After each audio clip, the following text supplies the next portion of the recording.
Yeah, short stream today, innit?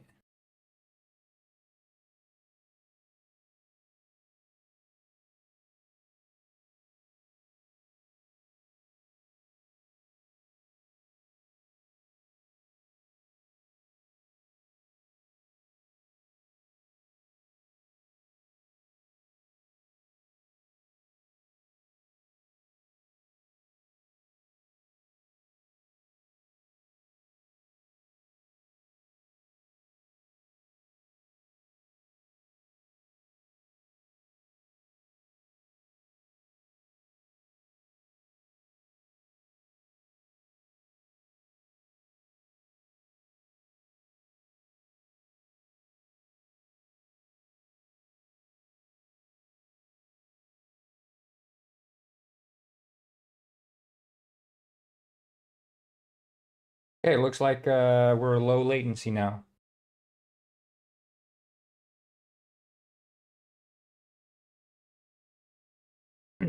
Okay, nice, awesome. But then I'm gonna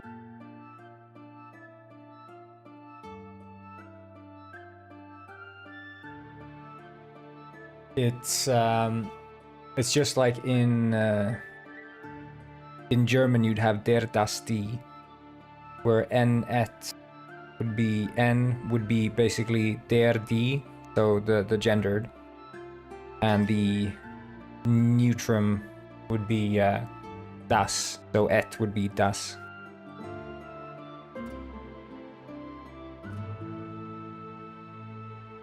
So it's the gender of the noun.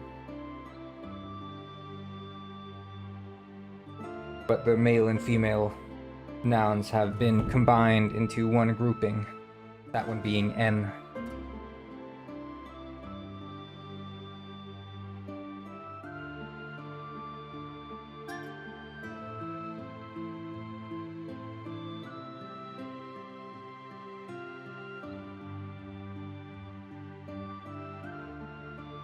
Oh shit, yeah, I need to restart the stream, I guess. The server so I can get the right stream.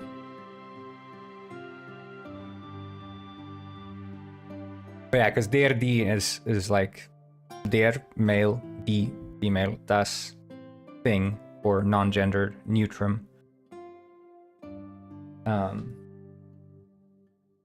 So that is sort of the thinking.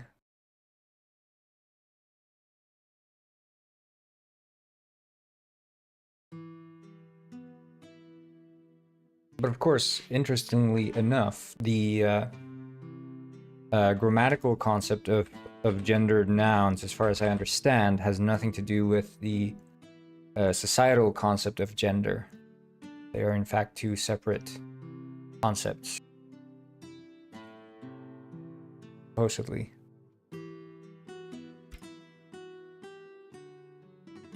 And good day, first of all. That's interesting. I didn't know they had this in Penguin World. Go inside, I guess. Whoa. Holy.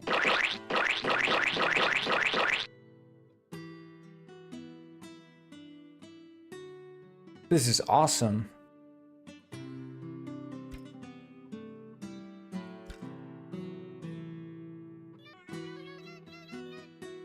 I love this. Hey, I didn't know they had a basement with Pongo slots. Hell yeah. Ah. Let's play.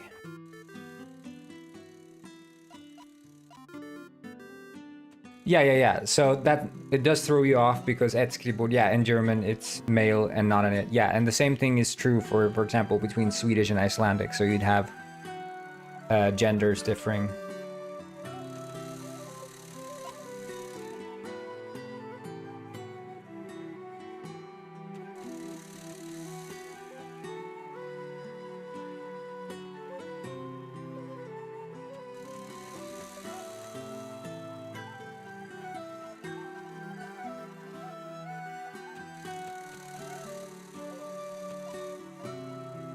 Shit. Seems like it's too easy to earn money again.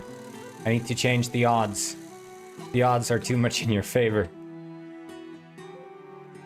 Holy shit. Way too easy to earn money.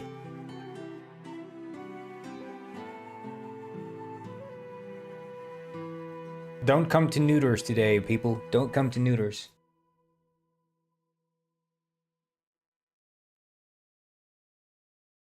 Well, so the thing with Duolingo is that it has to appeal to the sort of lowest common denominator.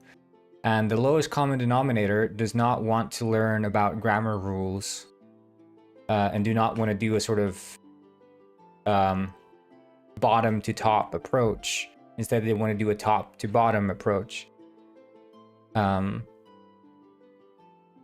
know, you could, the best way to start learning a language, in my opinion, is learn how to read written language. When you can start pronouncing sort of words that you're reading, that is very helpful. And learning how do letters sound, how do like phonetic combinations sound. But Duolingo, not only does it not really teach you vocabulary, it teaches you sentences first and foremost. It doesn't really teach you vocabulary in that sense. Any sort of, if you've ever spent like, you know, a couple of days doing flashcards and learning vocabulary that way, you'll notice that Duolingo is not really teaching you vocabulary. You can easily cram 100+ words in a day if you're just strictly doing vocabulary. And then using grammar, you can piece together, like understanding of grammar, you can piece together what those words would sort of come together to form in terms of a sentence. But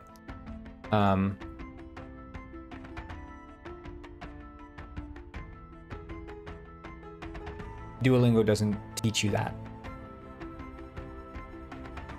Instead, it's trying to teach you useful sentences that might be fun to experiment saying.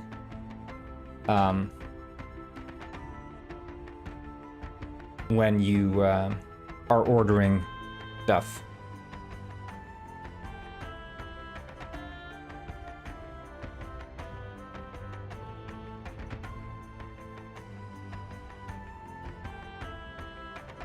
In a restaurant.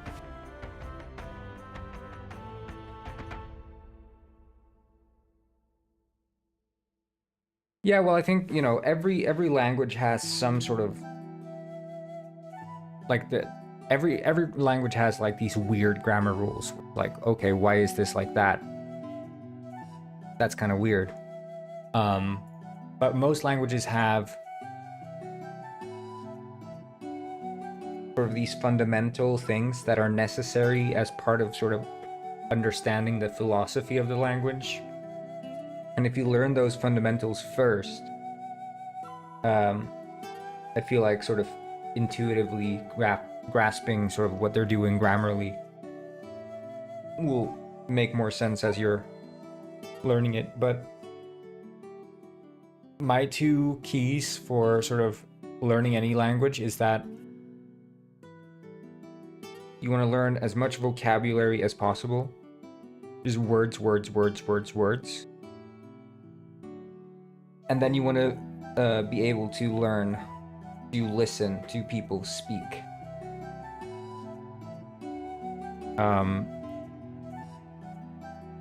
And you can do that by just listening to like radio, podcasts, whatever, watch movies. Just get into the rhythm of the language, because when people are saying stuff like, oh, Spanish, they're speaking so quickly, it's so difficult to understand what they're saying, they're speaking so quickly. Same with German, oh, their words are so long, I can't piece it together. It's because you haven't gotten into the rhythm of how they're speaking. When you know the rhythm, you can anticipate the beats. Like when you sing along with a song, you can sing along because you know where the specific words are going to land within the beat of the song. And it's the same way with language. You can sort of anticipate. If I would say the word scientific, you would be scientific. You know, you can sort of anticipate the beats, and you can and break it down into smaller components that then make sense and can be parsed into like an understandable word. And sometimes with with other languages, you know, they will, when speaking, remove certain like syllables, even remove words when speaking. And if you don't sort of catch on to the way that people speak, even if you know the language inside and out from having read it, you might not even understand a sentence, you know, when they're actually speaking. So start by listening to like slow spoken language, like, yeah, kids' books or whatever, or someone just enunciating the words as they're speaking them, and then listen to real spoken language and get into the rhythm. Because your brain sort of subconsciously is encoding this pattern that you can use to sort of anticipate the rhythm of the spoken language.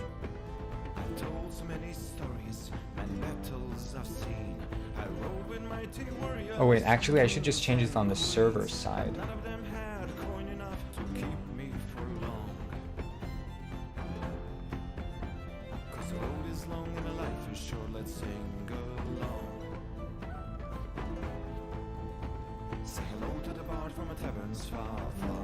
But yeah, I think in general it's like people underestimate the power of vocabulary. Because if you know every single word you want to say, even if your grammar sucks, even if you have the worst grammar in the world, people will still understand you because you're saying the right words.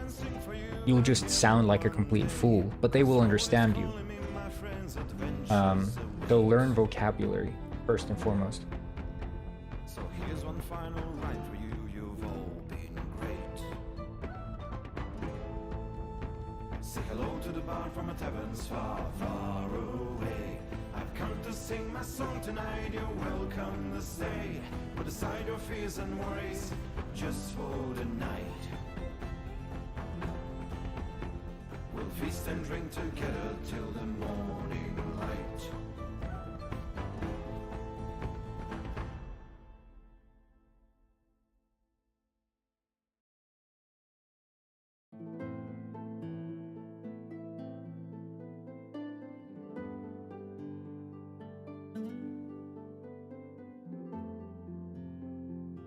I wanted to learn German. I compromised. I drank a Dr. Pepper. Dr. Pepper is not German, but that's what makes it funny. Because the compromise has nothing to do with the actual task at hand that was attempted to be achieved.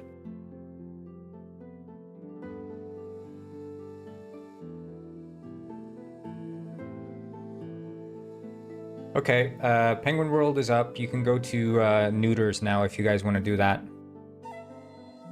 New Penguin World with neuters is up and running. Said Cornguin. Oh my god.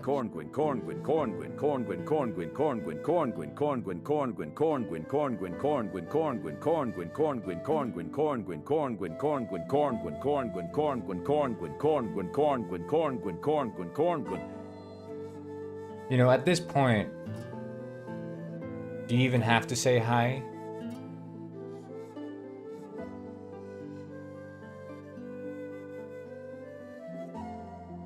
Megadega once said, I wanted to skibidi riz on that gayat. I compromised. I hawked 2-8 in Ohio. Well,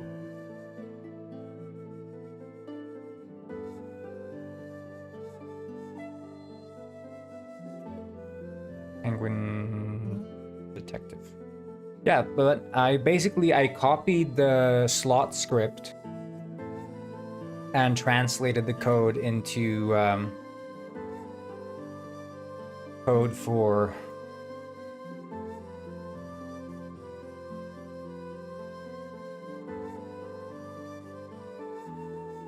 so it was written in Photon Bolt, and I translated it over into netcode for game objects. And it was surprisingly easy. And it's almost making me want to translate the entire code base of Penguin Heist into netcode for game objects, but I'm not sure I will do that. But it does make me want to do it. Because here's the thing, with Photon Bolt, I'm limited. I could use nothing but Steam's networking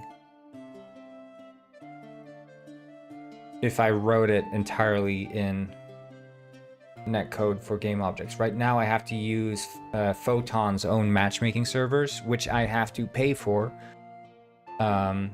depending on usage, because you know we had this outage during the daily deal where the entire thing just shat itself, and that was kind of annoying. But in any case,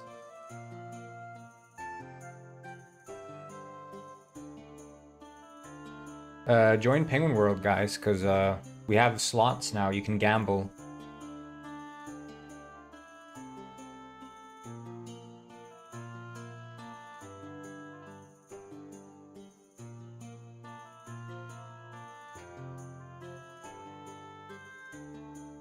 Wait, field support? They actually... Ooh, that's nice.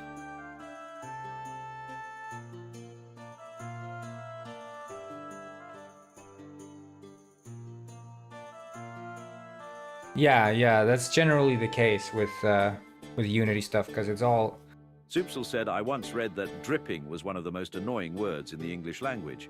Dripping, dripping, dripping, dripping, dripping, dripping, dripping, dripping, dripping, dripping. Crazy if you say a word so much it doesn't sound like a word. Crazy. I was crazy once. Dripping. Yeah, I mean, that's... possibly...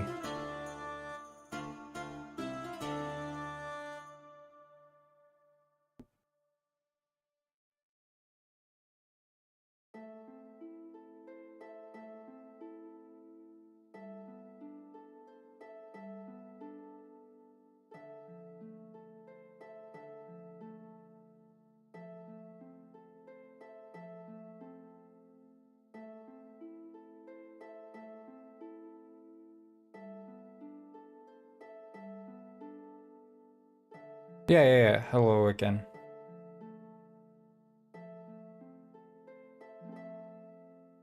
Why is no one showing up in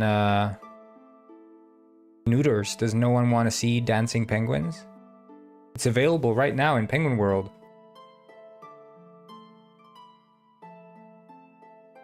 I really recommend it.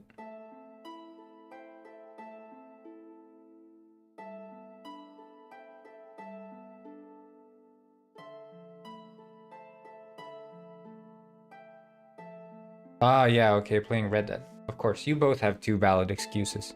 That's okay. Anyone who wants to view the dancing penguins, do play Penguin World. You can play it later, of course. I'll leave it running, and you can gamble any moment you want, and it's gonna be freaking best moment of your life. Sure. This I know.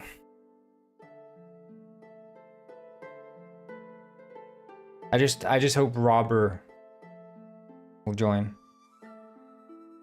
If it only was available on phone.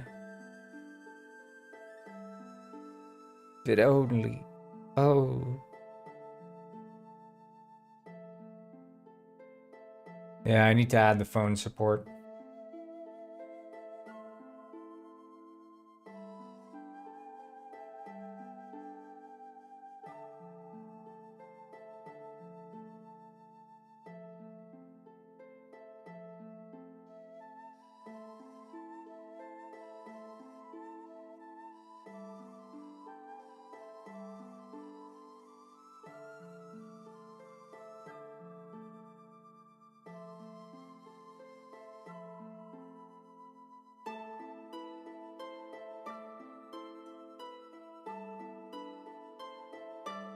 Okay, let's see. Of course, everyone, we must name and shame. Name and shame those who you know, stare too long at the dancing penguins.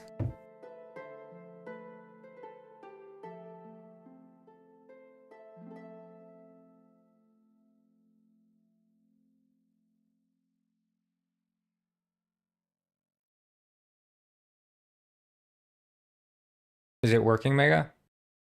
Are you winning?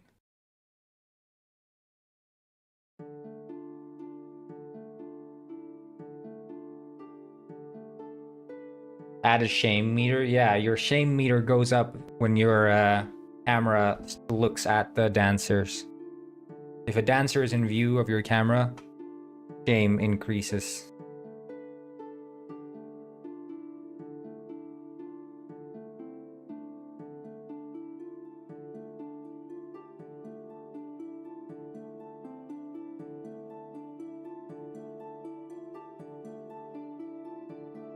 Bam, Mega, what the?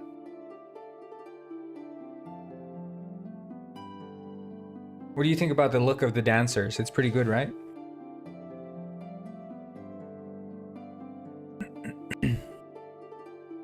Holy shit, Mega. This is too far.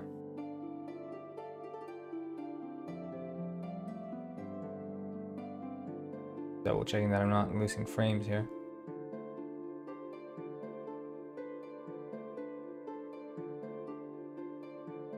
I think I need to get like a small second monitor for the one on the pole. Yeah, I added, I guess you were here, right? Or were you here? Because I added this yesterday evening, just after I was done playing Sekiro. I added this, and then I finished the slots this morning. Mega is very much gooning right now, you can tell. Is the middle one Bruai? Yes, it is. It is.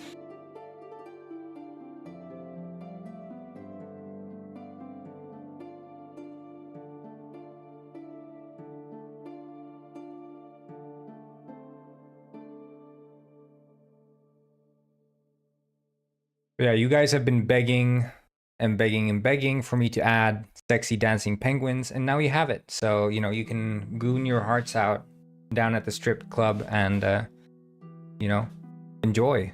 Really. Oh my god. He's peeing, he's peeing.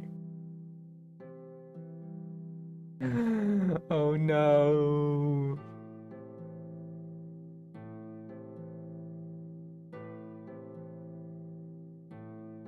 Jeez.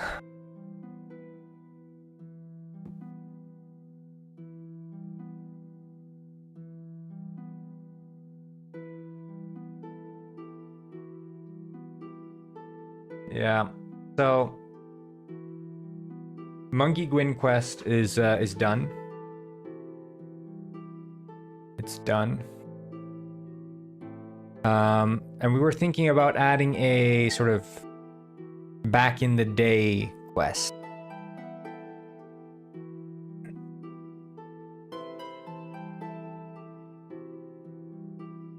Don't act like you don't like it too.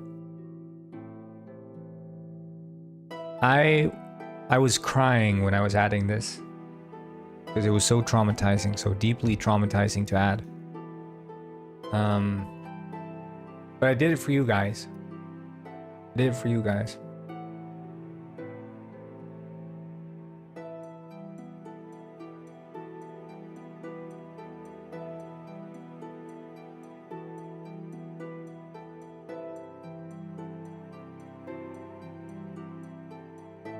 But I had some people join the stream yesterday when I was adding it. And they're like, oh my god, now I really want to buy this game. And I said, buy the game, it's for free.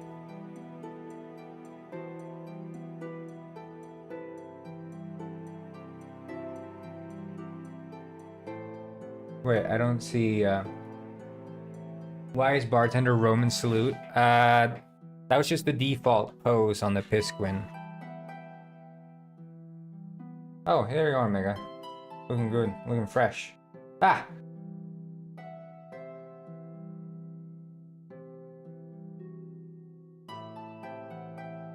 I thought he was more like waving, sort of.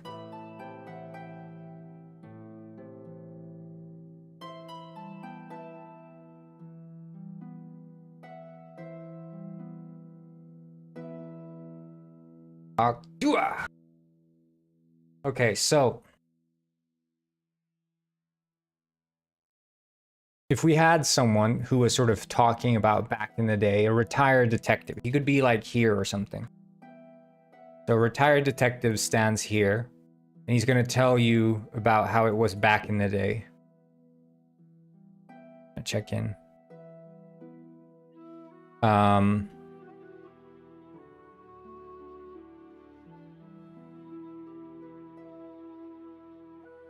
Now, what would he say about back in the day? Well, he'd talk about the fish factory murders.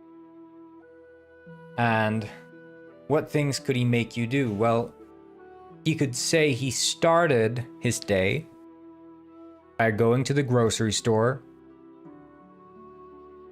to pick up some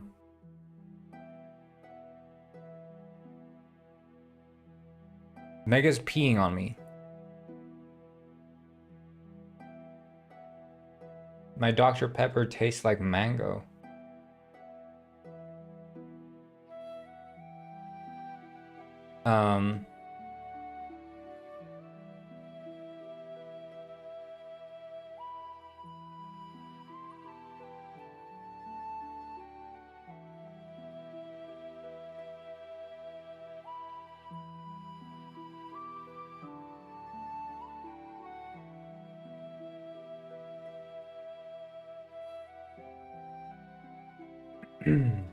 Became a clown.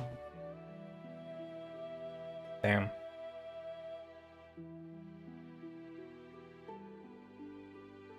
I could imagine him. He's standing here looking out over the ocean or whatever. He could even be standing over here, but yeah, because here we haven't used anything really. So if he stands over here, I think that's better. Or like an unexpected place for the player to go, but we can make it look interesting by having a detective here who's sort of thinking about life.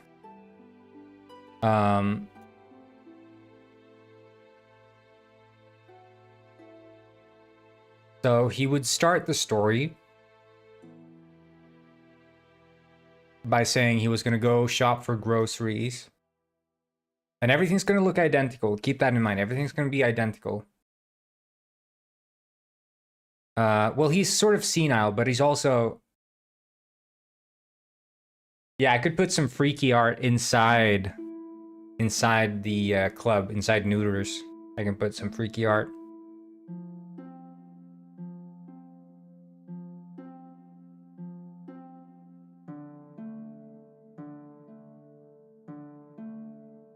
And also I fixed the issue of the server crashing because it was old versions connecting. That was the issue. It was just like cache invalidation wasn't always working, but it should be working now. If it doesn't work now, I know exactly what to do to fix the issue, so...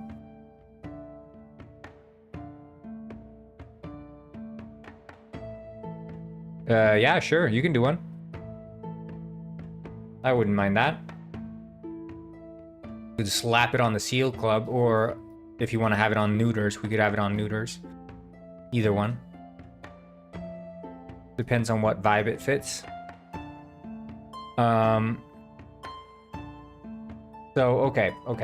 Let's think about this. We have Pongus Groceries. He said, I started my day by going to the grocery store to pick up some bread. And all the narration happens sort of on the screen, just like the oh, suggestive, then definitely Neuters, Hello, Minimal Telephone, what's up? Oh shit, I forgot. I need to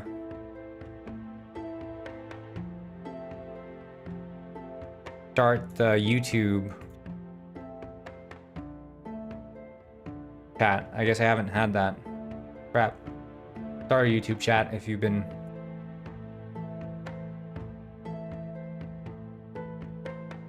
Yeah, minimal telephone was there because I.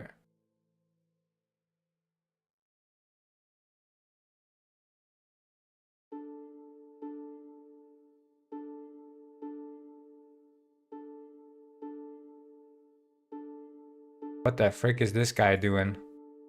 He's telling me to do a cryptocurrency in my game?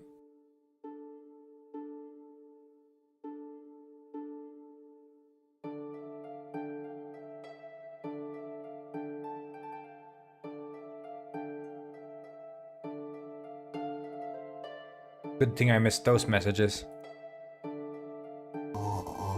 Okay, so Easter eggs. It's not like when I put Easter eggs, it's sort of like spur of the moment. I'm like, oh yeah, that would be silly, that would be funny. It's not like I'm thinking like, let's lay out which Easter eggs I'm gonna add. Not like that. It's more spontaneous. So it's, you know. Uh-oh, new clip, freaky art inside the Penguin Club.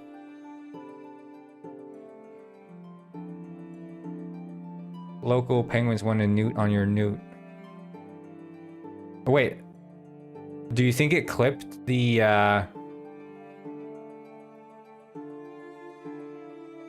Do you think it clipped the dancing penguins? Hey, I didn't know they had a basement with Pongo slots. Hey, I didn't know they had a basement with Pongo slots. But it's showing my, not my face. Hell yeah. Ah.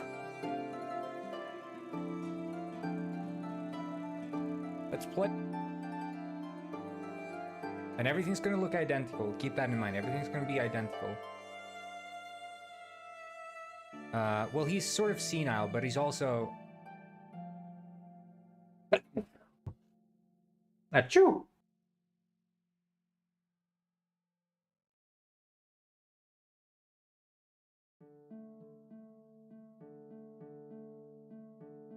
Yeah.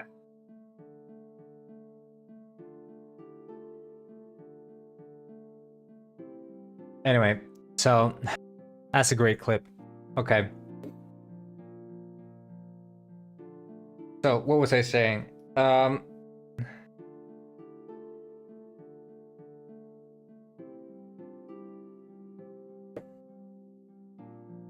Buff Newt, Newt's younger Newt, lots of newting. Join now. Oh my god. Yeah, okay. That's traumatizing.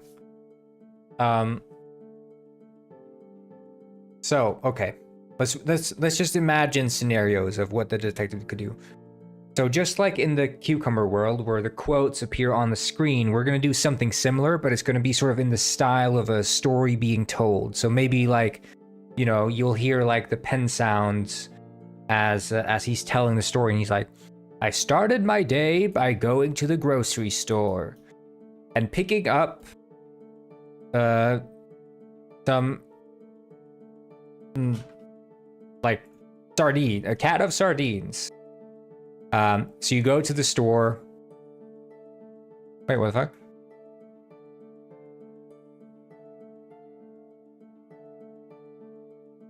Okay.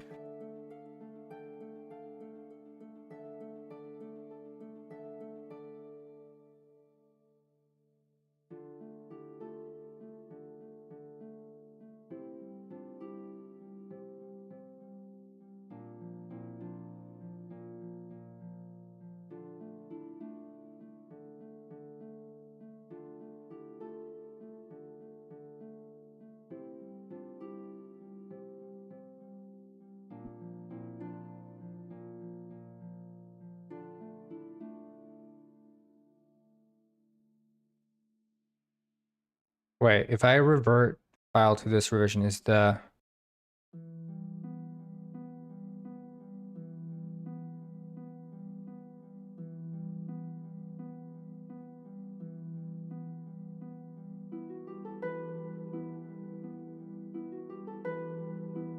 Yeah, then it's fixed. Okay.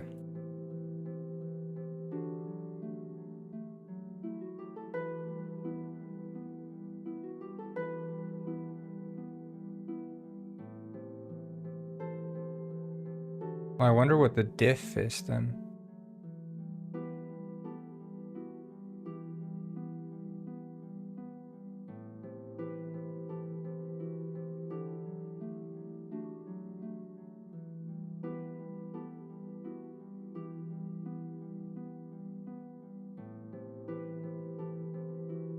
Just do that and then fix the...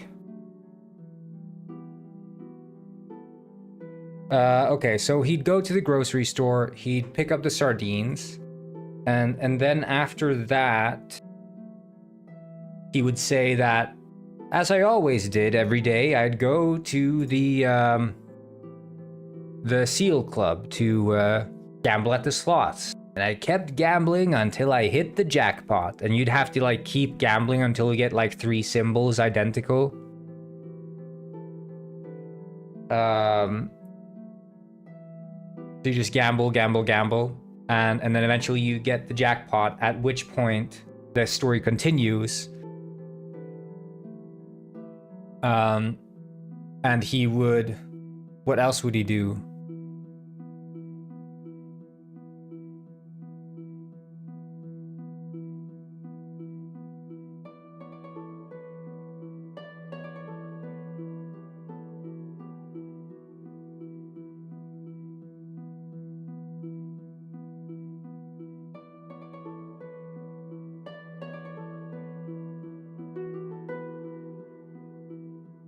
Wait, I need to fix the apron here. What would he do? So he'd go to the grocery store. He'd go gamble at the slot machine. He would...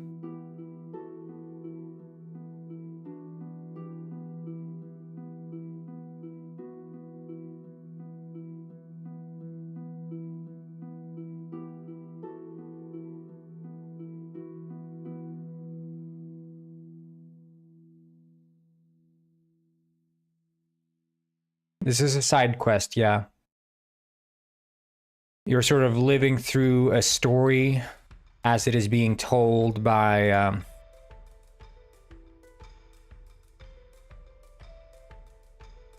this retired detective.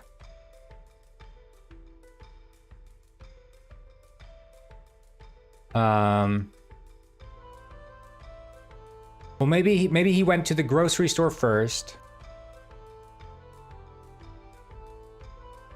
And then what we could do is, after he won the jackpot, he was approached by an angry group of penguins. So I spawn in 3 enemies, and I was like, and he could say, of course they look very threatening. So I had to beat them down. So you like have to physically beat down these 3 penguins. You punch them, and then he'd say, that's when I realized that these were not ordinary penguins. These were... a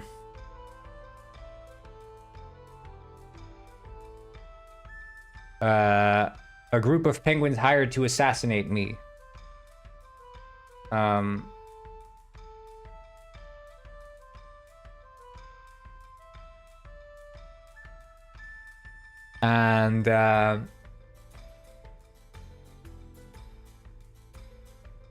Yeah, exactly.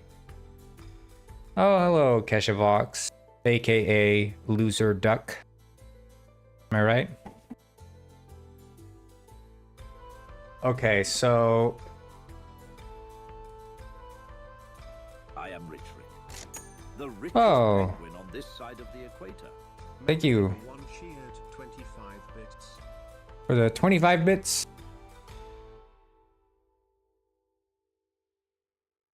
Well, it's not really Wobbly Life, so... I mean, what Wobbly Life does, it's like an open world sandbox where you do like small tasks here and there, and you have like some jobs, you can earn money, you can buy a house, whatever, you know? Like Wobbly Life is just an open sandbox, but this game is a detective game, so it's about like going through stories. I think the upcoming game I have, which is Penguin Village, that's going to be more similar to Wobbly Life. However, it's going to be a bit a bit greater in concept, because wobbly life is just maybe I should call it penguin life. No, would I draw too much attention? Penguin Village is more like role play, like a GTA role play in this smaller scale.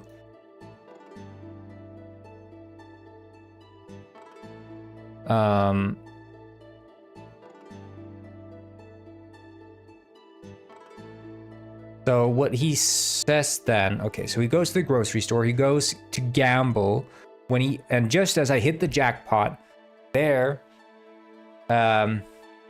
stood 3 menacing penguins who went straight for the attack.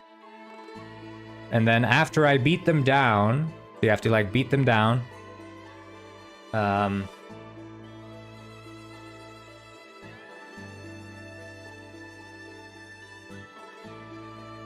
I noticed they were employees at the fish factory.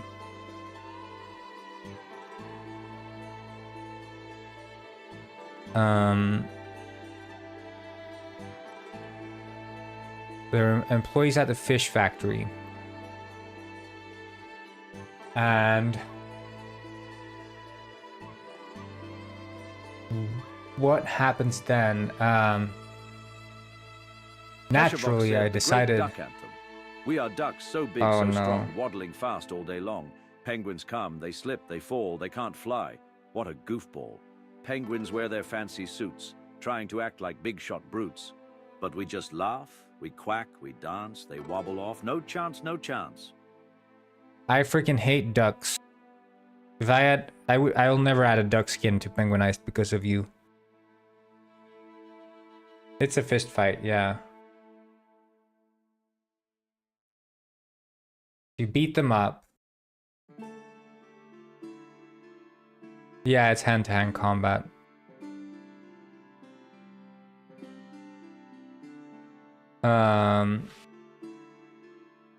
Okay, what should happen then? Because you find these employees, and they steal our bread. They think they're slick, but penguins run like a broken stick. Ducks unite, we shake our tails, they trip again. Oops, epic fails.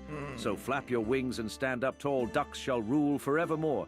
Quack attack, full speed ahead. Penguins cry, we eat their bread. So if he finds out that they are employees at the fish factory, he would want to go to the fish factory.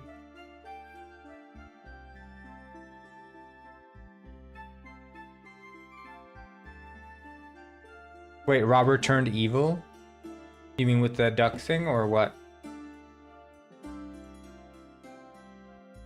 Did I miss something?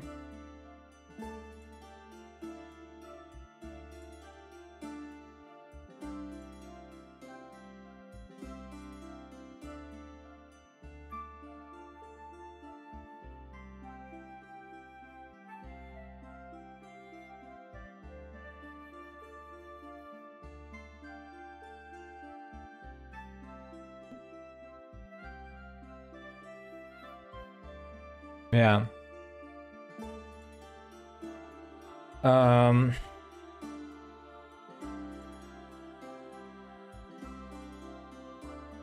Okay, what we could do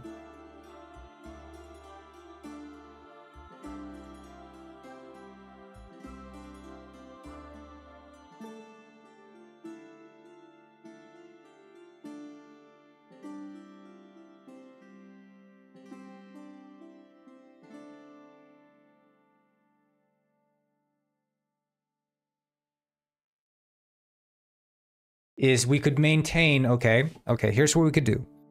So we could maintain duplicates of the fish factory.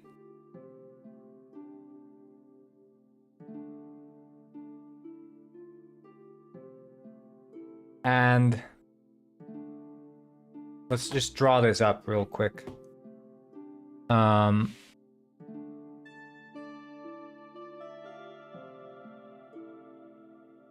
So we have the story, which starts with a story, and then you go grocery. So you start with the most mundane task. After the grocery, he could do another mundane task to sort of hammer in the fact that he could even say, of course, on that day they were out of sardines at the grocery store, so I had to go to the market. So it's like double silly. But the market just so happens to be on the way.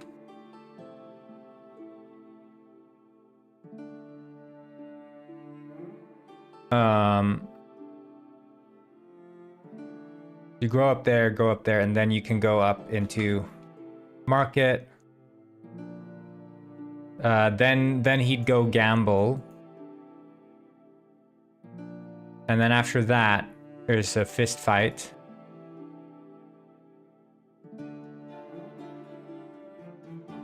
And then after the fist fight,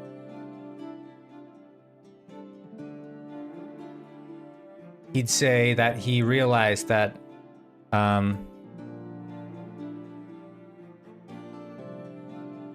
these were goons working for the fish factory, and they had it out for me.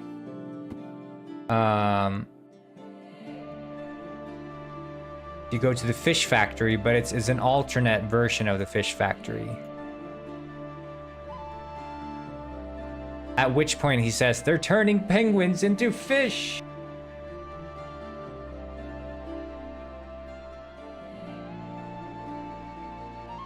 And so you have to like fist fight your way through the fish factory to the center of the fish factory, and then you get to the heart of the fish factory and you blow it up or something.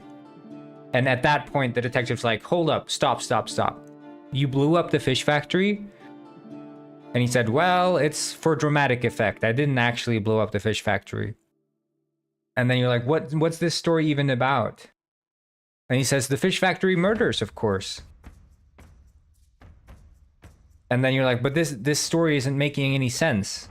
You went to gamble, you got attacked by goons, and then you went into the fish factory and blew it up. And he says, yes? So where's this story going? And he says, just wait. The ending's coming. I am Rich Rick. And then it's like some major random plot twist. Oh, thank you so much. Yeah. I'm gonna tell him that. So then the major plot twist, it goes back into the story.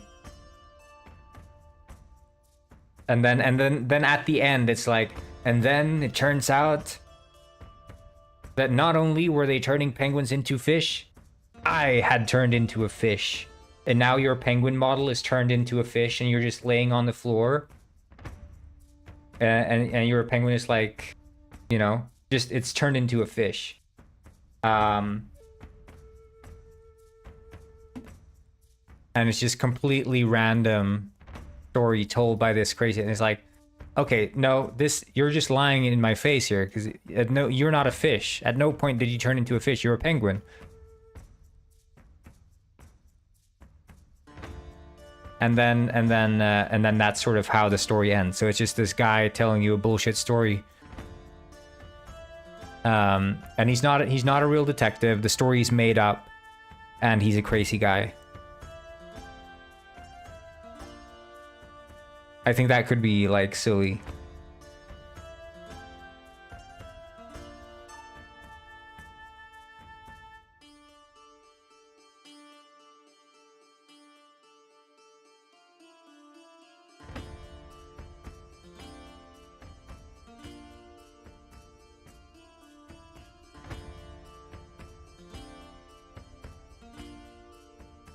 What do we think about that?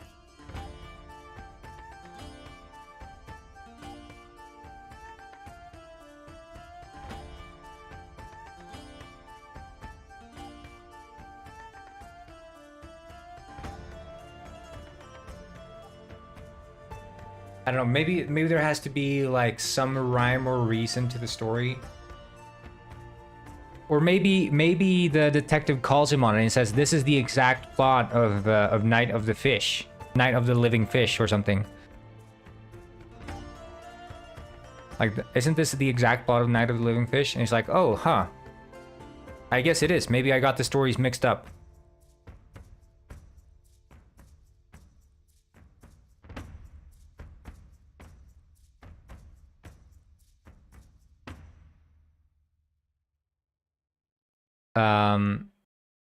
I think that could be quite silly.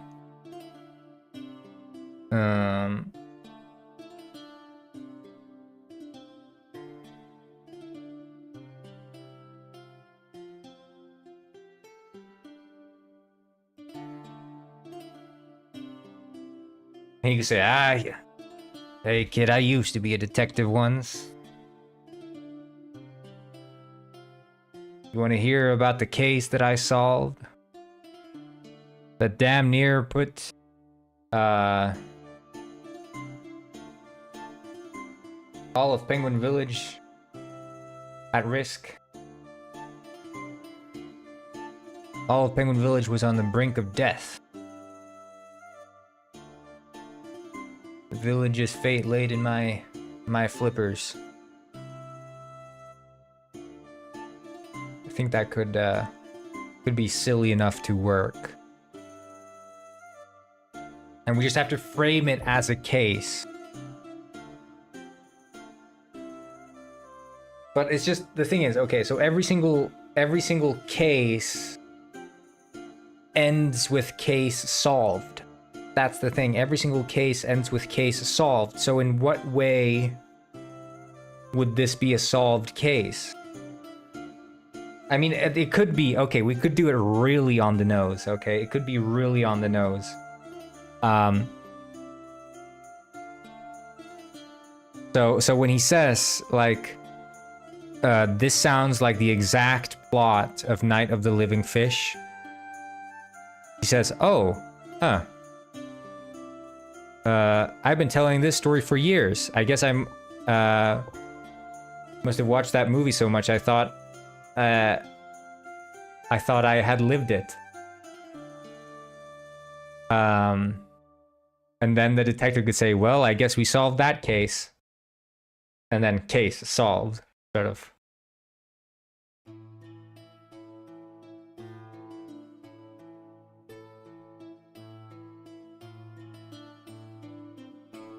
I guess we solved that mystery or something. I don't know. And then case solved. So it's like just on the nose, because it's sort of, you know, you have to present it as a side story, and it's not a side story if it doesn't end with case solved, is it?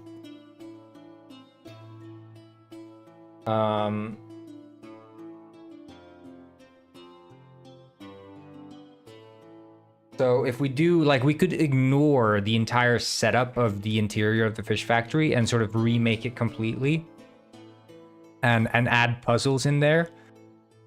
So it starts out by you just walking around Penguin Village, and that's just silliness. And then there's the fist fighting, and then at the end, in the fish factory, which is the sort of hub of the mystery, it starts with you solving like some platforming-ish puzzle. Maybe you have to like, maybe you have to push some, like, jump up on a trampoline up to a top and push down some crates, and then push those crates onto some buttons that open then a door, and you go on into the next room, and then you have to, like, you know, maybe there's 3 rooms you have to solve puzzles in, and then you get, like he said, like, I kept going deeper into the fish factory and deeper until eventually I reached the last room, and there they were, the fish cultists. And wouldn't you know, they were turning penguins into fish.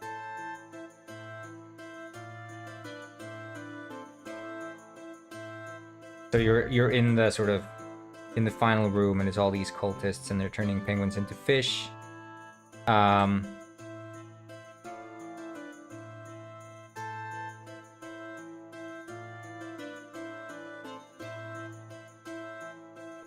I can see that working.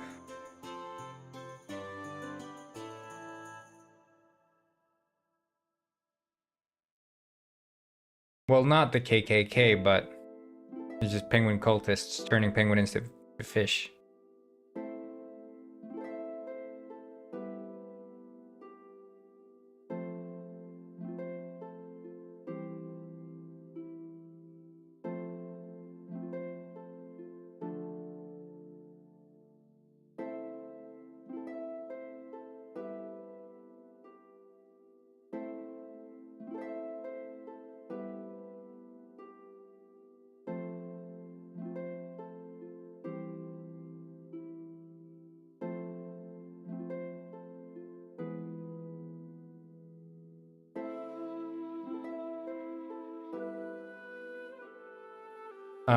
Okay, so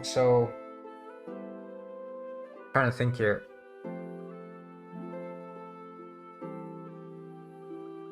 I just want to formulate the ending sort of in my mind before I jump to it. Okay. So he's telling the story because it's easy to think about the things he's telling as we get towards the ending. But as we get towards the ending, the cultists are in there. They're turning penguins into fish.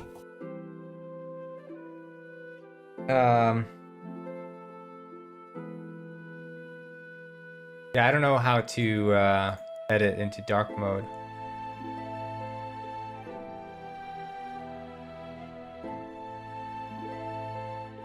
Is there like a paint dark mode?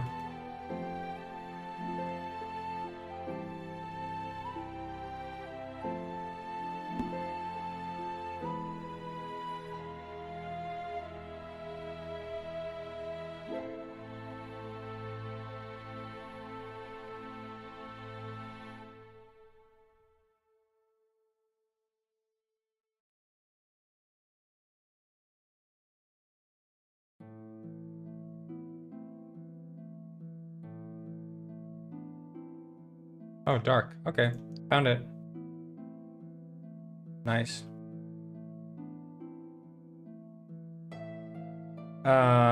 Anyway.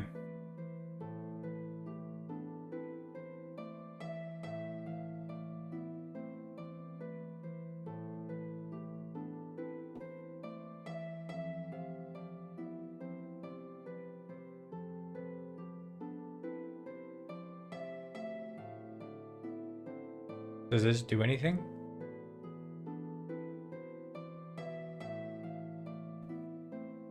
Oh, that's beautiful.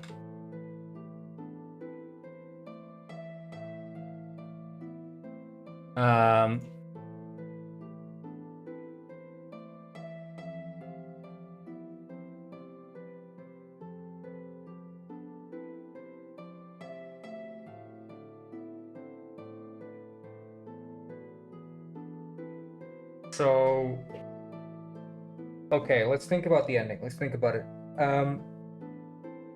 I mean, up until the entire... No, this game is single player only. It's a story-based game, so there's no no intent of having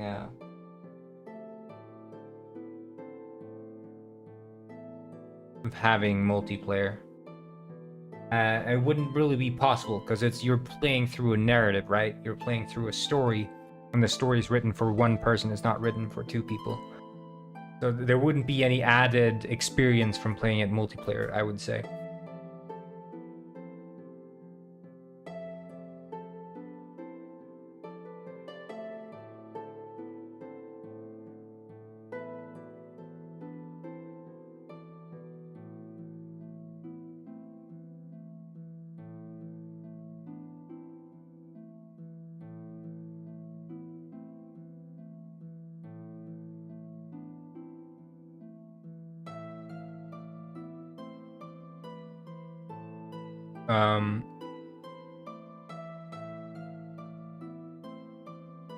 But yeah, I was gonna say,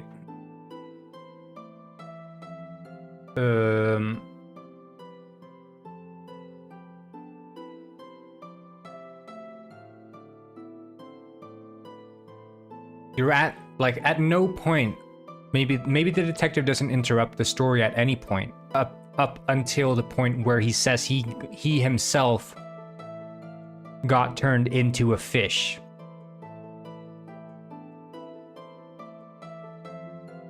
And then he's like, wait, you got turned into a fish? He's like, yes, but you're still a penguin now. Yes? So did you get turned back into a penguin?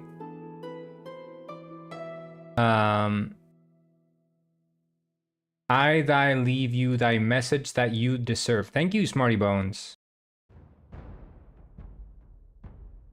Born. I appreciate it, Smarty Bones. You're very wise. Wise. Hello, Rohile Shref Terrar. What's up?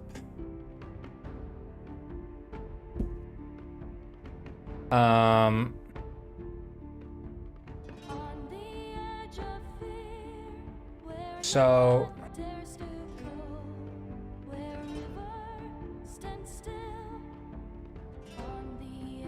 okay, I'm just trying to figure out what. Okay, if we can frame it in the sense of a mystery, he's gonna tell him about. You want to hear about the. You want to hear about the fish factory murders? It's a case I never was able to solve.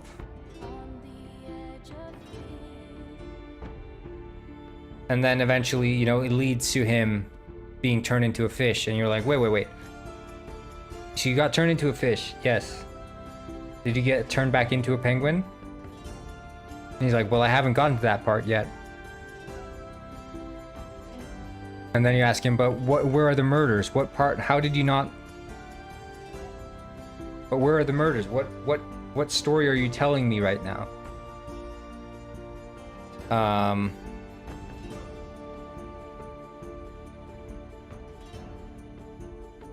am Rich Rick, the richest penguin on this side of the equator.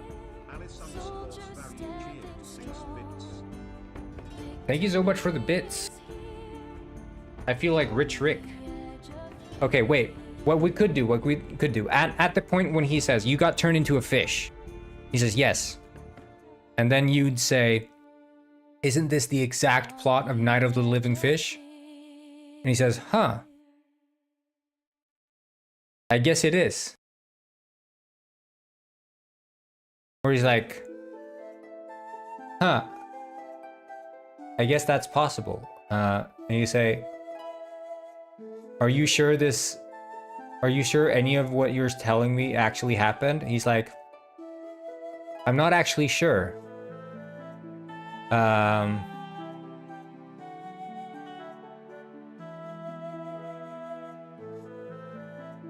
then you ask, are you even a detective? And he says, I think so, or something. I don't know.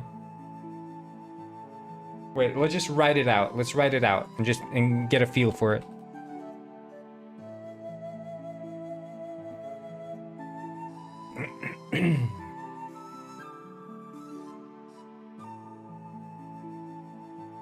We'll call it the Fish Factory Murders.yarn. So title, old Gwyn. Start. And he would say something like, he would say, hold on, isn't this the exact plot of the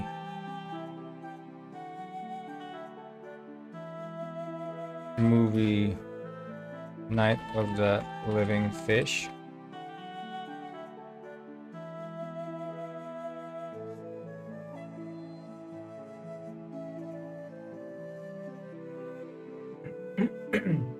I lost track of what is what.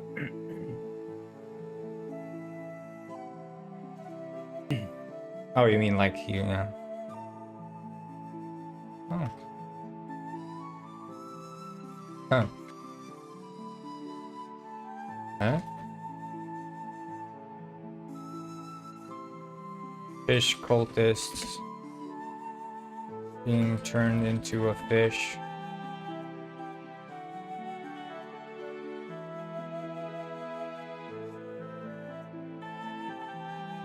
Oh.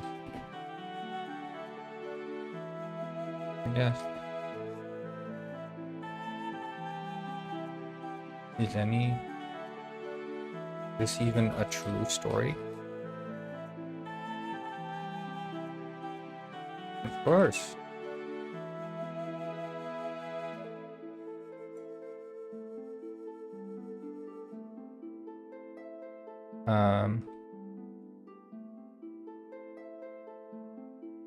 Are you even a detective?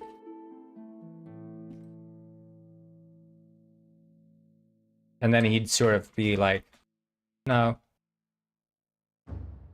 No, I am not. And then, I am but a fraud.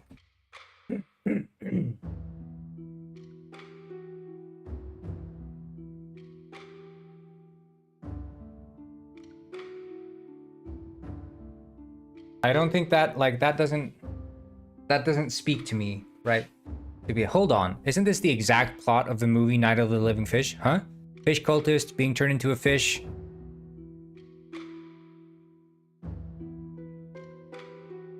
You know? Oh, yeah, I guess.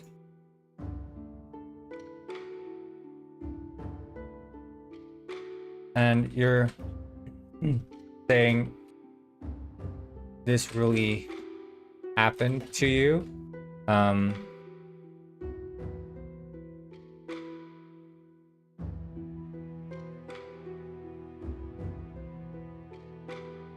Are you even a detective?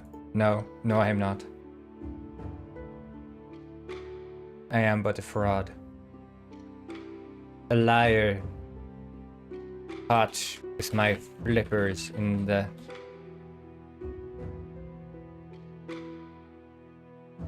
kelp jar.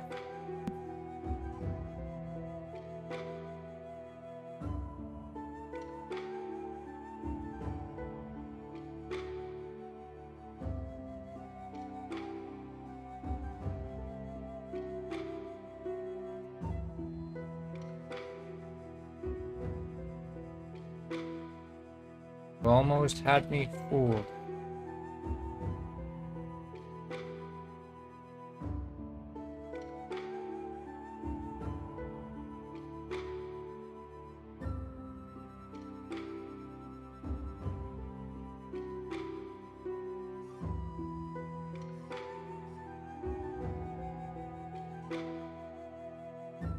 Yes, you solved the case of...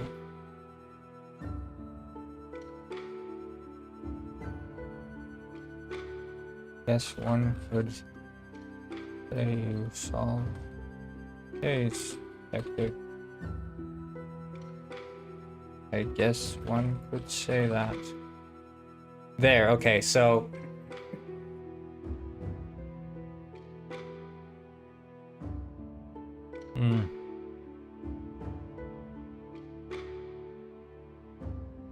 Christ.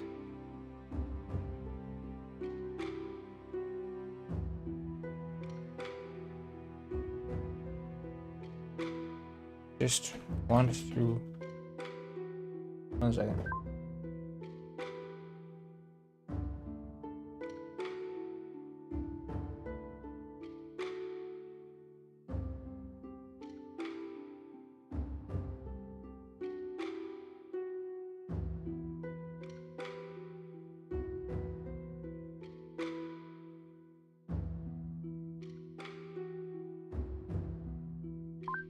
Right, let's see. Nobody listened to...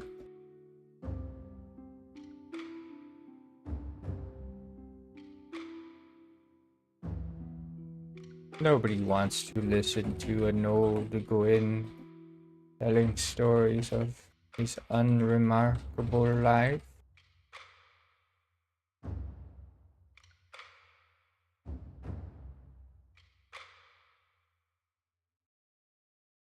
That's true, or that's not true.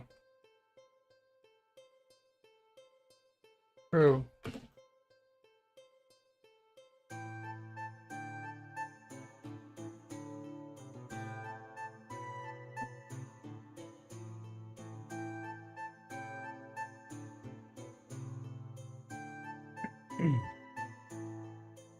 Okay, that's true.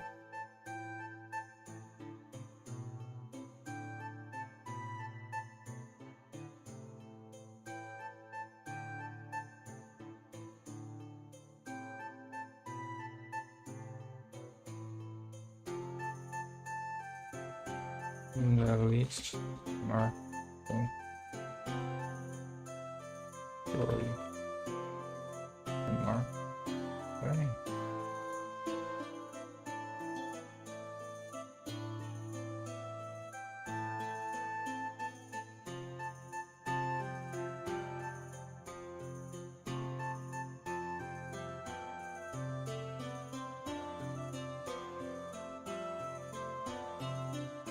Yes.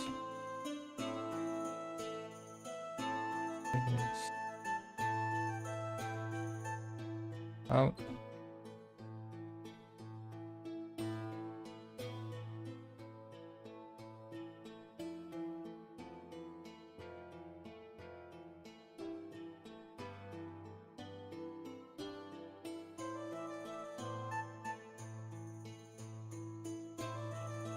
So, okay, this is like very on the nose. Okay. We'll just read this through, then we're gonna check out Mega's fan art.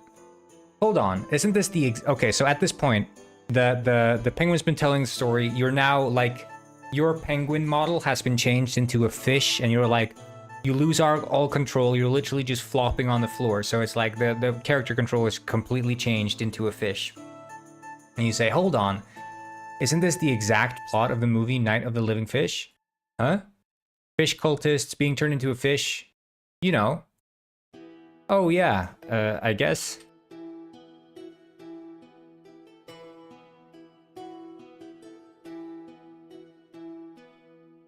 And you're saying this really happened to you. Are you even a detective? No, I am not. I am but a fraud. A liar, caught with my flippers in the kelp jar. Well, you almost had me fooled.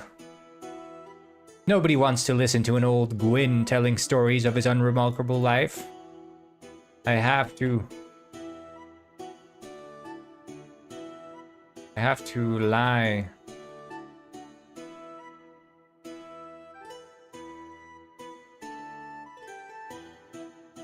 I have to lie. To be interesting. And then, nobody wants to listen. And then you could say, that's true. Or, that's not true. Even the least remarkable story can be told in a remarkable way, I suppose. Well, I guess one could say you solved the case, detective. The case of my lies. I guess one could say that. And then literally, as soon as you say, I guess one could say that I solved the case, then case solved pops up on the screen. So it's like super on the nose and silly. Because it's like, how do I motivate the fact that it says case solved at the end? Well, I guess one could say that you solved the case. So I think that's going to be quite funny. So yeah, it's basically going to be Fish Factory and then room 1,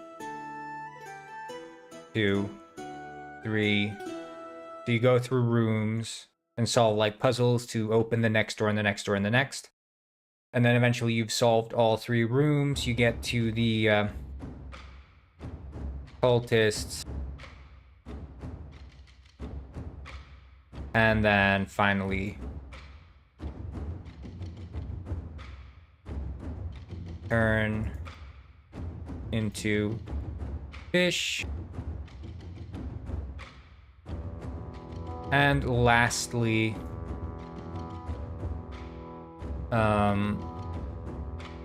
after turning into fish, we like confront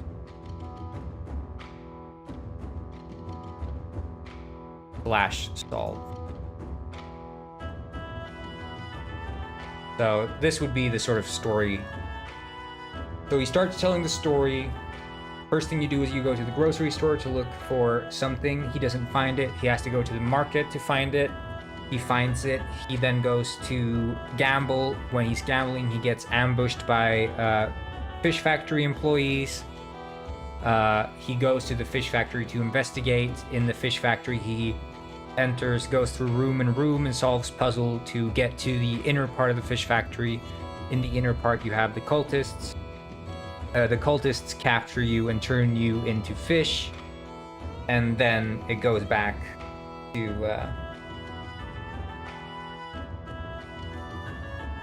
the confrontation. I think that's going to be a good side quest. But let's look at this wholesome fan art. Heartwarming Penguin World super wholesome fan art. Oh. Mango and...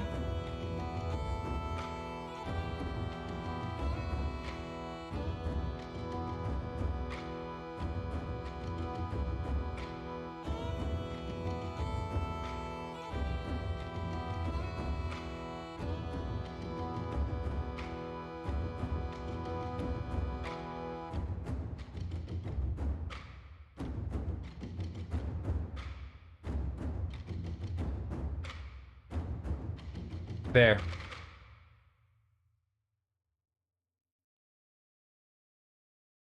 How's that?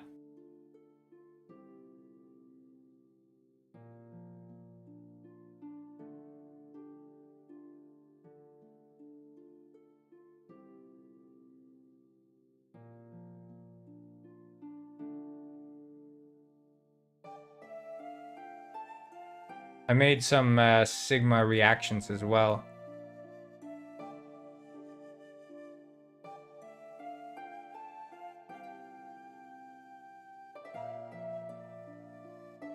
Pretty good, huh? See, it spells out piss. Anyway, I'm gonna take a quick break. I'll be back soon. I guess I should... I'm gonna join Penguin World and have the penguins dancing, and it's gonna be freaking cursed.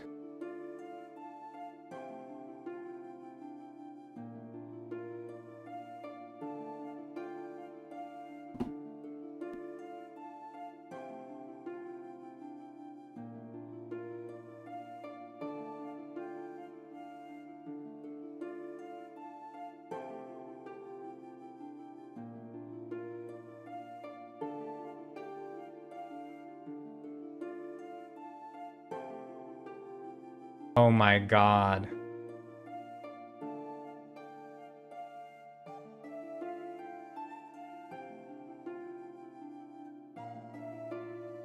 Okay. I'll be right back. So enjoy this.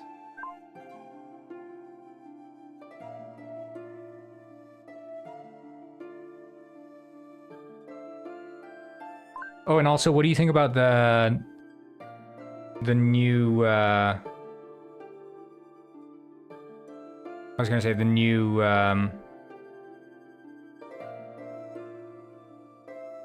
like meters there with the health and hunger and magic? I guess the magic one should only be visible if you're a wizard though, but... And the health one isn't actually working, but yeah. Anyway, be right back.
So, how many gooners stuck around to watch these penguins slide up and down a pole, huh?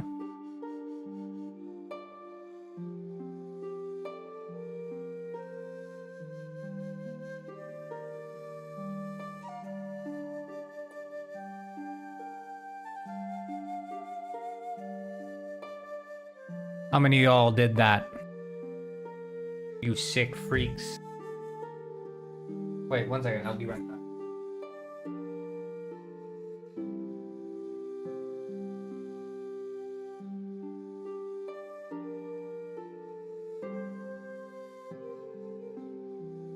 I'm back.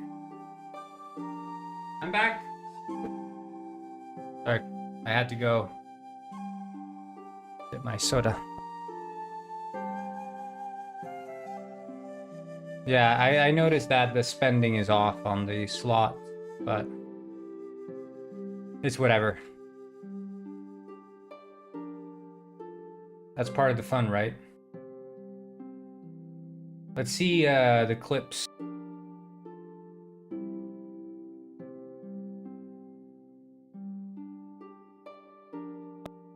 Coming. I am Rich Rick. And then it's like some major random plot. Oh my god.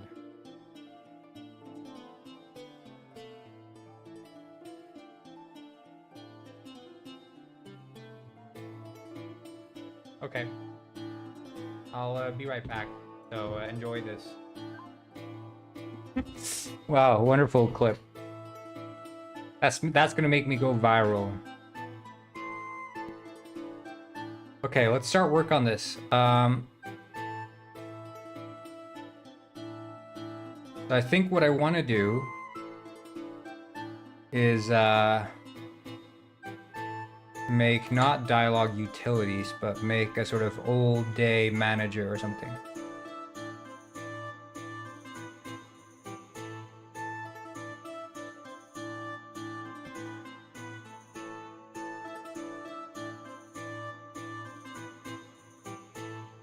Old time manager.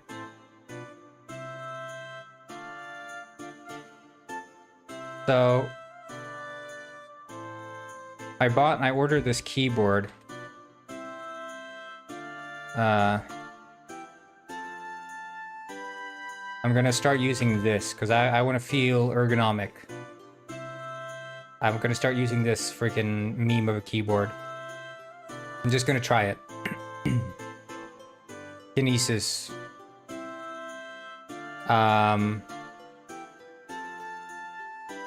It's supposed to be better for you because I noticed that, you know, I spend very long days in front of the computer, and it comes at the price of my hands.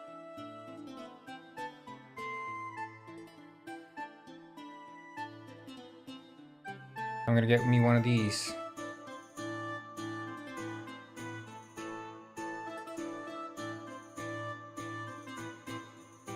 Max level is 21 apparently, but it's supposed to be 20, but apparently you can get to 21, so.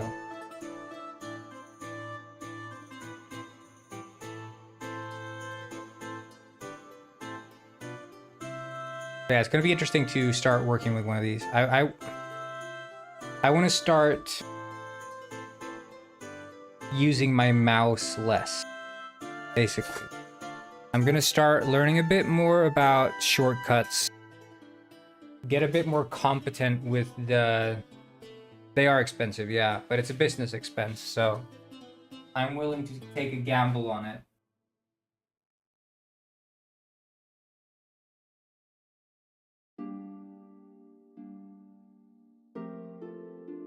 Because I live in Iceland, right? So I have to pay friggin' import fees and whatnot. So I'm spending over $400 on this keyboard. But I think it would be for all intents and purposes, a lifetime investment if it pays off. That's my thinking anyway.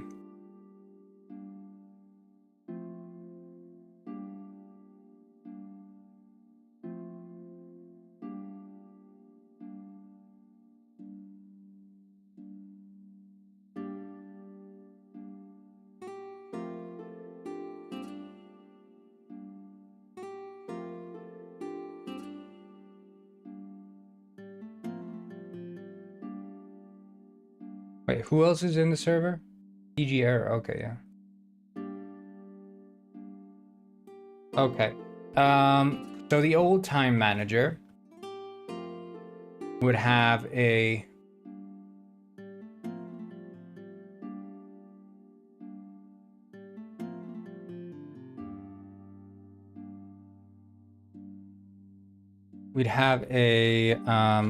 yarn command set old time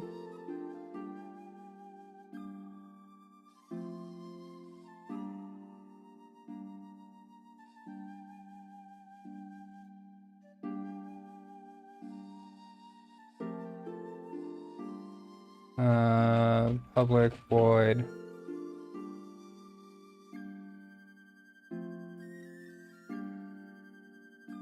and this would be public void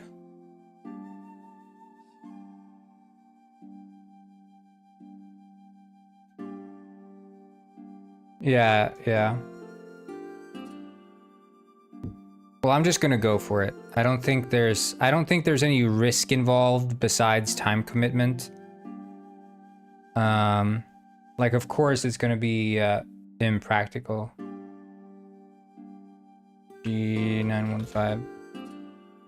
Yeah, but that's the thing. Like what I've heard is like with traditional keyboards, the biggest thing when you're coding a lot, you're using the backspace, you're using space, you're using enter, and all these keys are sort of impractical and will always be putting a strain on your fingers. Whereas the layout of these result in it being more natural positioning. So having these be space and enter and stuff will make it much more natural. So just like this, your fingers would hit, the thumb would hit the space bar, which is like the most practical key to hit. Here the thumb would hit the backspace as well, which is supposed to be like one of the big things, and not having to stretch your fingers all across the keyboard. And then yeah, you have the function keys up here and stuff, so.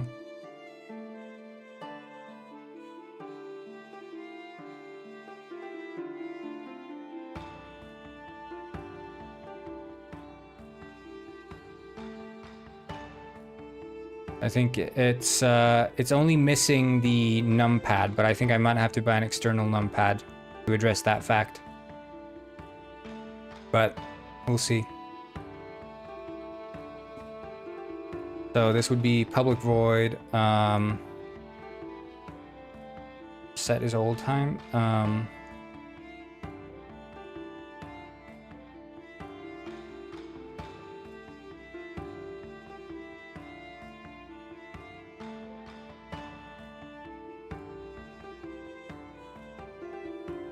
Okay, so this is going to be sort of the difficult part now. So we have to sort of address, what does it mean to be in old time?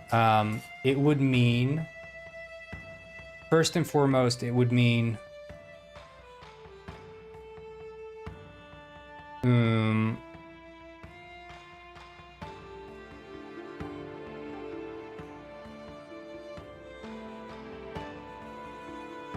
well, we could address the black and white stuff first, okay? So, we have the PFX here.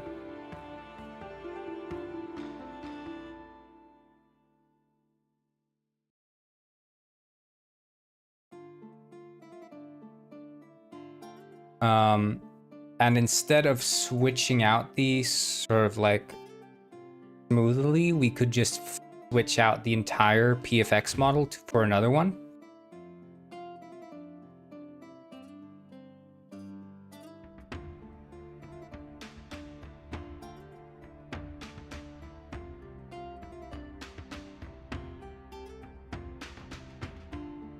Yeah, I mean, I don't have a clue either, but like I was looking at like advantage to silent versus, because they have like different switch names, like brown switches and red switches or whatever. But I was just looking up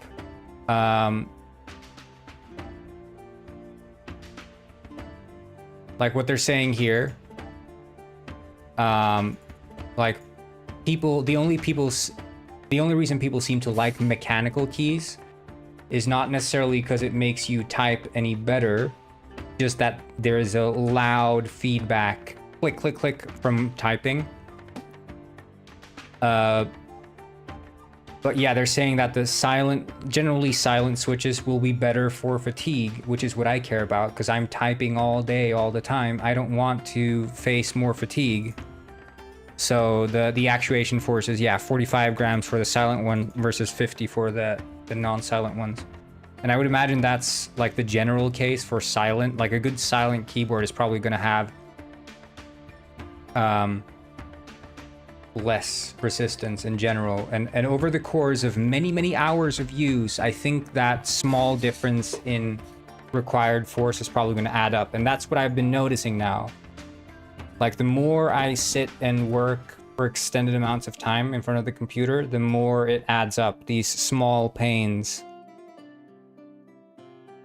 add up. And if you're a freaking gamer or whatever, you might not notice those as much.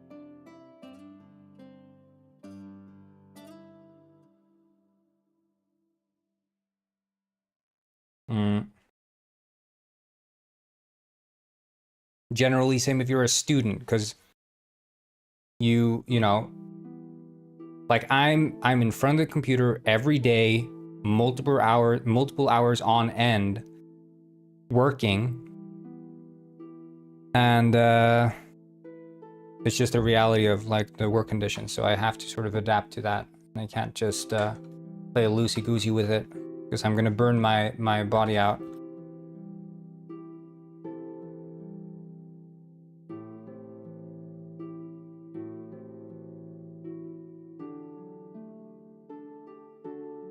And my next investment is going to be a chair, I think. I just want really good working conditions, that's all.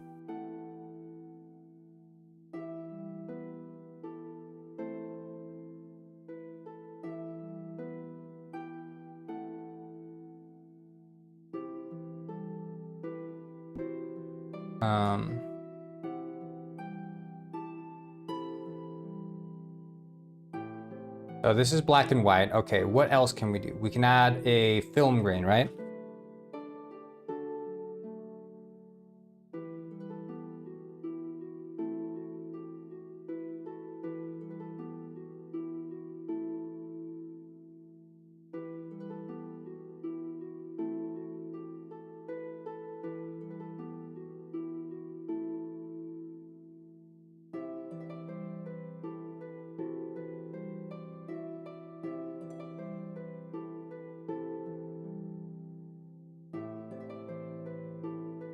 Yeah, I'm coding without a chair. That's what that meant. I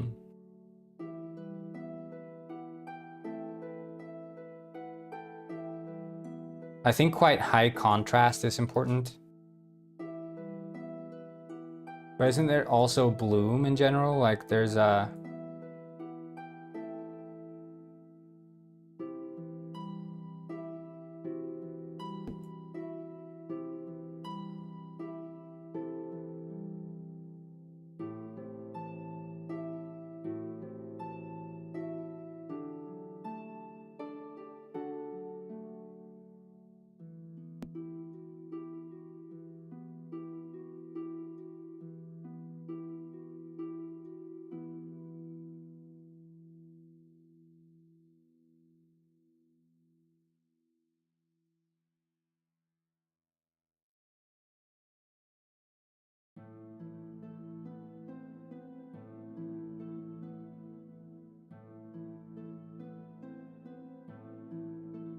What's the shadow mids and highlights for shadow mid highlights?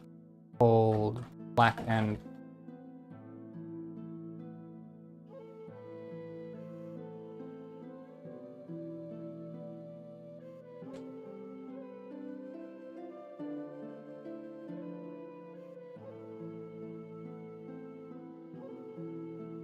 Like in my mind, the shadows would be darker in general.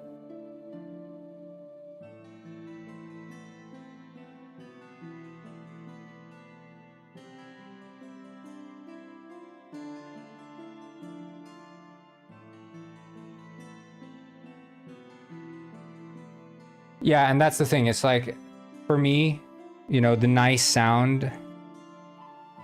I don't think I need nice sound when I'm sitting here coding, you know, 8+ hours a day. I think I will not need that sound personally. Yeah, I think this is looking pretty okay, right?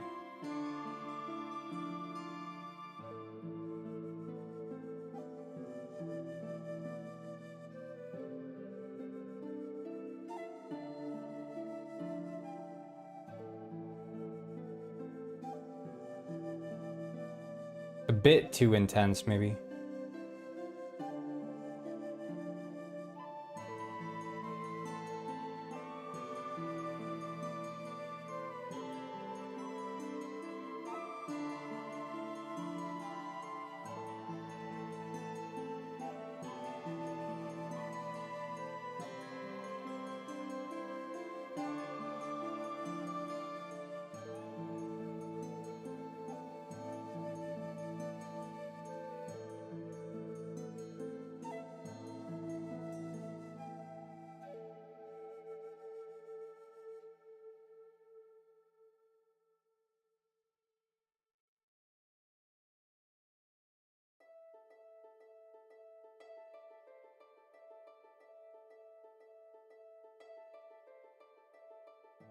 Pretty good.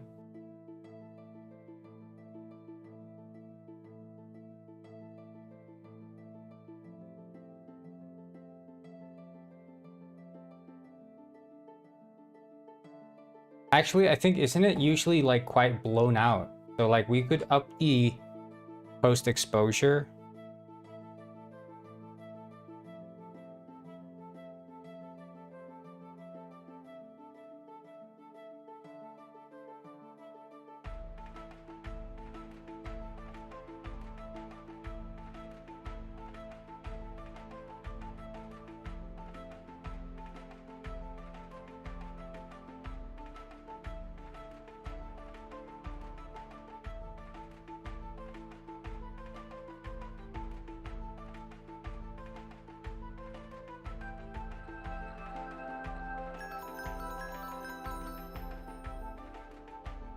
Ooh.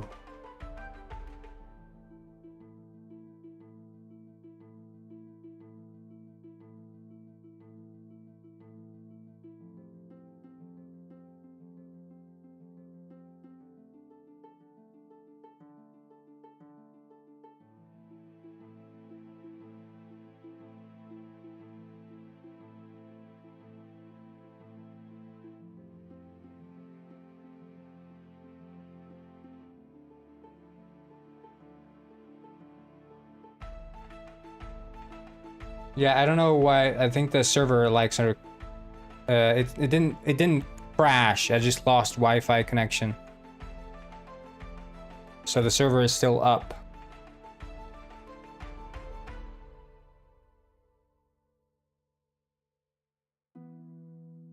Yeah, I think this is fine.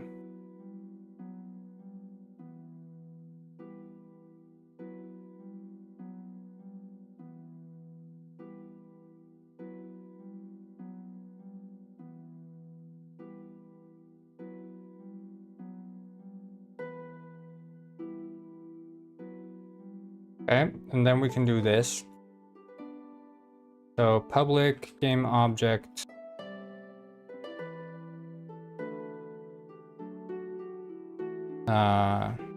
New PFX and old PFX.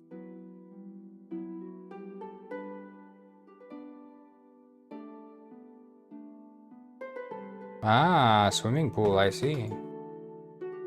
Nice.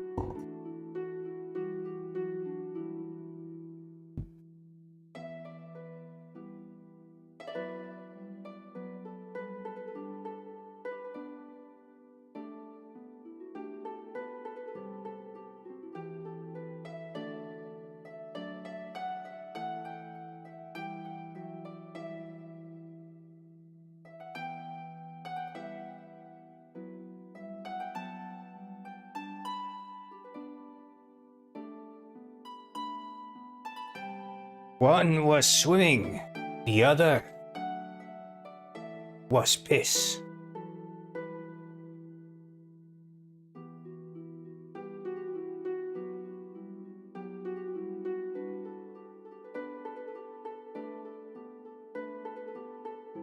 Okay, and then we have to find every single enemy and change.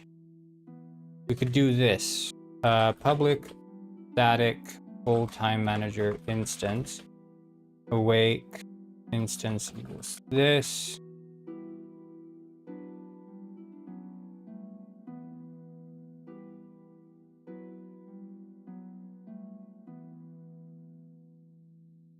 Where's Pat? I don't know.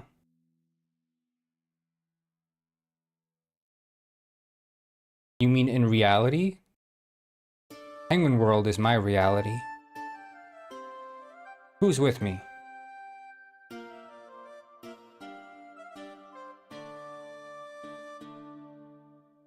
And then public bool. It would be public bool is old time.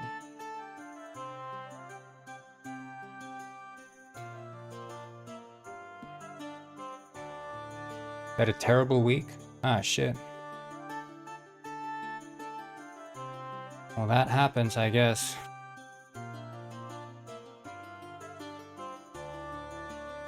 Well, you can gamble, Britterball. Did you go into neuters?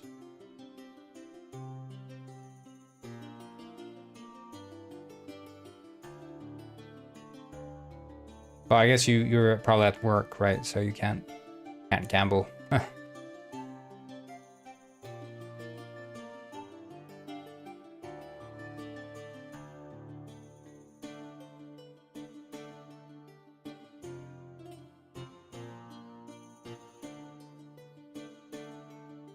It's old time. Okay, so if it's old time, so what do we need to do? Well, we need to, for every single enemy in the level, we need to cache their outfits.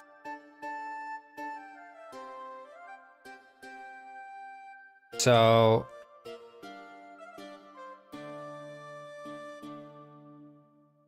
we need to have public game object old time outfits. I guess we could have a couple different outfits that are all like old timers.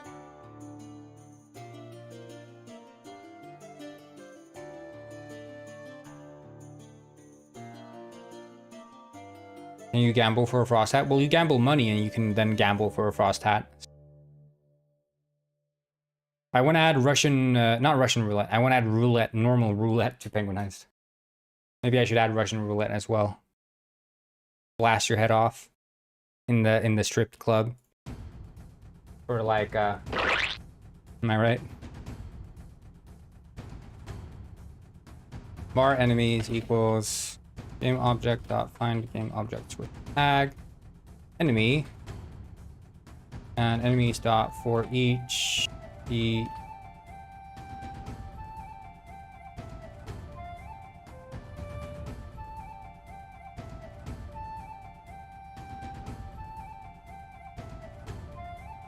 I think it's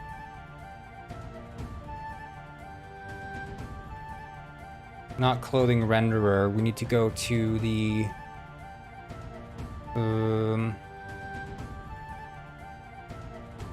NPC routine controller, yeah. There, spawner routine, and then spawn villager.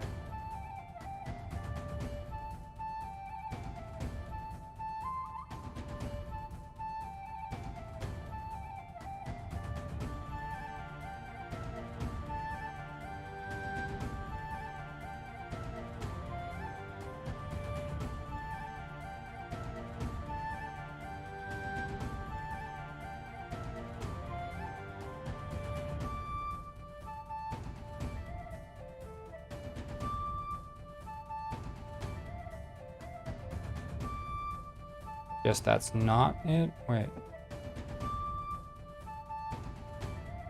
Oh, right. It's on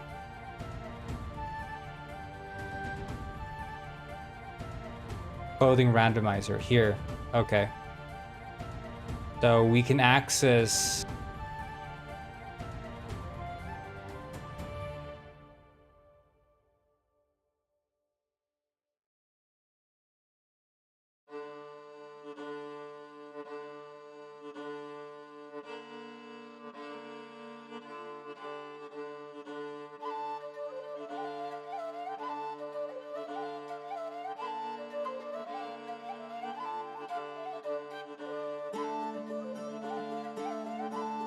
Wait, I just I'll be right back a minute. One second.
All right, let's see.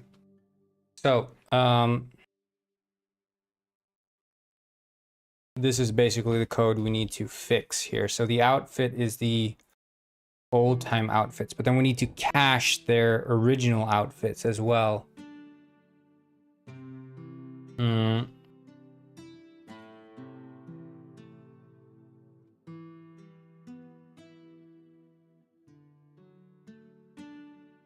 Do I remember you, Faison? I think so.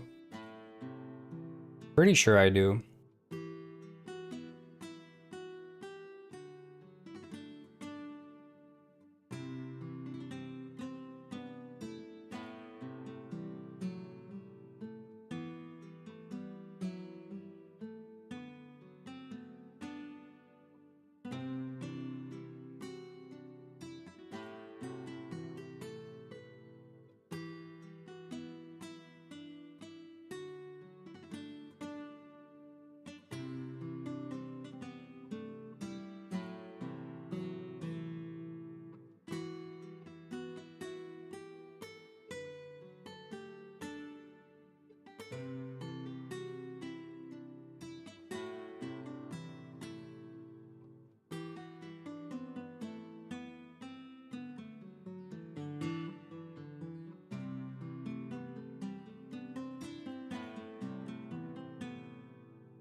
Okay. The dictionary would be enemy.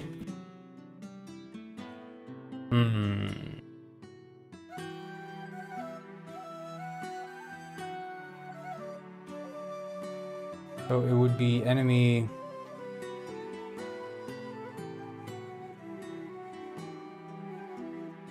I guess we'd have to define it as a class, right?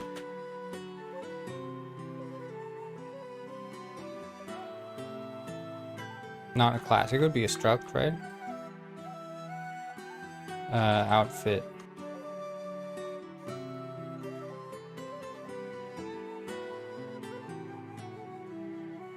Material, skin.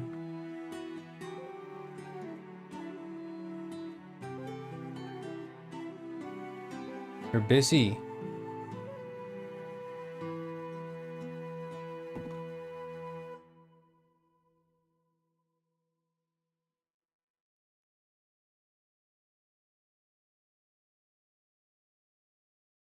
And then we want to have another public struct clothing item, which is a public material mat and mesh. I guess material there.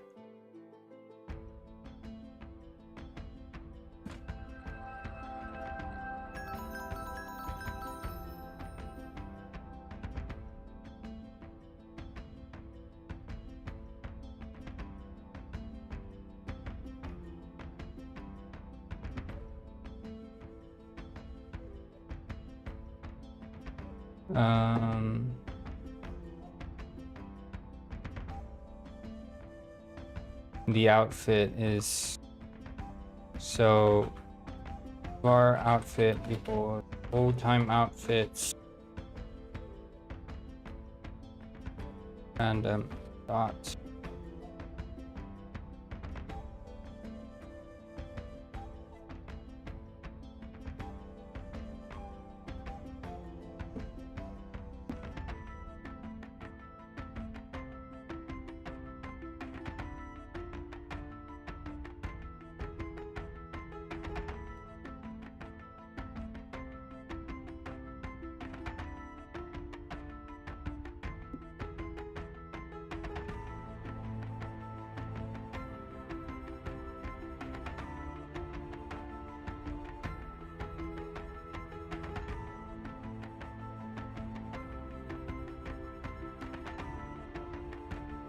there, and that's the outfit. But then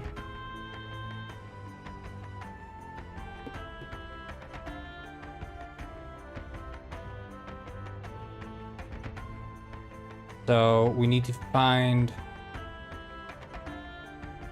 think the structure of enemies is such that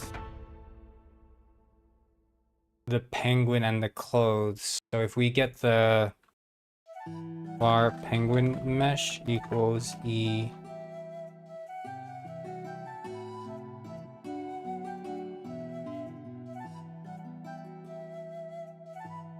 and then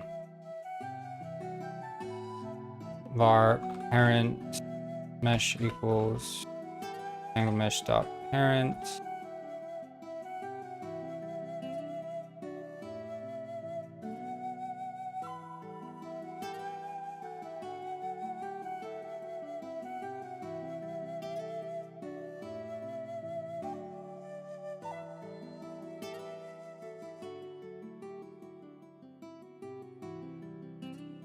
We're doing well. 1 second.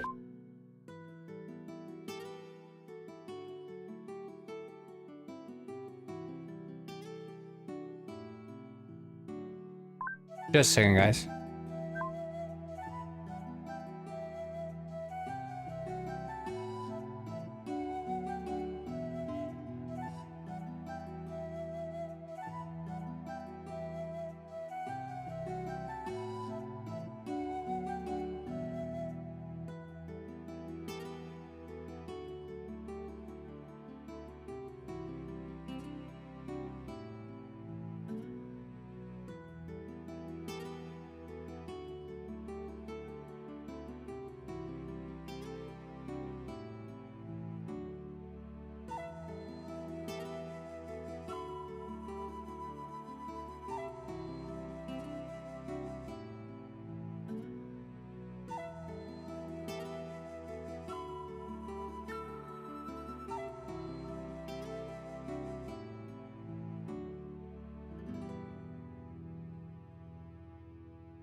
Say hello to the bard from a tavern's far, far away.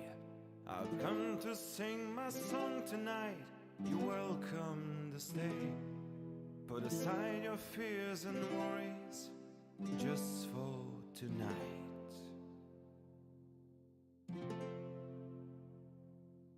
We'll feast and drink together till the morning light.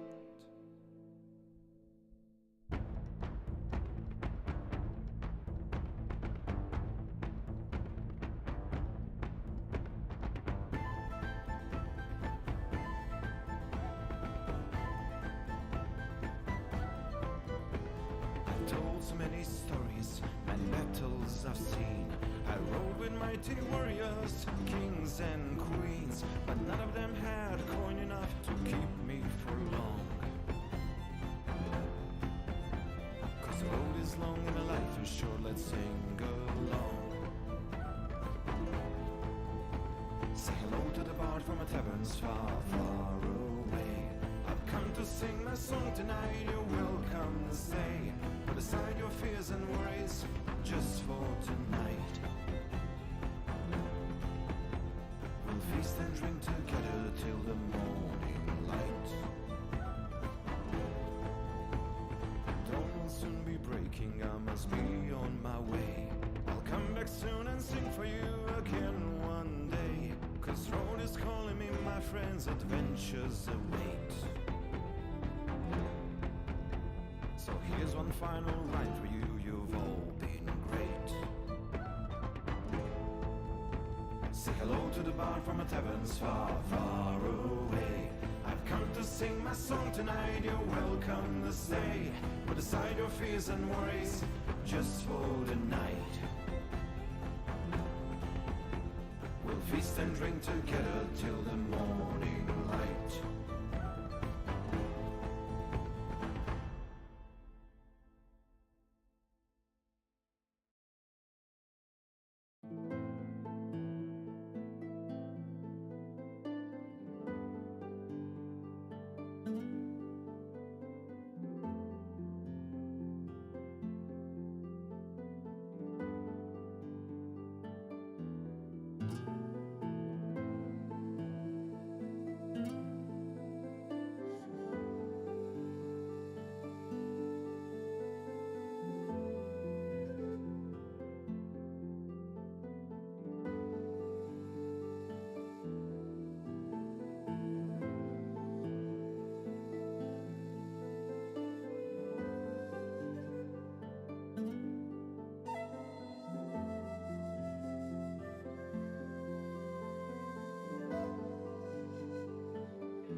All right, party people.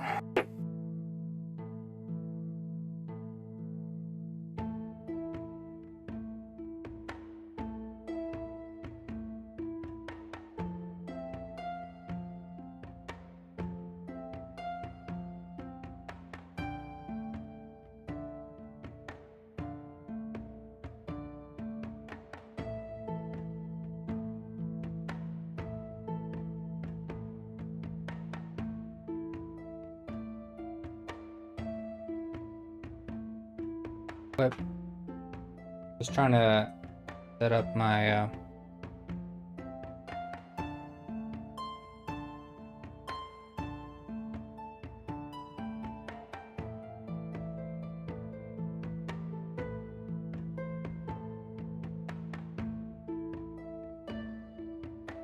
okay.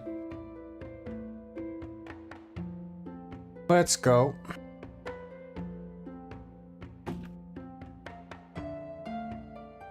So,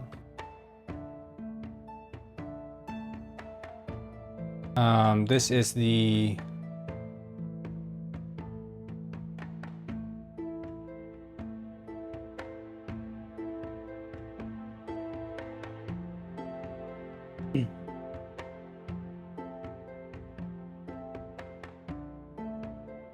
private void assign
skin mesh dot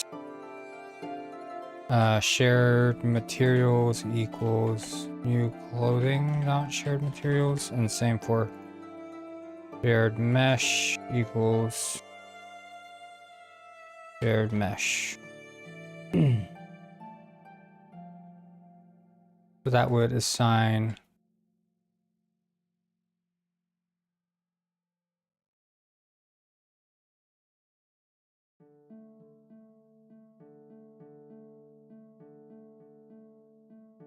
I wonder how is the select current word.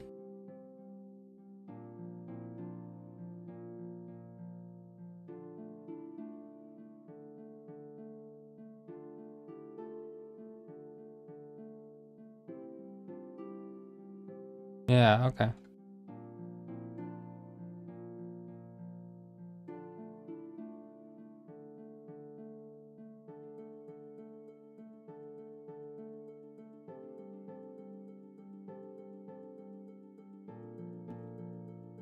Wait, so select current word, select current line.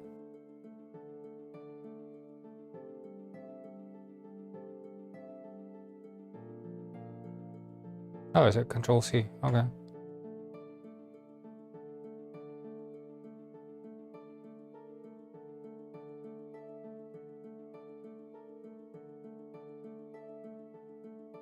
Assign clothing mesh, parent mesh, index 0.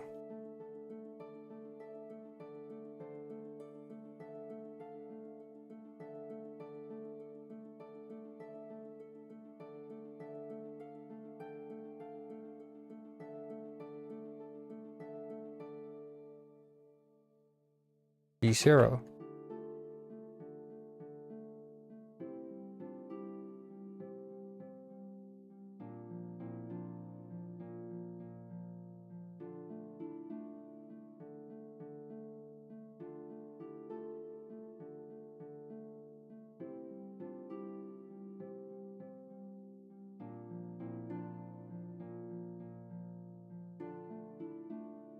There.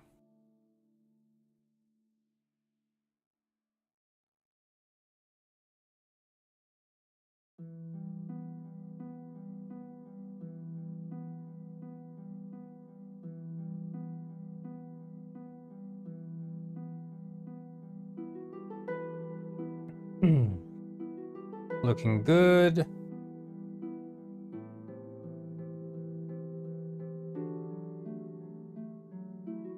And this would then be a dictionary of list clothing item, I guess. And we clothes.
Okay, so we've assigned the meshes.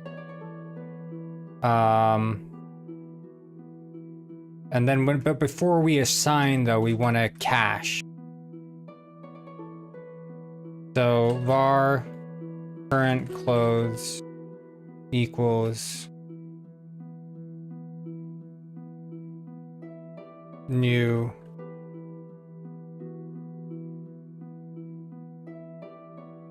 yeah, it's a list. Okay, new list clothing item.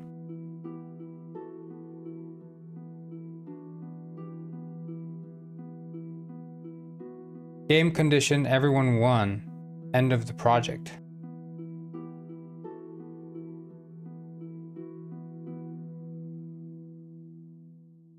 I'm confused.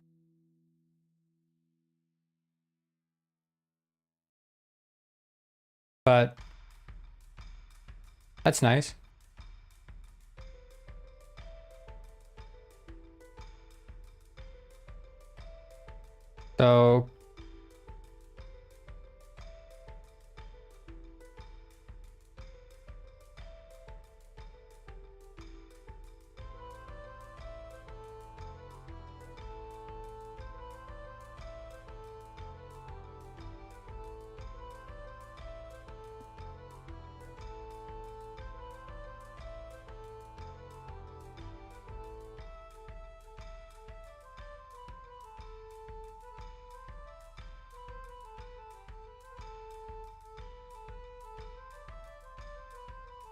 So we could do current clothes dot add new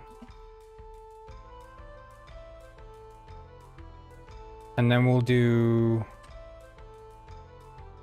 that, and we can do a constructor for that.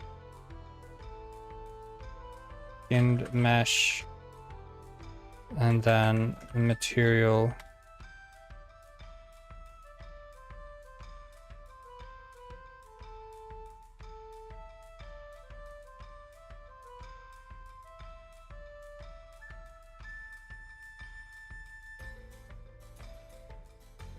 And then mesh equals skin mesh, not third mesh.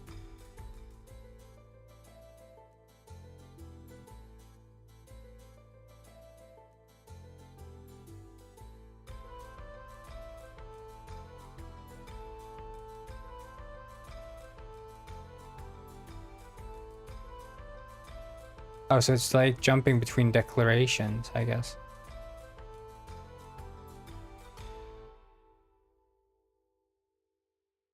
Fields and functions. Okay.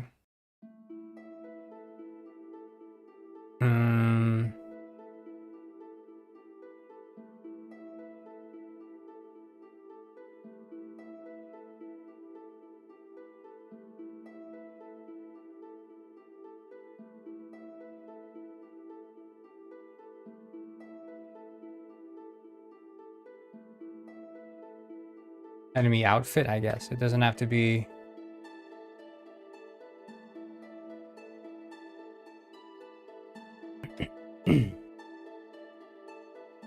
Outfit, current clothes.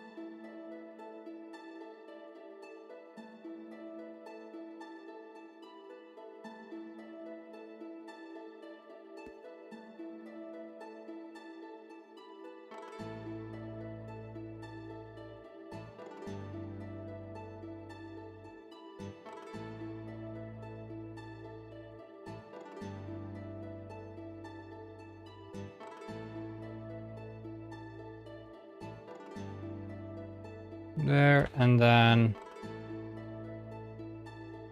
enemy clothes.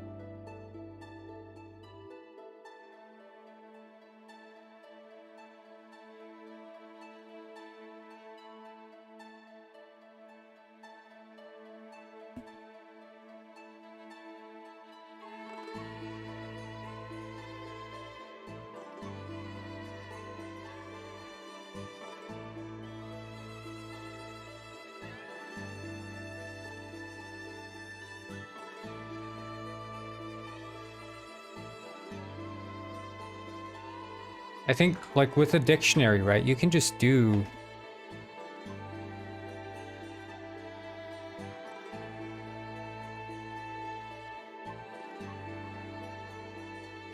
like that should work. And that's specifically, so we'll do this if is old time. Then we'll do this. And then else if is not as old time.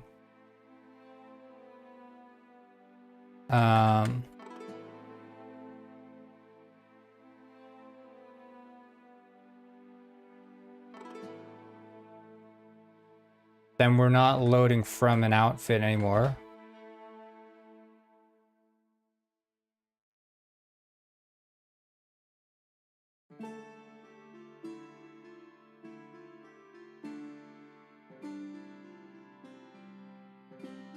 And we'll do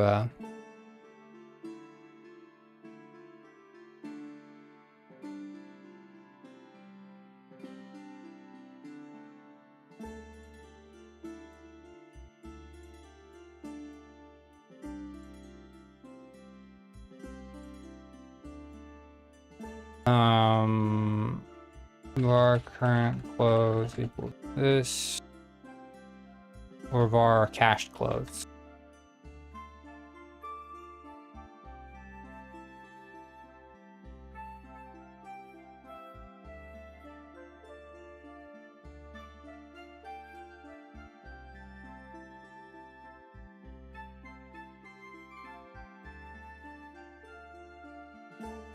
Right, okay, because it only assigns through meshes. Oh, you're also a game developer. Hello, Akash. Of Unreal Engine. Yes, I work in Unity, so slightly different.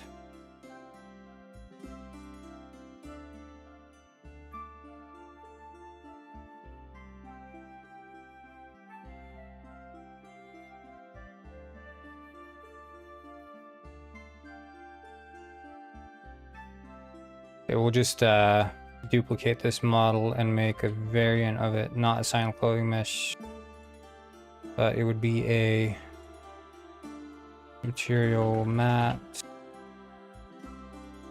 Ah, yeah, well, there we go.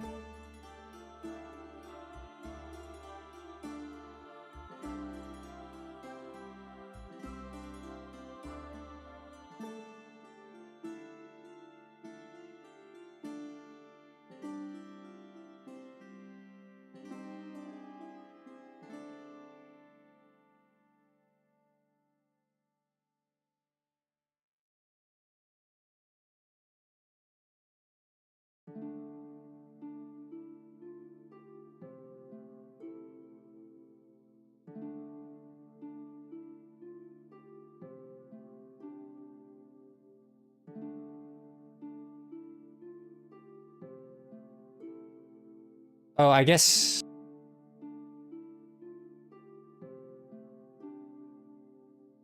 Why Unreal Engine's games are easy to dump and reverse, as in like... Oh, you have game company, that's cool. Like, you mean why they're easy to, like, decompile? Is that what you're saying? Or...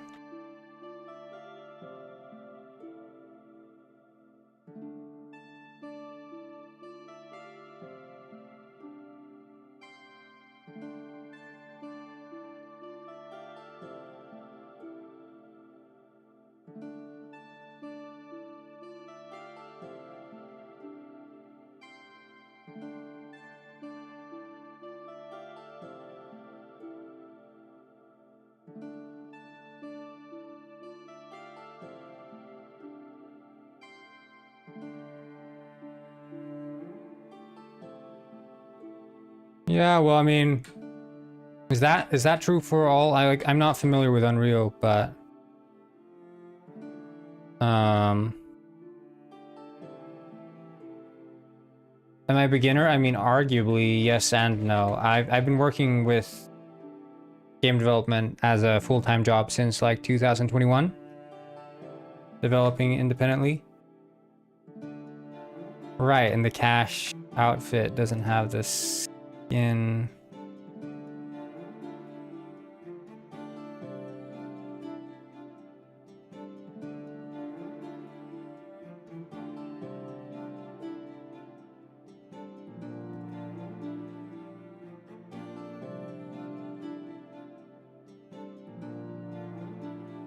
Yeah, but I'm not familiar with Unreal and the way it works, but I mean, Unity, it's any game engine that's sort of standardized. Like, you know, any popular game engine will sooner or later get tools developed for it that make decompilation quite simple. My age, I'm 26. Yeah, IL2 CPP, yeah, but that's of course assuming that you do compile it in IL2 CPP. You could compile it in monobehavior, in which case it's very easy to read the output and the compiled files.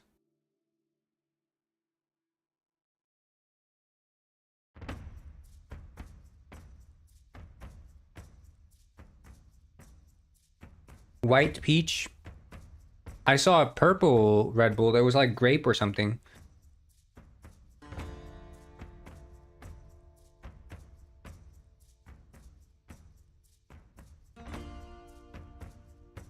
Okay, I think this is pretty good. So this should change if it's old time. We switch the clothes for all the... I'm trying to get better with not using the mouse. I'm like stopping myself from using the mouse.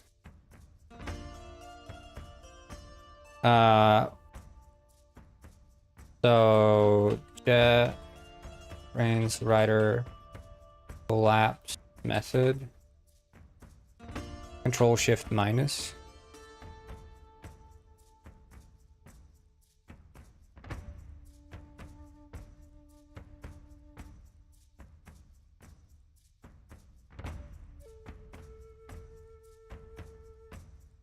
That another minus? Oh, but that collapses the entire thing. Oh, control minus. Okay.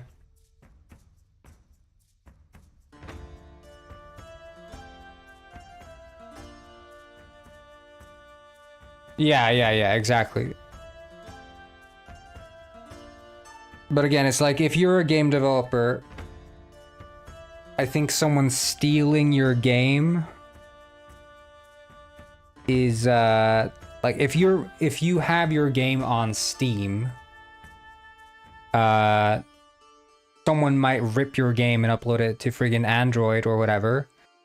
And there are people that do that, but again, it's like that's probably the least of your worries. If you sell well on Steam, you will do well. And generally the games that get ripped are the ones that are easy to rip.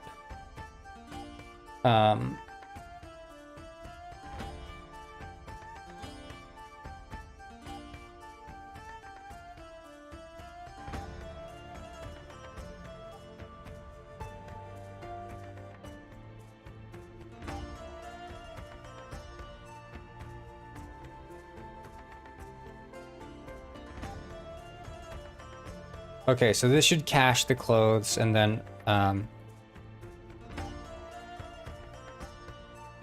yeah, my PC specs, I have just some shitty i5 Intel processor and then a 3080 graphics card.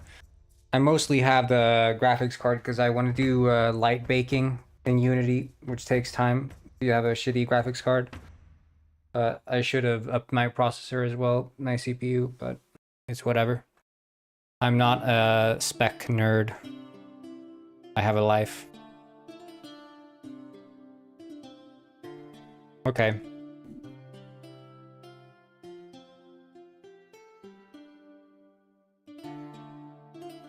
And we can do public update.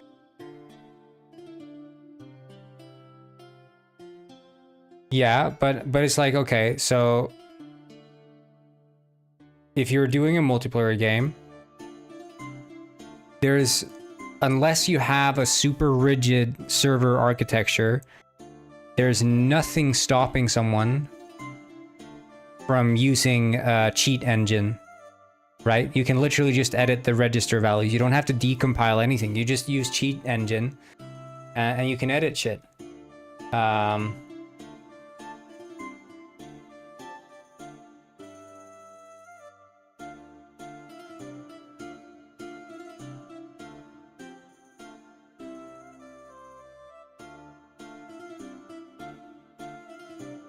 Yeah, the clipbot sucks ass. It's so bad.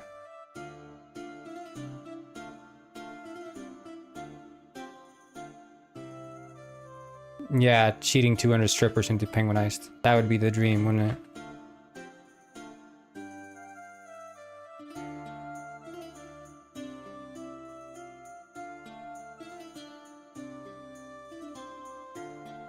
But also, like, okay, in my opinion, I think a lot of indie developers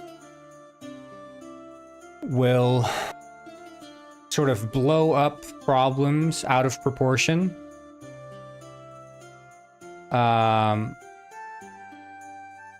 Where they're like, oh my god, but like, what if someone steals my game? What if someone, you know, hacks my multiplayer game or whatever? But it's like, in order for that to be an issue, your game, first of all, has to be a success. And most of the game developers who are like complaining about these problems haven't even released a successful game yet, so they haven't even had to deal with those potential issues. In fact, when you do have to deal with those issues, you will be happy to deal with them because you will be rolling in money already.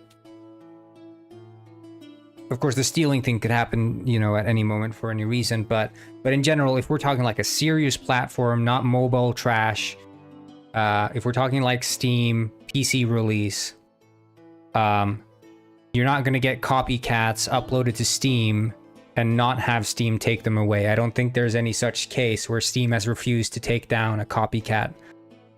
Because Steam is, despite having a lot of garbage on it, a very well curated platform.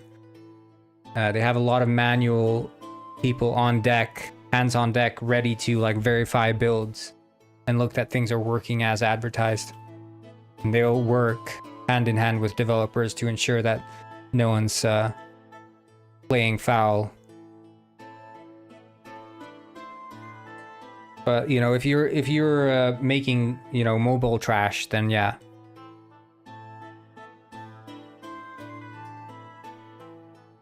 How far do you say is game encoding different from normal IT work? I mean, okay, considering that I haven't done normal IT work beyond friggin' university assignments, I would say it's very different. But it depends on what kind of IT work you're doing. If you're doing web services, you know, let's say you're working for like Netflix or something, that could be insanely complicated because first of all, you're dealing with legacy architecture, right? That's been around. Hello, Rohilas Ref, what's up? You're dealing with like legacy architecture, right? You're dealing with a monolith of code base, like it's insanely massive code base, and then you have like this. Like the way they structure those kinds of companies is very like fractured. You have like these people dealing with the front end, the back end, and then the back end is split into like, you know, friggin' 20 plus different sub teams that are all dealing with like different services. And then you have not only just that, but you have like maybe people working on Netflix for consoles, Netflix for the browser, Netflix for the phones. It's all different teams, right? So like communicating and organizing things on those teams is probably very different. And those kinds of challenges, those like architectural challenges, are not generally in games. But if you're working on something like an MMO, like World of Warcraft, then you'd probably have to face those sort of architectural challenges with like, you know, hosting servers, uptime, downtime of servers. You have like the latency issues with multiplayer, and it's like endless amount of issues that arise from multiplayer alone that are like almost not even game related at that point. It's all just, I remember you, Pavel. I do. So it can become quite a mess there. But if we're talking game development, indie game development, it still has, you know, it's very much, you know, spaghetti code works. But you always have this thing that many web developers won't consider, which is that on the web, generally web pages will run well. Even if you throw a bunch of shit into them, they'll run well unless you're throwing shit into them without thinking, right? You're rendering something 2D, you're rendering a scroll or whatever, a video on the web page. It's like there's nothing to be concerned about with regards to performance on the web beyond like the background server architecture for whatever service you're trying to deliver. But the actual web page itself, the visual element, is whatever. The kind of optimizations you have to do in game development are so insanely more sort of complex, right? Because you're not just running calculations, you're running calculations at hopefully 60 times per second, right? You're running these calculations 60 times per second, or even more in some cases, such as like Counter-Strike, whatever, where people want to have like 120 plus FPS, 140, 240 even. And you're running like those calculations every single frame. And you really have to optimize that shit to make sure it runs smoothly, because even the smallest amount of like tick in time there can be like a death to a game. If you're on Netflix and you click a video and you click a title, you're not gonna care if it like loads half a second slow or whatever. But if the game hitches for half a second, oh, that is a stuttering mess. So performance is critical when you're working with games. So you have to approach it very differently. But everything's happening on a loop, always on a loop, you know? Whereas generally web pages are most often quite static. So.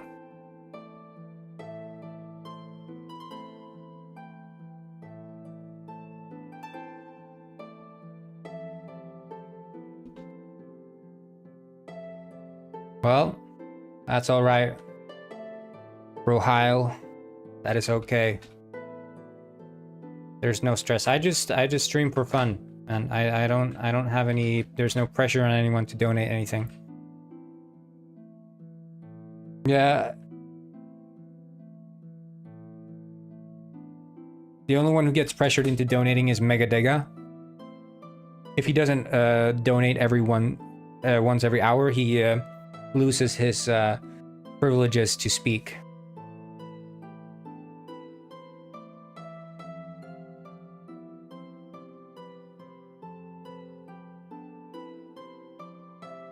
I am Rich Rick, the richest penguin on this side of the equator.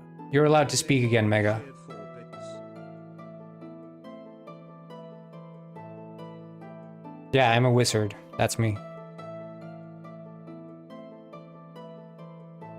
Okay, that's the old time manager.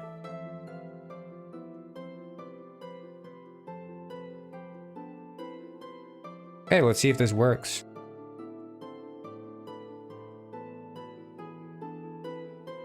Yeah, Megadega is a wizard.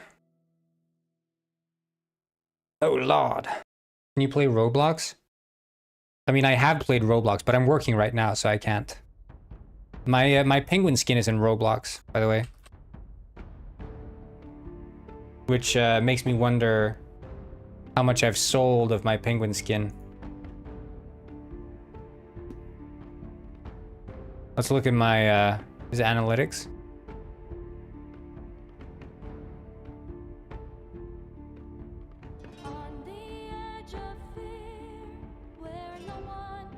Holy shit, I've almost sold 200 of the penguin skin. Almost 200, boys. I've earned 10,000 row dollars. Okay, so if you're coding, like, okay, so in Unity, you're coding with C#, right? But you're not coding with C#.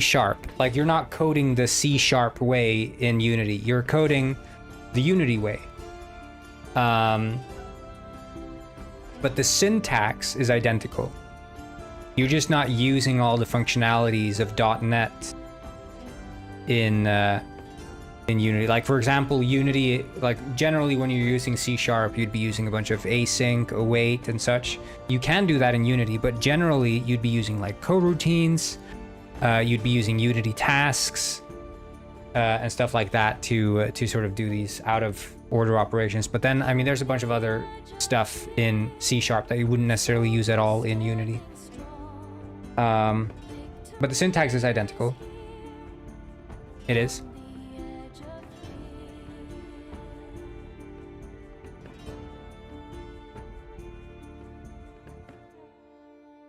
But yeah. On the edge of fear.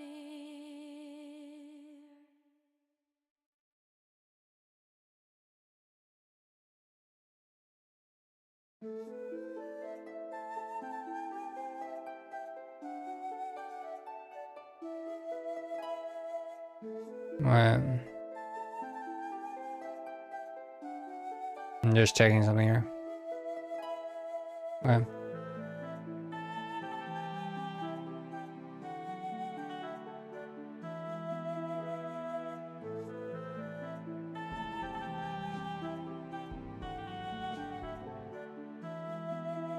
Okay, we're gonna go into the old times now. Oh shit, I need to assign the host effect. I can just do that, easy.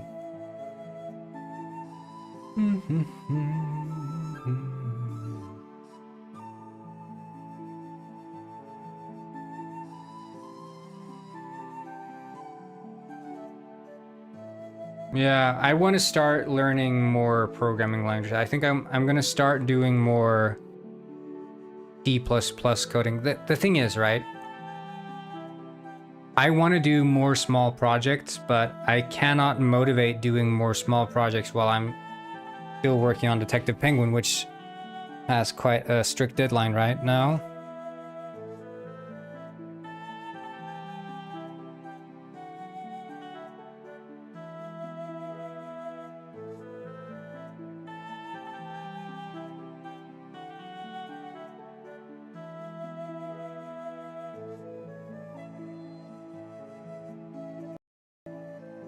This duck character really reminds me of Ellison.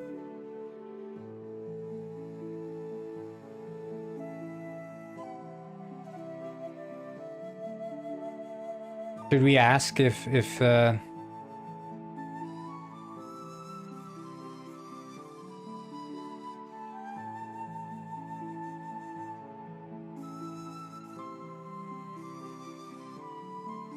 yeah. No, but I would want to do... I would really want to do more small projects in different programming languages.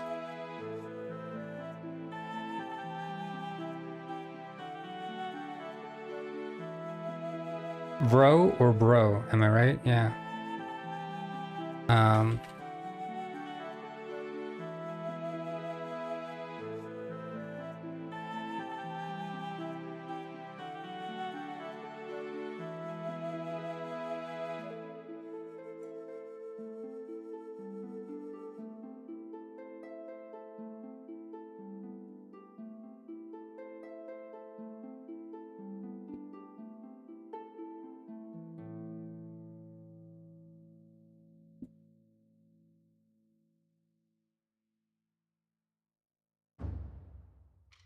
Yeah, Scratch.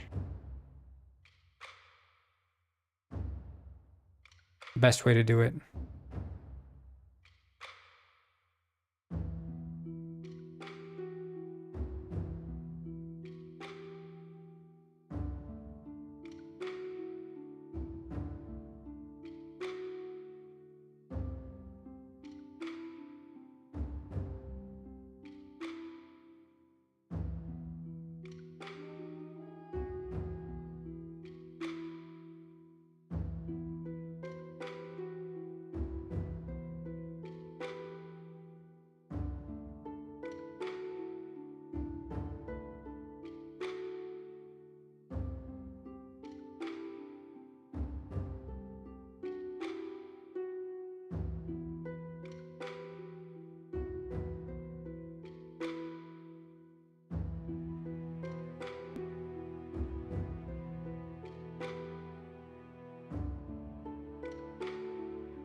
Yeah, I think I need to. There's like some...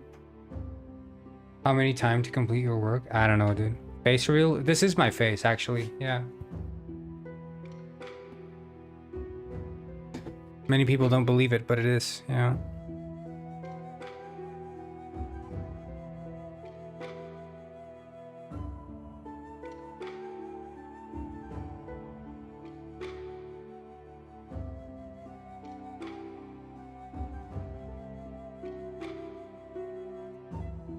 Yeah, that's also like with pointers. So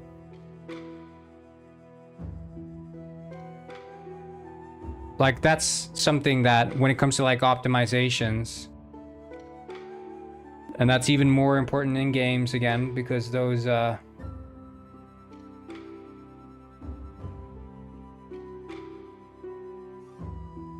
most optimizations in games build up, like if you're not clearing up your garbage when you're working with games, that can add up really quickly, especially 60 frames per second, that's 60 references per second that are adding up and sort of leaking into memory. but pointers and like understanding references is quite important when you're working with games, and especially like you're working in C#, right? But if you don't understand what a reference is and how the memory works,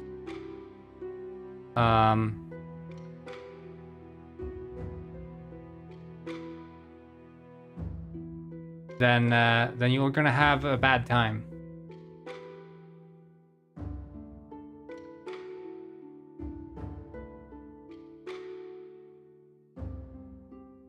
Create folder old outfits.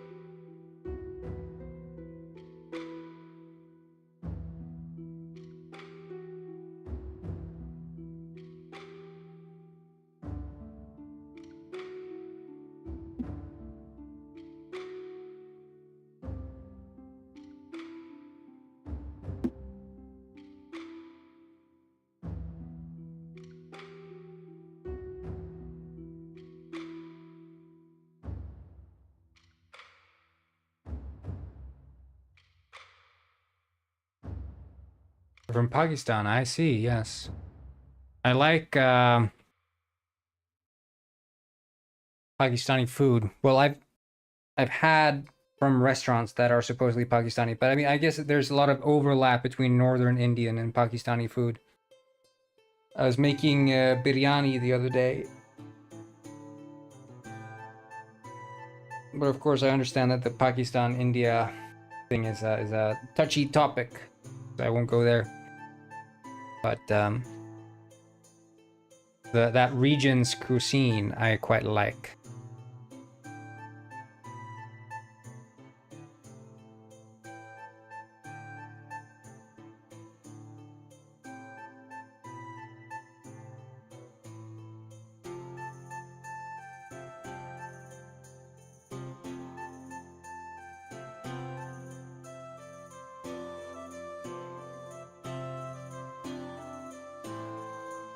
You're in India? Okay. Hello, Keshavux. I didn't know.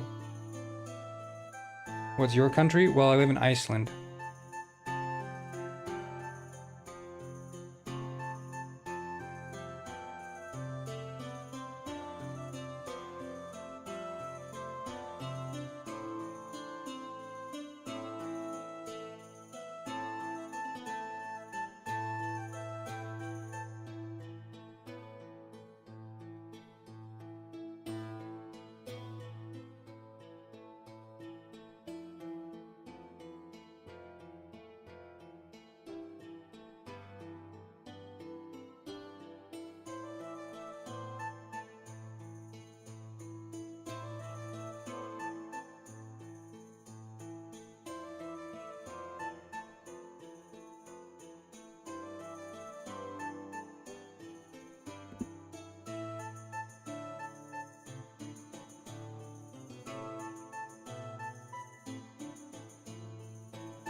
Robber hating on Velocin. I like to see that.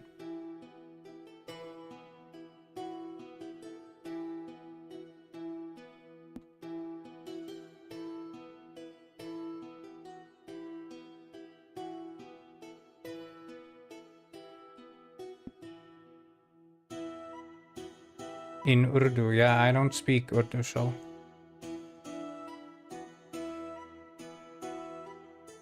no comment.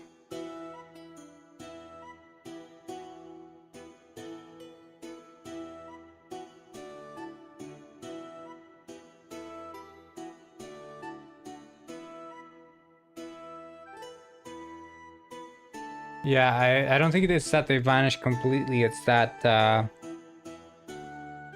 when it blinks and then loses tracking of my eyes, they stay closed. You learned a new word in German? Ah.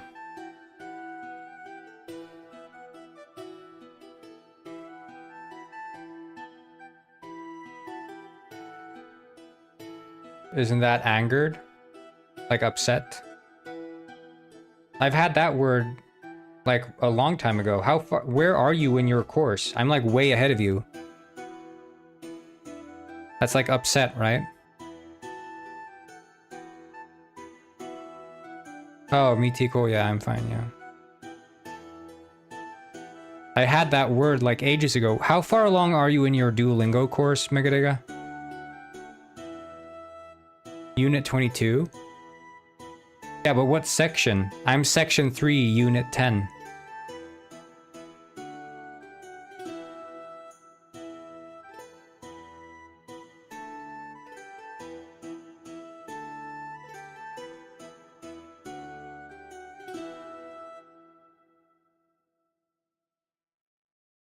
Am I ahead of you?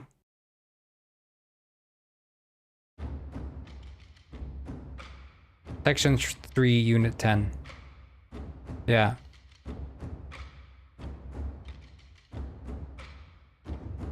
Because that would be embarrassing if I was ahead of you, Megadega. Very embarrassing. Because I know many people who have Duolingo and are maintaining their streaks are not actually doing so by learning new stuff. They're just repeating the old stuff.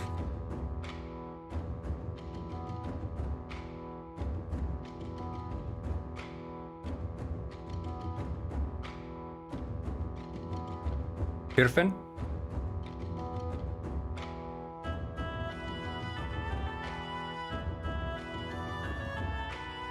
Lurfen?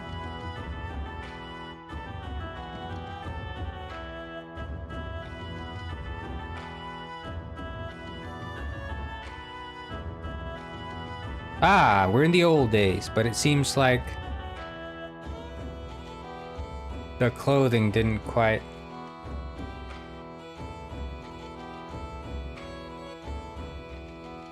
change.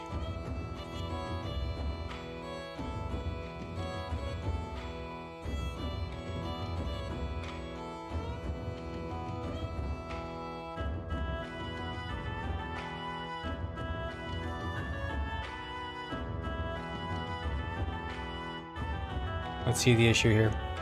So, set is old time. First, we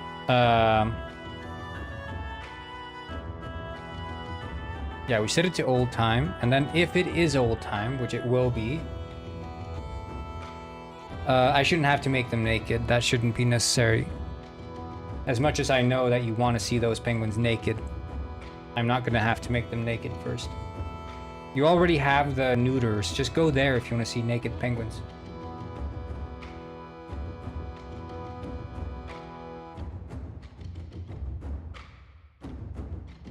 Right, so the outfit.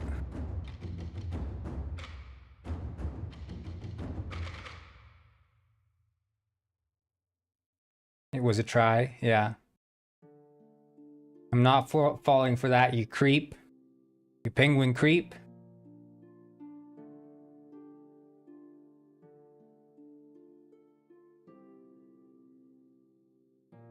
You and Mega are the freakiest penguins on this stream. What language do you use? C#, Unity C#. And hello, Conspi Realm, what's up? Okay, so new clothing.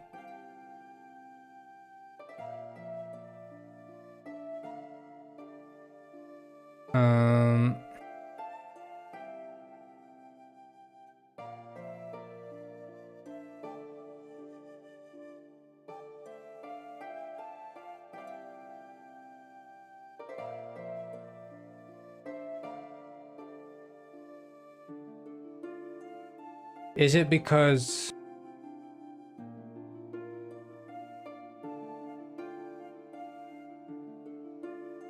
someone translated coding languages into German? Yeah, that's horrible.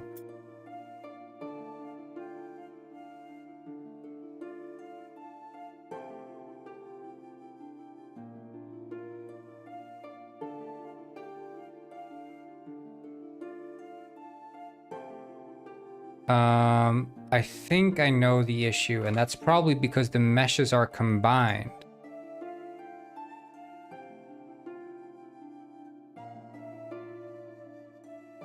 So if we do e dot get component in children, undo and mesh combiner, and bar combiner,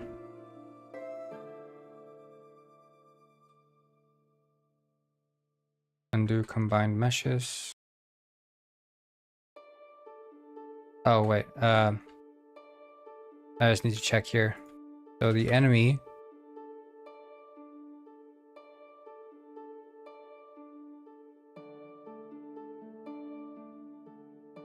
yeah, I love I mean in Iceland they really like their language too, just like in Germany where they will dub their movies, but we don't dub them here. But there is an insistence on using Icelandic terms for Section 3, Unit 6. Yeah, I'm Section 3, Unit 10, Mega. I'm ahead of you. Have you been doing nothing but learning German?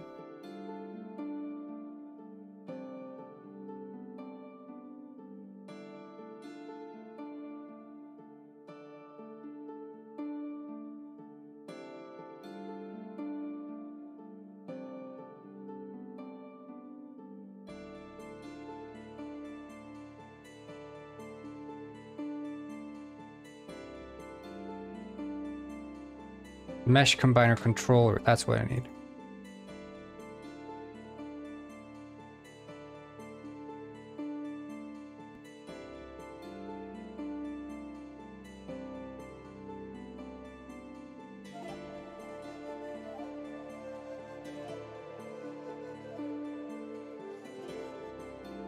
Yeah.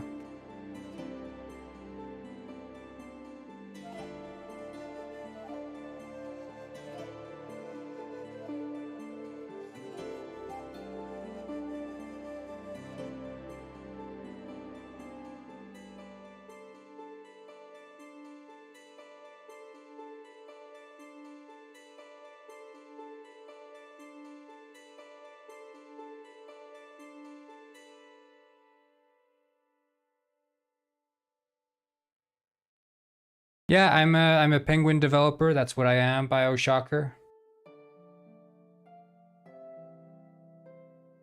How are you doing? I'm the one and only Penguin game developer.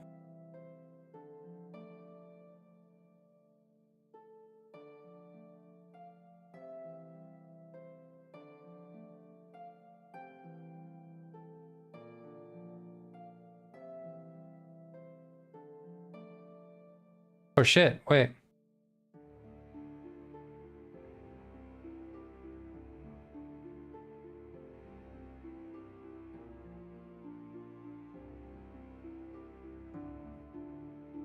I think they're doing like a Nintendo Direct. Supposed to be the last one.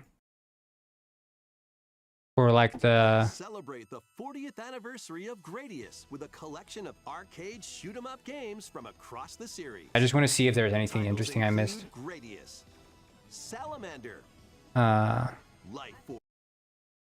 どんな冒険が待っているのでしょうか。今後の続報にもご期待ください。 I'm just scrubbing along here. Escape from dire straits. Yeah, it doesn't look... What's this? Story of Seasons. Isn't this like a farming... This is where your new life begins.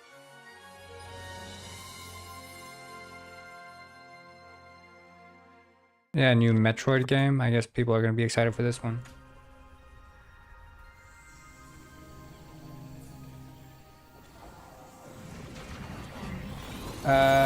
Well, it's the last Switch 1 Direct, so... Oh, it's the first-person one. Nice. The upcoming Directs are going to be for Switch 2. So April 2nd, they're going to share more info on the Switch 2. But this is the last one aimed at the first OG Switch. In order to survive, and escape this planet that she was unexpectedly transported to.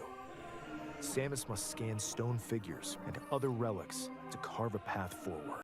She's not alone to strike.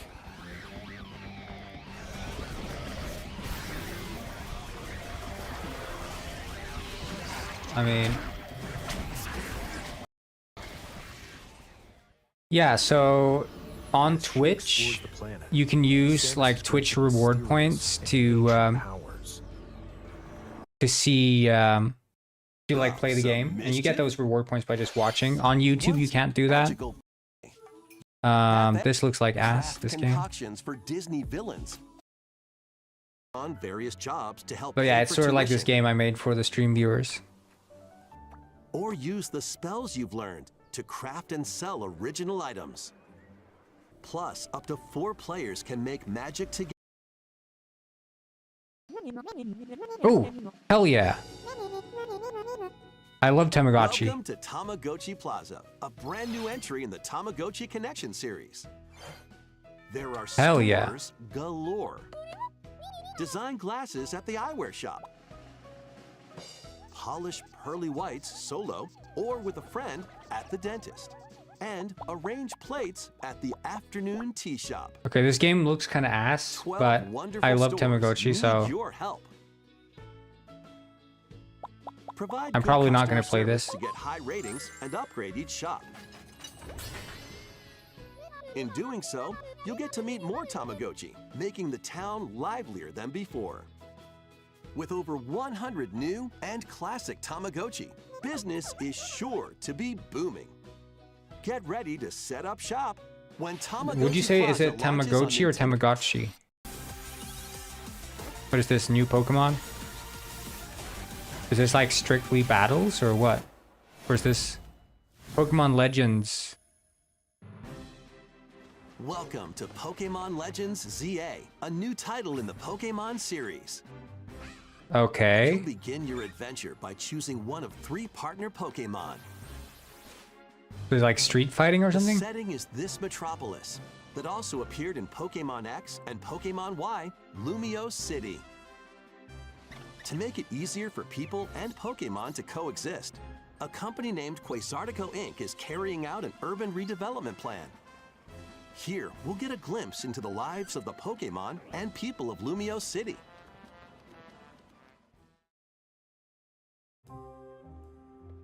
Scattered all over town are wild zones. These areas are special environments where wild Pokemon I'm can not live gonna comfortably, play even Roblox, within the city. sadly. You can catch Pokemon here. But they Honestly, might be this game hostile. doesn't look half If bad. you sense trouble, get to safety. I think Some of them can even be found on rooftops. wow. People and Pokemon live easygoing lives in Lumio City.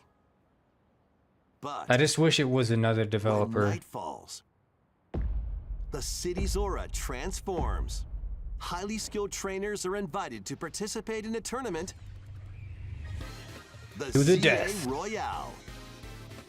Trainers await in battle zones. If you're spotted, they'll challenge you to battle. Strike first. I mean, before this way being of seen, fighting and is you'll just land a so surprise much attack. better, where it's actually like, During you know, battles, it's using a turn-based, super but it's effective move at the live, right sort moment of. is key. And with Mega Evolution, some Pokemon can power up even more. Gay.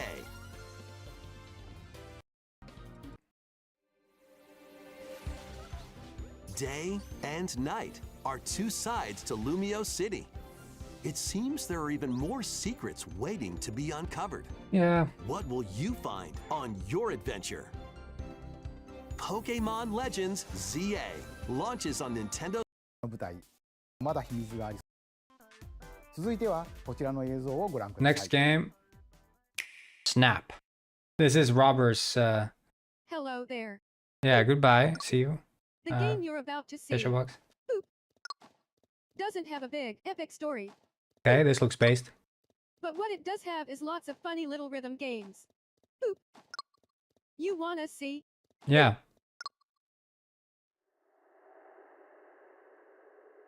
Just press the button to jump through the ring. Boop.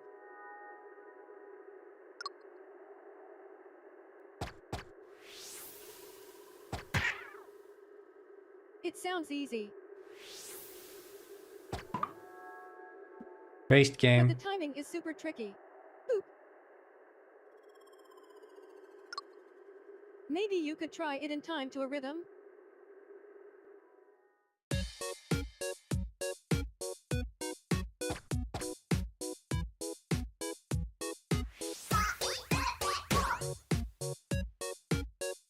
So good. In this game, you might do almost anything, but you will need to do it in rhythm.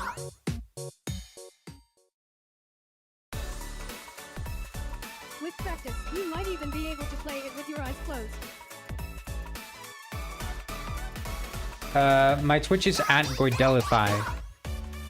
So I think it says on the YouTube short, it says my name at the bottom left, right?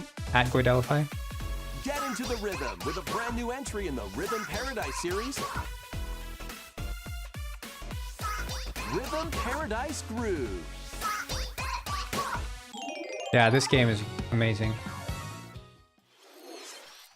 シリーズ完全新作のリズム天国ミラクルスターズが登場します。つんくさんがプロデュースする楽曲ももちろんたくさん収録されています。さて、どんなリズムを刻んでいくのでしょうか。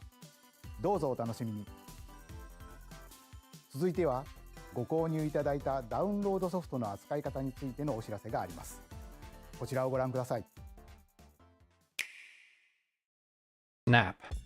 With game cards, you can put a game featuring Mario in this Nintendo Switch console and a Legend of Zelda game in this one. Yeah. Really inserting the games you have on hand into any console you want. Mm-hmm. But what if digital games could be as flexible and convenient as game cards? Yeah. Here's what we came up with. Introducing the virtual game card. Thank you. In the future, virtual game cards can be used for digital games. Force has learned to dance. Thanks for the follow. When purchasing the digital version of a game, it will be loaded onto your console as a virtual game card, allowing you to play that title. Your digital games will be lined up as virtual game cards on a dedicated management screen. Here, you can load and eject your virtual game cards and manage which games you can play on your console. So it's just family sharing. If you have two Nintendo Switch consoles, you can eject a virtual game card from one and load it onto the second. Now you can play this game on the second console wherever and whenever you want, just as if you had inserted a physical game card. With virtual game cards, you can freely load and arrange which games you play on up to two consoles. Local communication with your second console is required, but only the first time.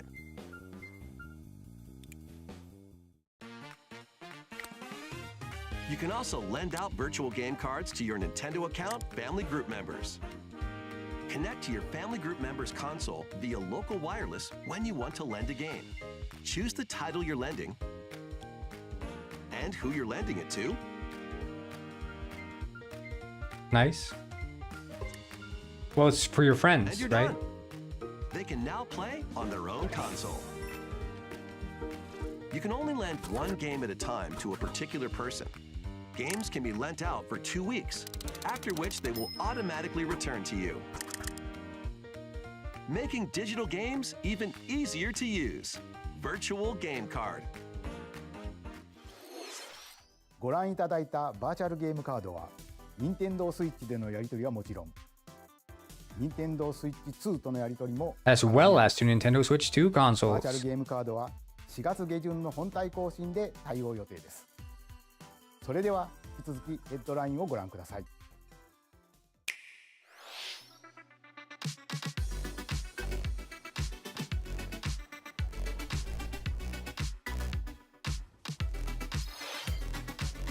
Okay. Ion Life coming to Switch, I guess.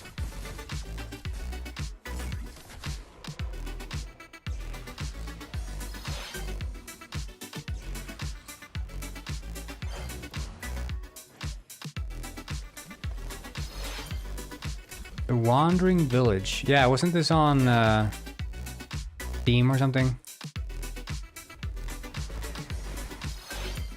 King of Meat.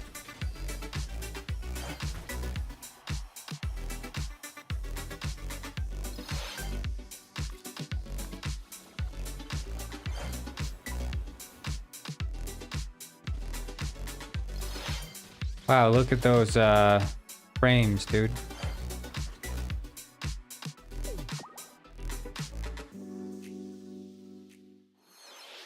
Uncover history once more. An HD remaster of Saga Frontier 2 is venturing on to Nintendo Switch. Yeah, I can't watch this more. It's whatever. I think they probably showed all the interesting stuff anyway, right?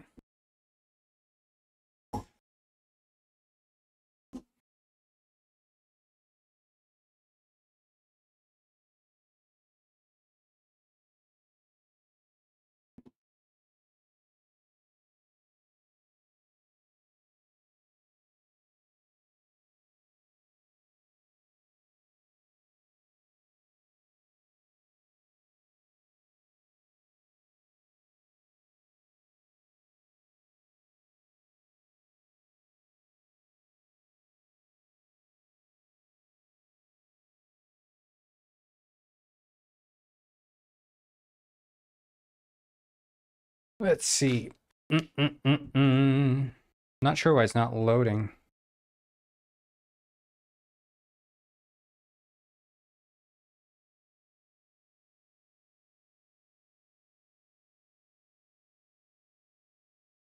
It just takes time sometimes. Okay, so. Yeah, see, it just changes the material on the first piece of clothing.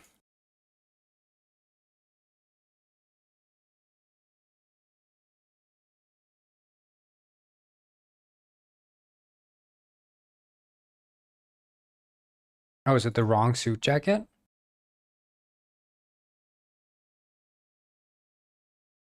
I'm not gonna play Roblox. I'm not gonna play Roblox, dude.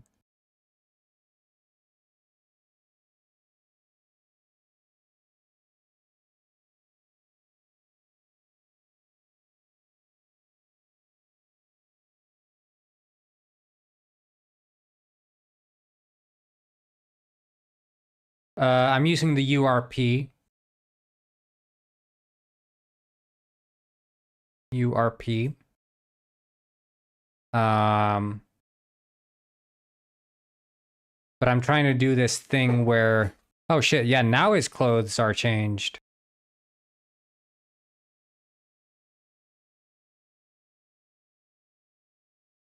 See, it sort of works. Ah, ye old penguin village. This is how it used to be. This is how it used to be back in the days of the penguin village. Indeed. Everyone wore a top hat back in the days of the penguin village. Do do do do do do do do do do do do do do do do. Do do do do do do do do. This is the old school penguin village. Ye old penguin village. Ah, this was back in the days when I was but a young penguin. A young Gwyn. Yes, one pair of sardines, please. That you're out. Well, I guess I must go to the market then. To shop for sardines. Hello, please play Roblox.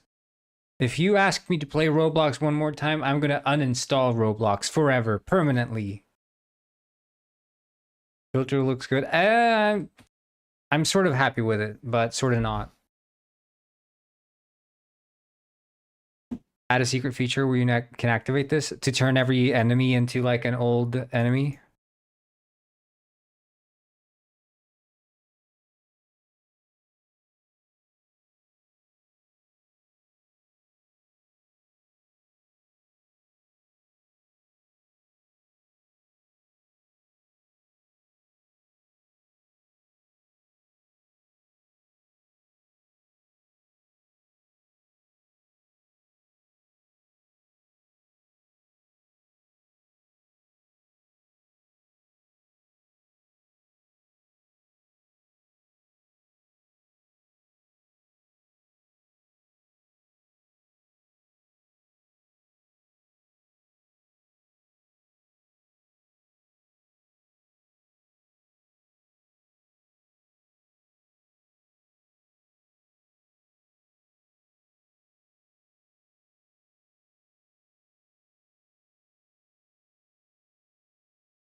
Yeah, maybe I will.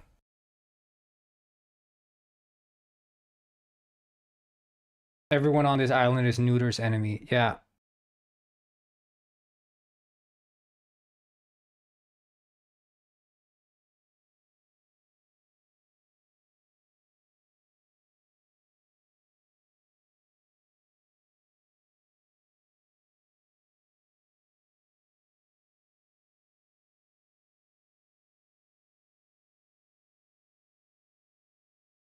I wonder if Lemon Key also has a top hat.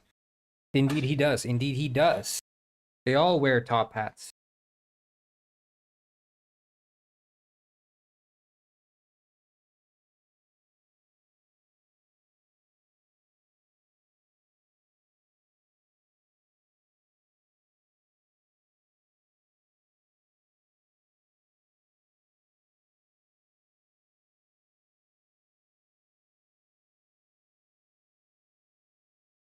See, it's like...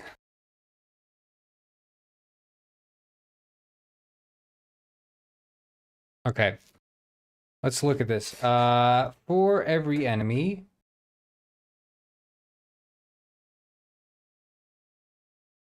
is here.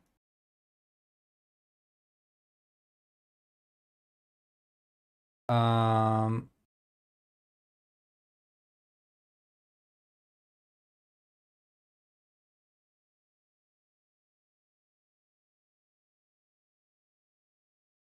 Ah, do we only do it there?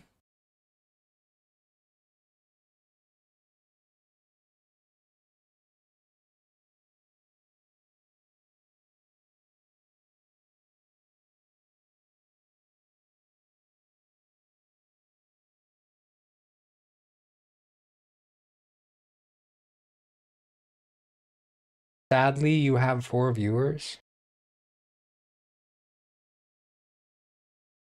Yeah, I'm so sad.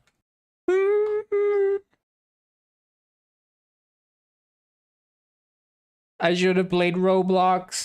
If I had only played Roblox, I'd be famous on Twitch.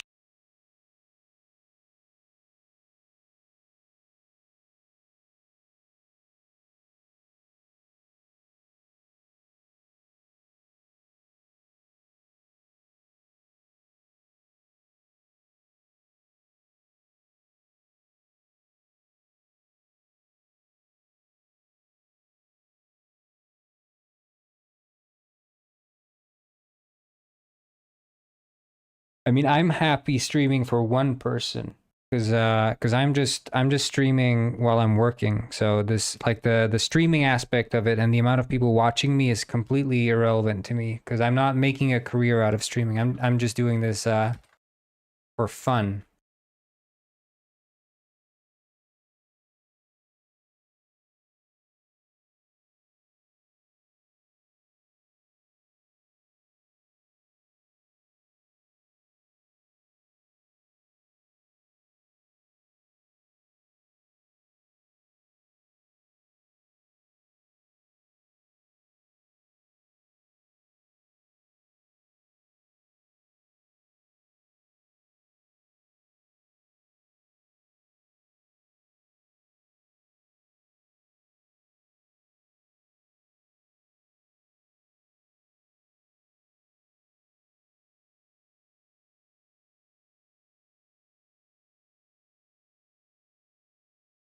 Ah, okay.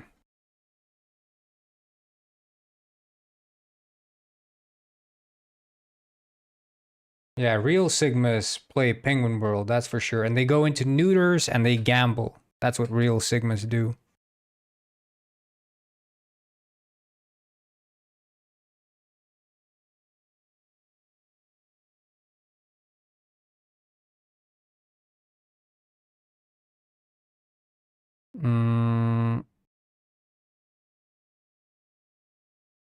I think this should work, right?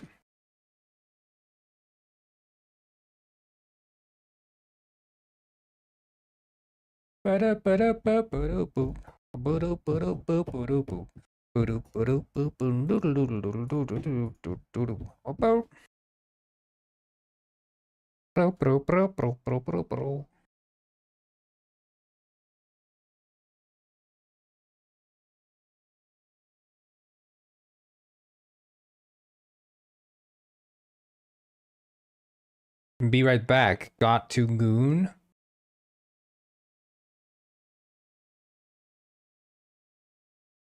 Yeah, sure.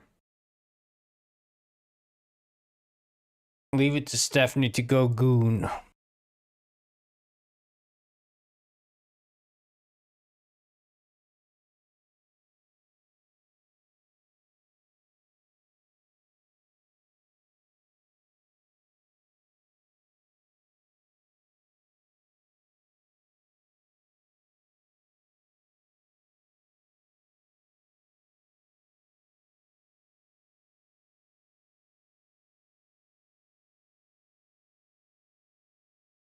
Wait, does the undo combine not assign the... Wait, penguin mesh.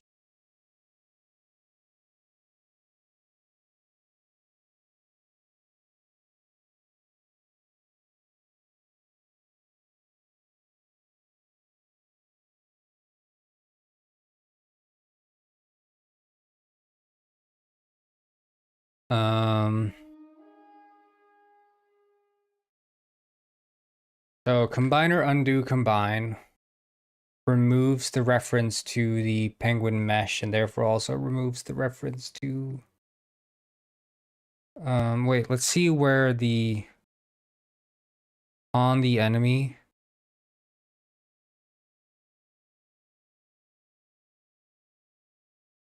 Is it just the parent? Is that the parent?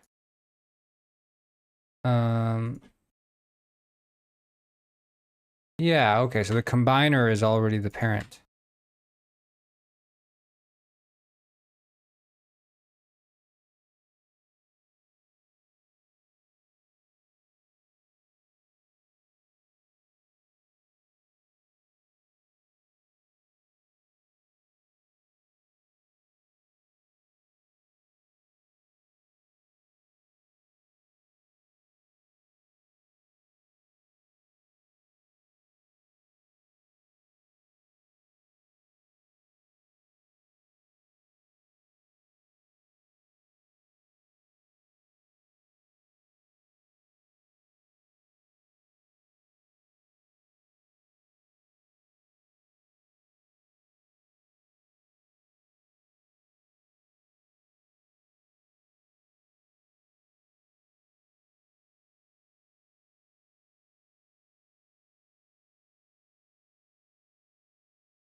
No, I do not know.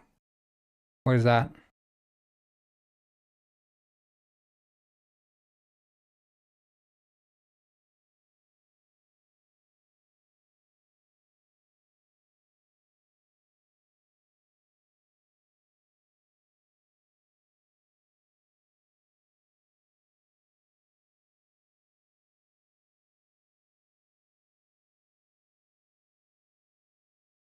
Food, okay.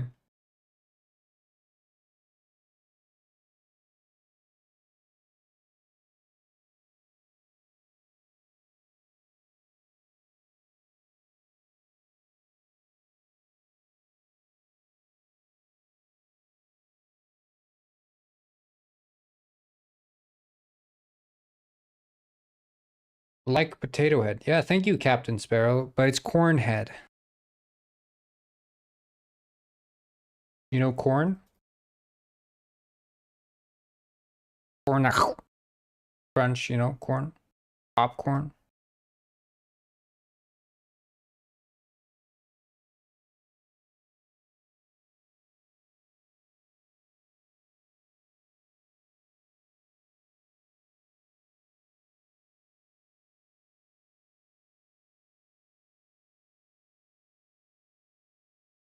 Never seen a penguin with that. Well, you know. Now you have. It works. Ah, top of the morning to you. I'm the old penguin here, living in the past of the penguin village. This is the good old penguin village, back when penguins were still nice and there was not crime running rampant on the street of Penguin Village. Oh, shit.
There we go. Okay, this should work. Now it should remember all the penguins and all their clothes. And it should everything should be right in the world. I think. But then we can also do that. We should cease. No.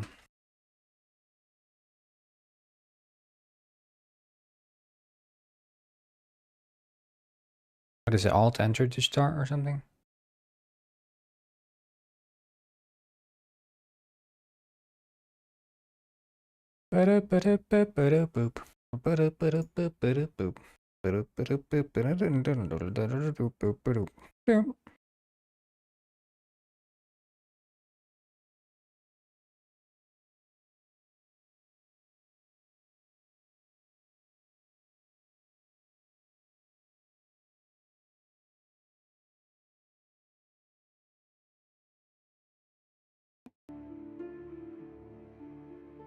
Steffi a little too freaky. Yeah, I'm thinking Sue too. I feel like Steffi's definitely become way freakier as of recent.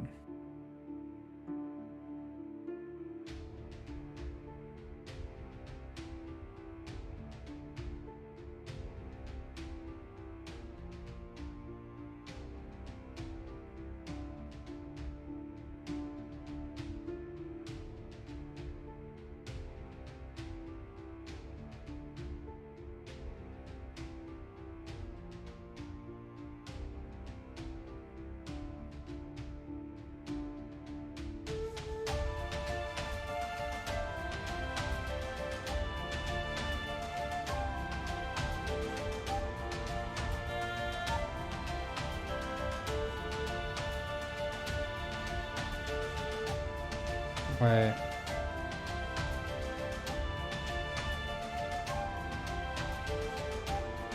You don't even said subscribe and like. You are a good person.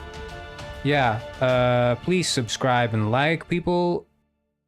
Make sure you subscribe and like.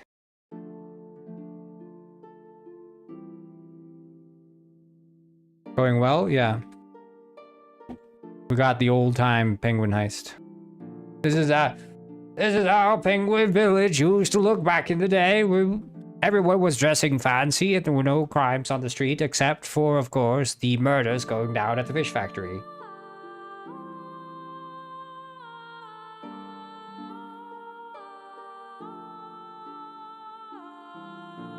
Violence didn't make use of guns. We just beat each other with our flippers. Old school style. And of course, we did not have the environmental regulations, so we were allowed to dump bodies in the ocean without concerns of any potential contamination of the water. We had not yet subscribed to the woke agenda that made us have to care for the water.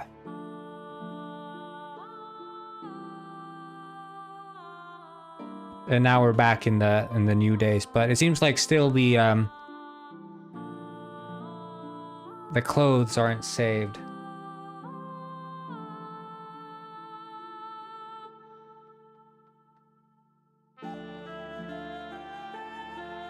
Thanks for subscribing and liking.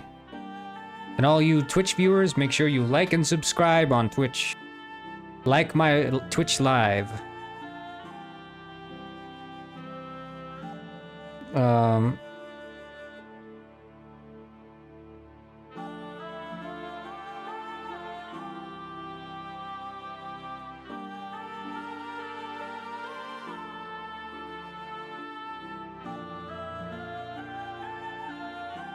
Wait, so is there like an error that shows up here?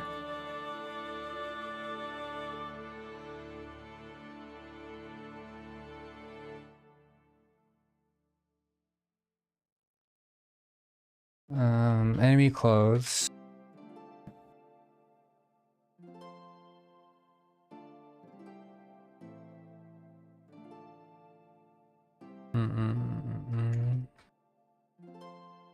So the cached clothes, sign clothing mesh, cache clothes.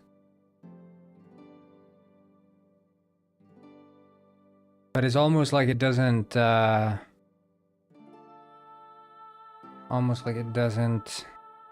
assign it again.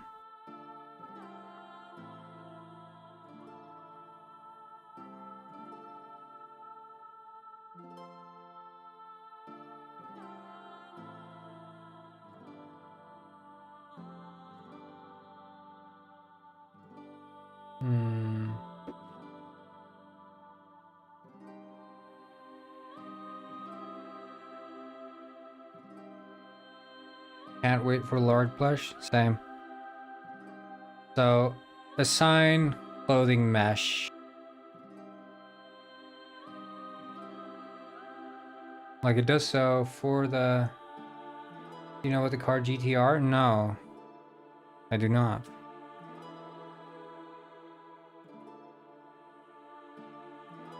Shit post idea, do the morning routine thingy? What's the... Oh yeah! You mean the guy with the water, the ice water.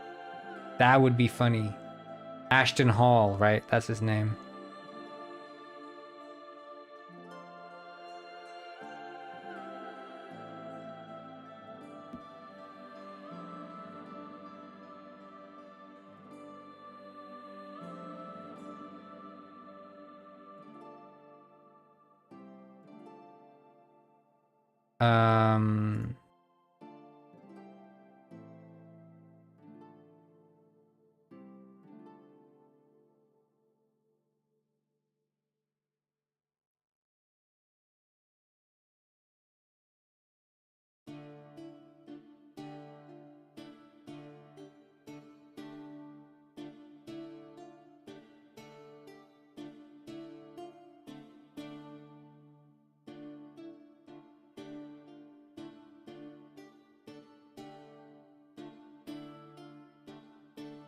Yeah, that's actually good. Beat up kids.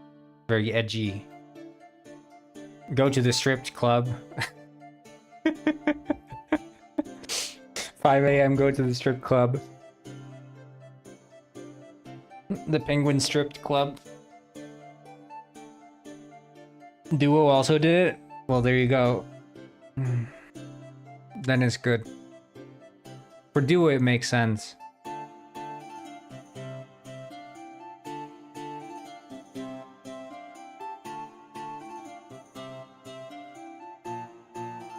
Oh, I'm caching the wrong clothes. I'm caching the outfit clothes. Of course, it's not working. But then what we want to cache really is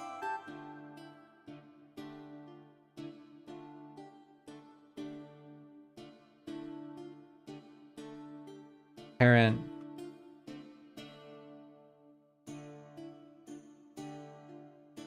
Get clothing.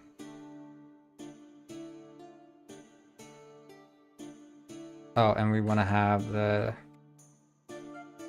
transform 510 lose all your savings count. Jorkle the 5th, more like. Yeah, is it Jorkle's? Maybe it could be Jorkle's morning routine. Jorkle the 6th, his morning routine.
Dot? Yeah. I don't know, sometimes it seems like the YouTube chat isn't always 100. Like sometimes it disappears. I mean, I'm using... He breaks the 3rd flipper, yeah.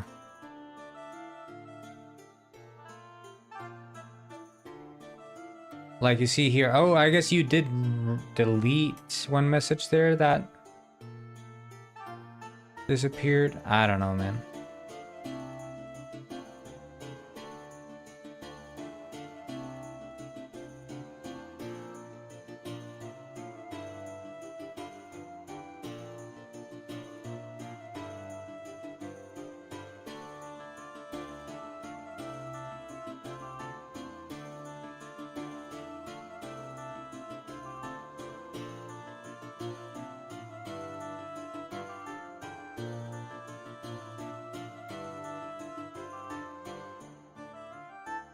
Are you a Sigma?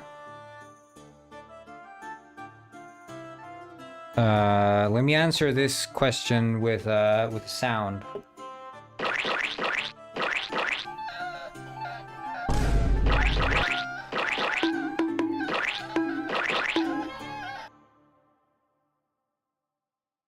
That answer your question?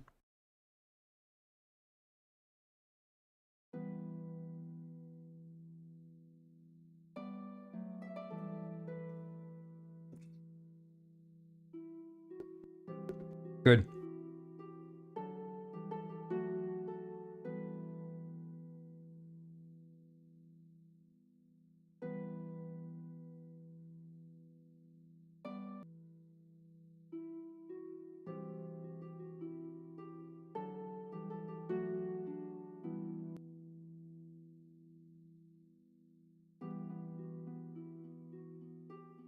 Thank you. Thank you.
Okay, now that's working. There we go. It's working. Oh, this is the old days of the penguin village, back when all the penguins used to wear their fancy clothes, and you could beat anyone up without the coppers coming and getting you and throwing you in the jail, innit? That's the good old days back in the penguin village, when there was no crime, no guns and drugs on the street, only couple lads rolling with each other's. Yeah, innit? And now we're in the modern times where, of course, drugs and guns run rampant on the street and there is no control over illegal substances and, well, not a pretty sight. But back in the day, things were going swell, everything was great. These were the highlights of the Penguin Village, the true golden age of Hollywood and penguins. But then we're back in the depressive capitalist society that is modern times. Am I right? Truly depressing.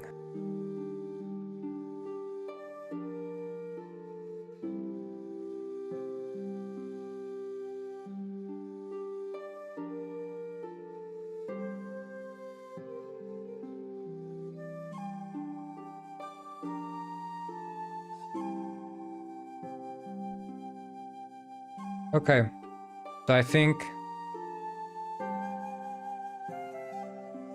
pretty much good. We have the foundational shit in place, but I don't know if, like, I'm not super happy with the post-processing.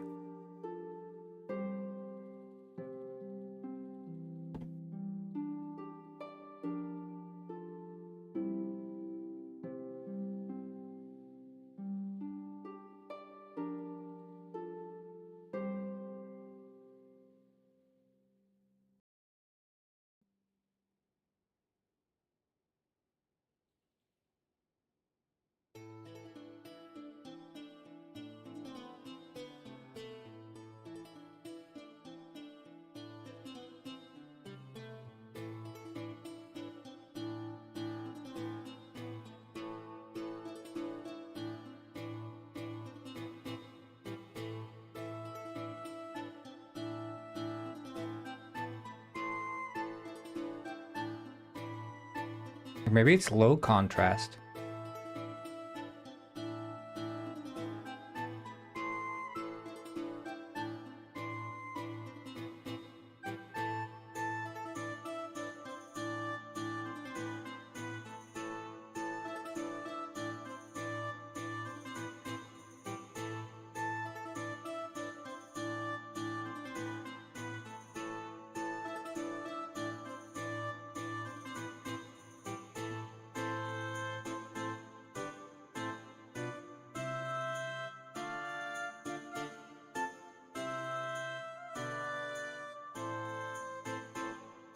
Pretty good, pretty good.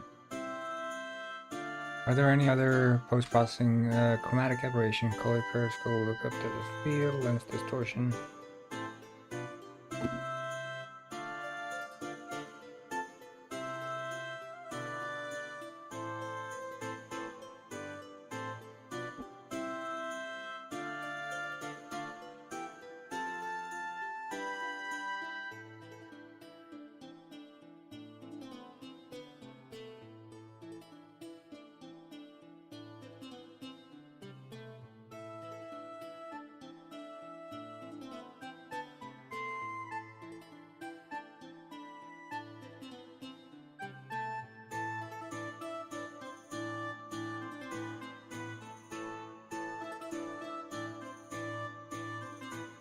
Hello, Rohile, what's up?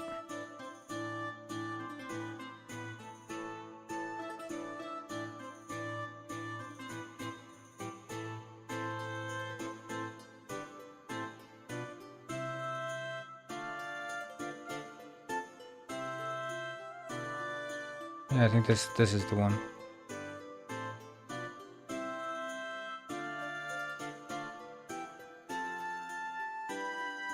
This reminds me of the good old days in Penguin Village.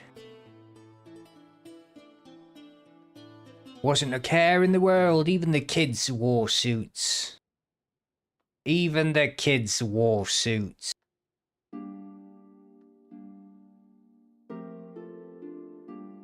Hello, kids. You're gonna go work in the mine. This was back when child labor was more socially acceptable as well. The good old days. Get back to the mines, little boys. Get back to the mines. Skating and lollygagging's not allowed here.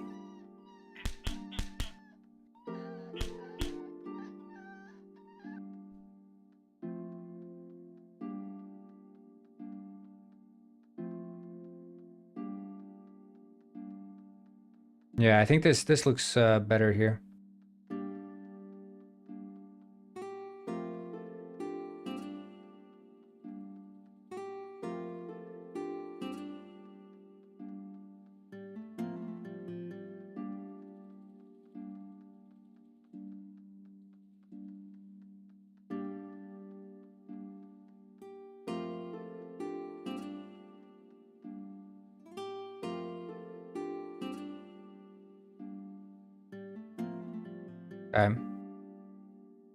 I hope that it saves the post-processing. I think it will, but I'm not 100% sure.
Right, I just need to...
I love that I literally just have access to everyone's password. But turns out that was a good thing because this means that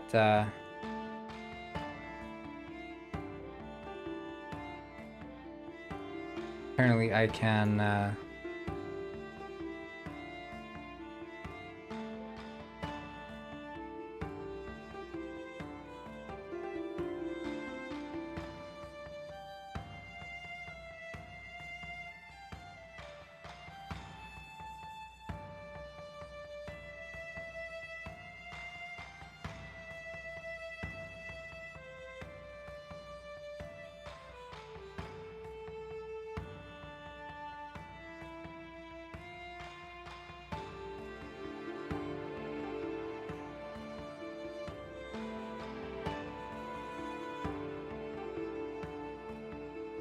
I haven't seen your password.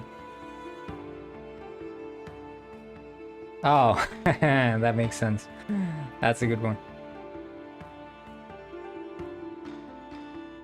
I try not to look at people's passwords, though, out of respect. I don't go digging through their password files. Not because I don't...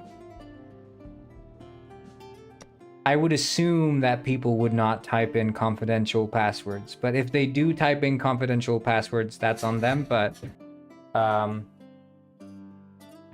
I still don't want to, like, I don't like being exposed to people's, private information, even if it's stored publicly, you know? I don't want to...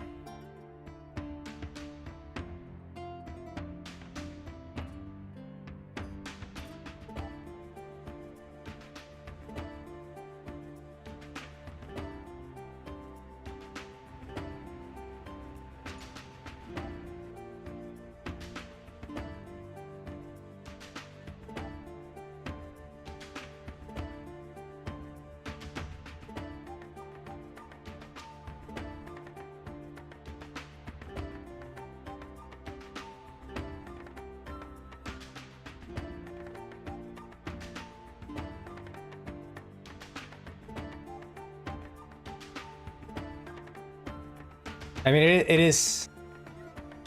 Yeah, some probably did, and that's sort of why I don't want to look at the passwords, because it's like... If someone actually type in their password that they actually use on another website, I just feel uncomfortable. Not that I think that I'd remember it, but just uncomfortable looking at this information that people think people might not see. It's like, I don't want to...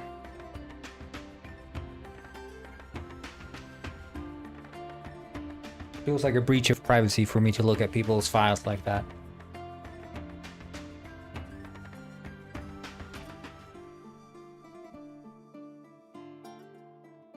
Anyway, this seems to be working now.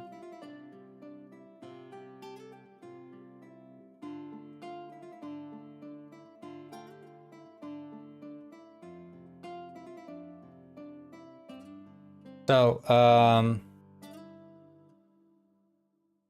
given that this is working the old time, we also want to set it so... Hello, Sam. Meow, meow, Sam, meow.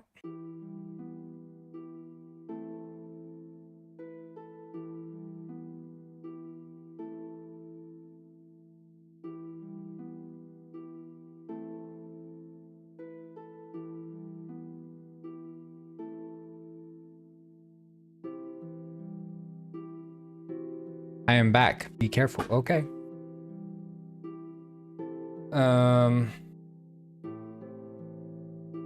What are you doing, man? Gameplay chat. I'm making a penguin game, detective penguin game. So we go to, what is it? Speech bubble dialogue.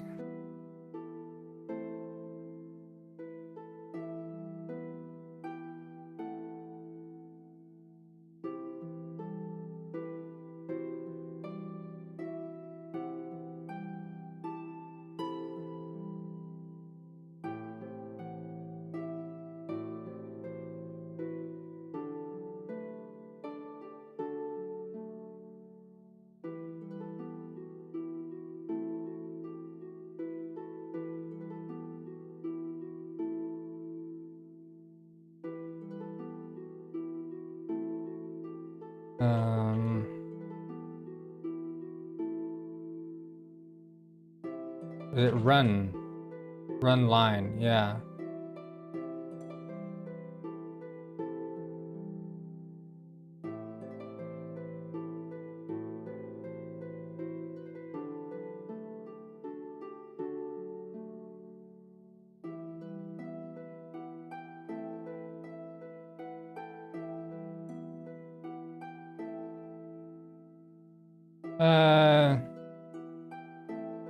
It's not known.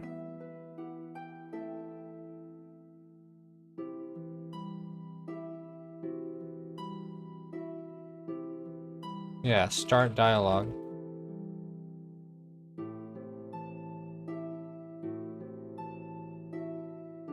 There. So if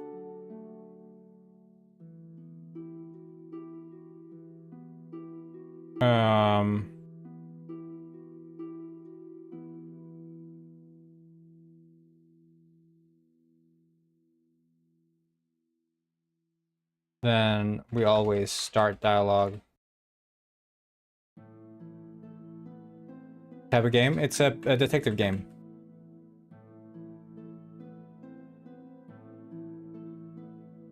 A third-person detective mystery game. So we'd start dialogue with not Old Gwyn, because we already used Old Gwyn. It would be...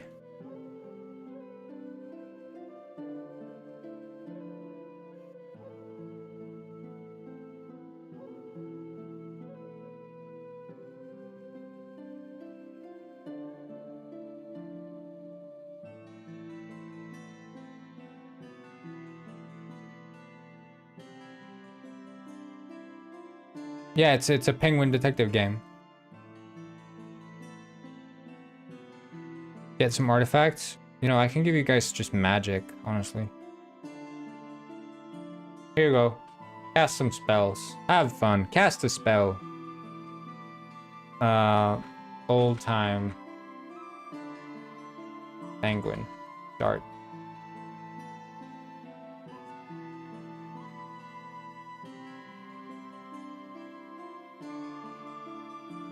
And then here, title.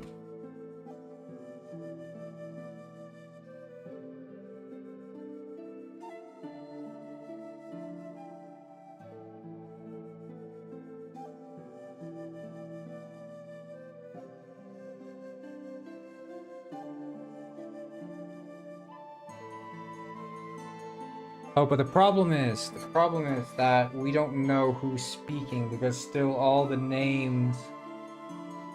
Ah, shit. Okay.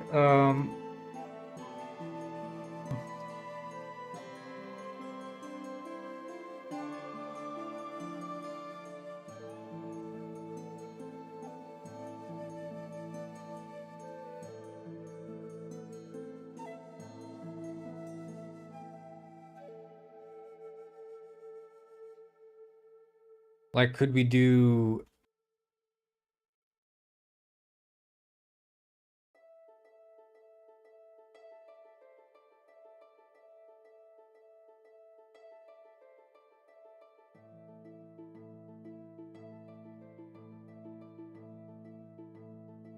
Okay, run line.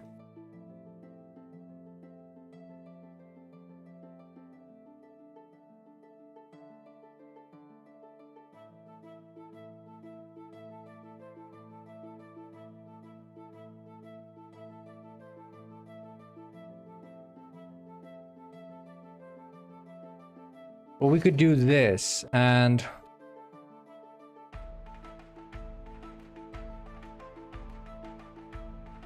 not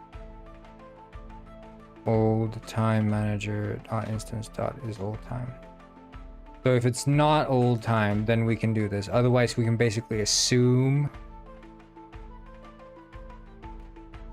Samiao said, Scream, says 69 gold. Hitchine 3 Hifiki, Hikfus,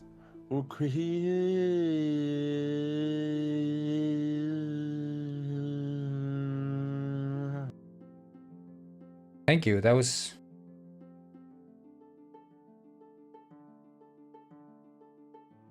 You should make it,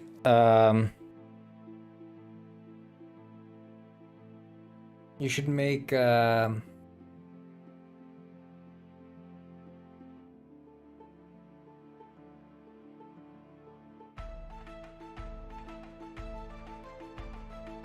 what should it be? It should be, hmm. 。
Samuel said, mana, we didn't get any monkey gwins. We got a level up spell.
I'm just fixing some stuff here. I think this game is brutal. I watched him make video. It's about killing. Yeah.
Hey Mustafa, what's up?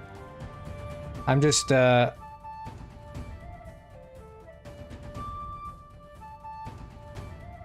can just do old time manager dot instance dot is old time, or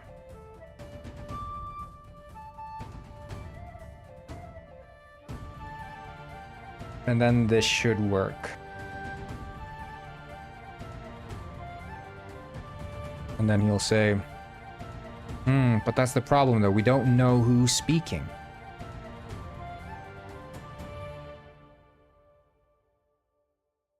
But does it matter then if we have like, if we call it villager and say, up, we're already in Steam? Well, the web page, the Steam page is up and ready for wish listing.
Hello, Royle. Okay, I think...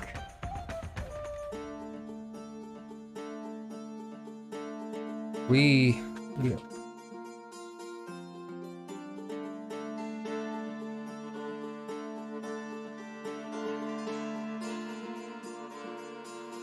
No crime. No weapons. And most important, child.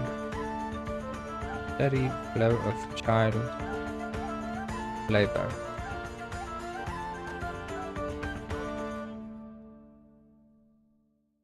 Children are allowed to work in the mines.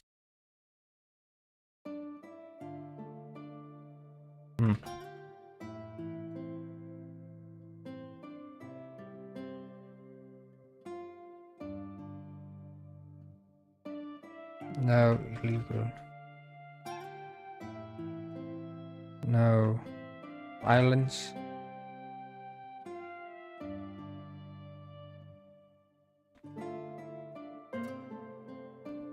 Ah, back again from the swimming pool. Very nice.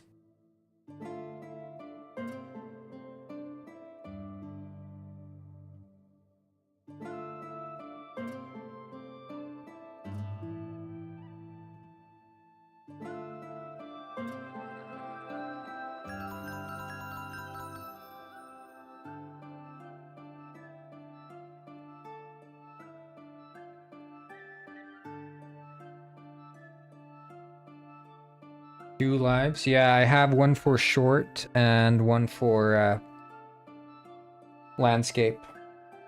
The short live is pretty good for discoverability, so I have that one as well. Many people like to just scroll the shorts and then they jump into the live stream, you know?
I'm still looking around at some stuff.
Sorry, I'm just we're the only one. No, so it's me and one more person who's working on this.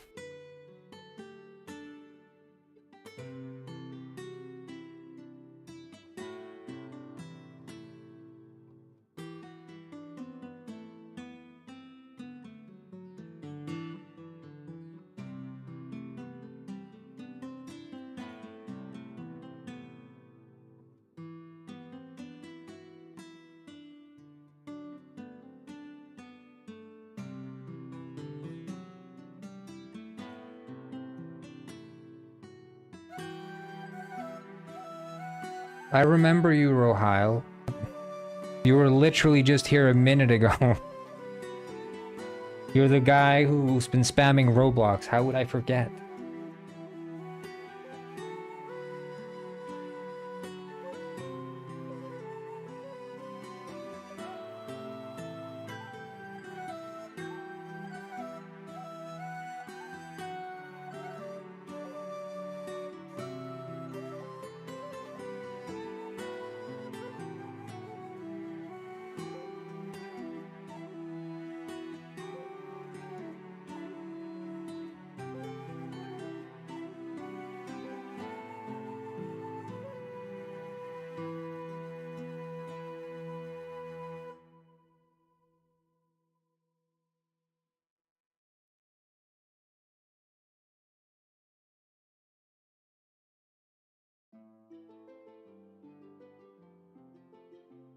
Okay, I think... Hope this works. Save this. And then when we speak to a penguin... Hey guys, by the way, did you see this piss fan art here? It's beautiful. Really makes you think you're watching a real penguin.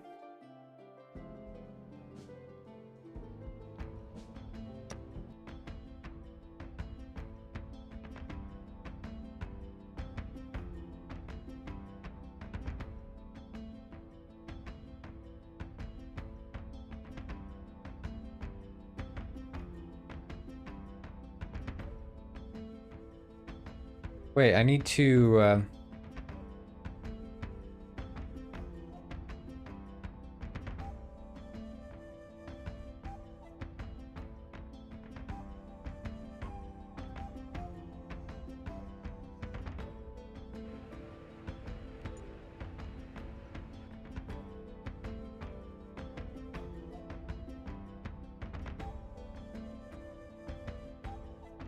Okay, so now it's the past, and when I speak to this guy...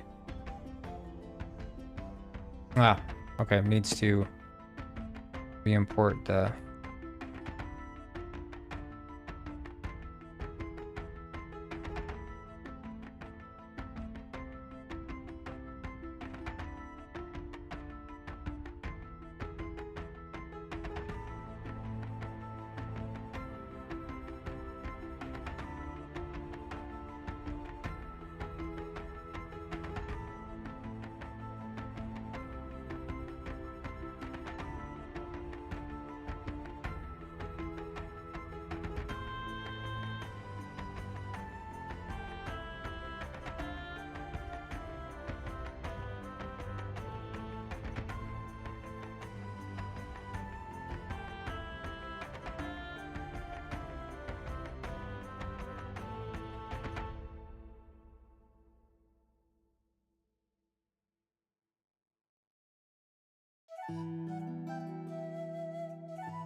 Say hello to the bard from a tavern's far, far away. I've come to sing my song tonight. You're welcome to stay. Put aside your fears and worries just for tonight.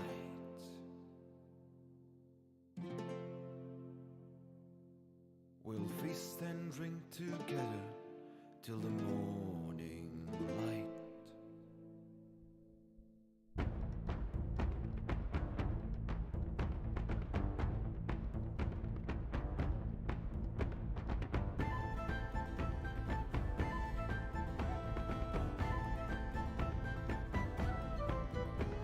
I've told so many stories and battles I've seen. I rode with mighty warriors, kings and queens, but none of them had. Alright, do you think AI will replace programming?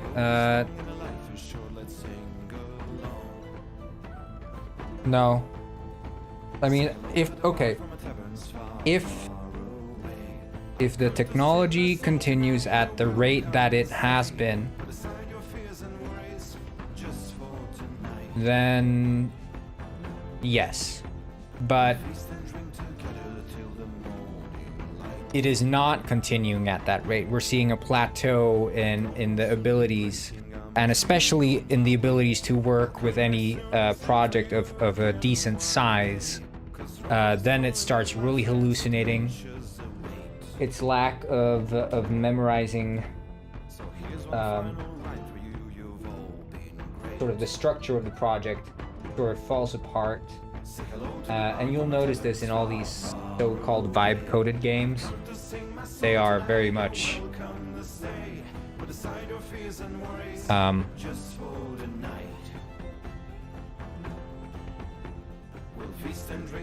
messy. And also the thing is, with a given sort of AI, like, okay, let's say it gets 2 times better. 2 times better is still not going to be enough for maintaining a large project. You'll be able to replace junior devs, but if you replace too many junior devs, what happens then is you never get any senior devs, because all the junior devs are going to be replaced by AI, and then no one learns to become a senior dev, because there's no point to ever hiring junior devs.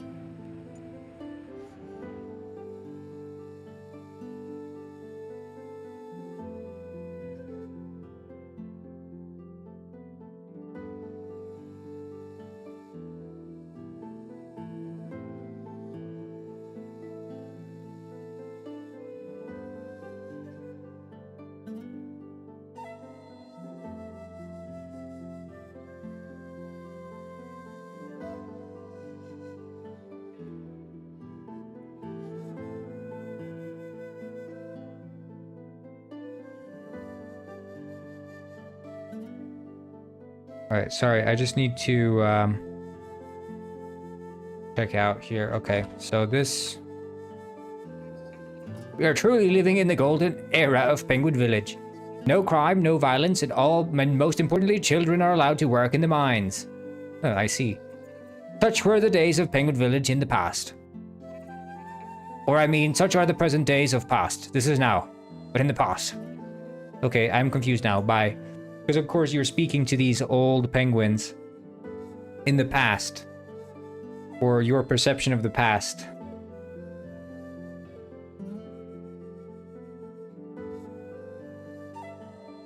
So it's kind of silly.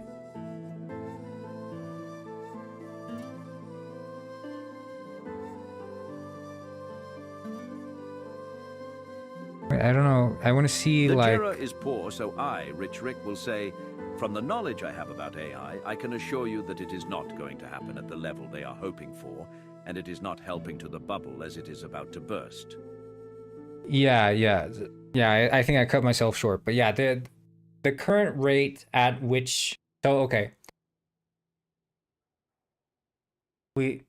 AI bros will assume that AI will forever grow at an exponential rate, given that that has sort of been the trend of the past, but already we're seeing a bunch of plateaus, and they're throwing more and more GPUs at these things, and the AI models seemingly only get marginally better.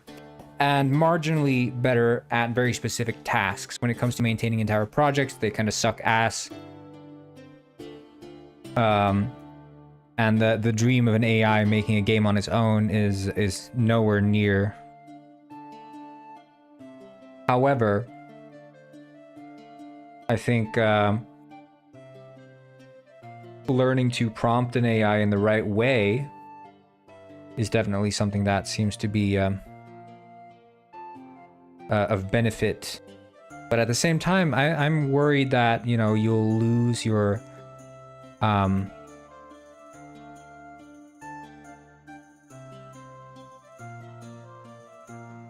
sorry, I think that's the one.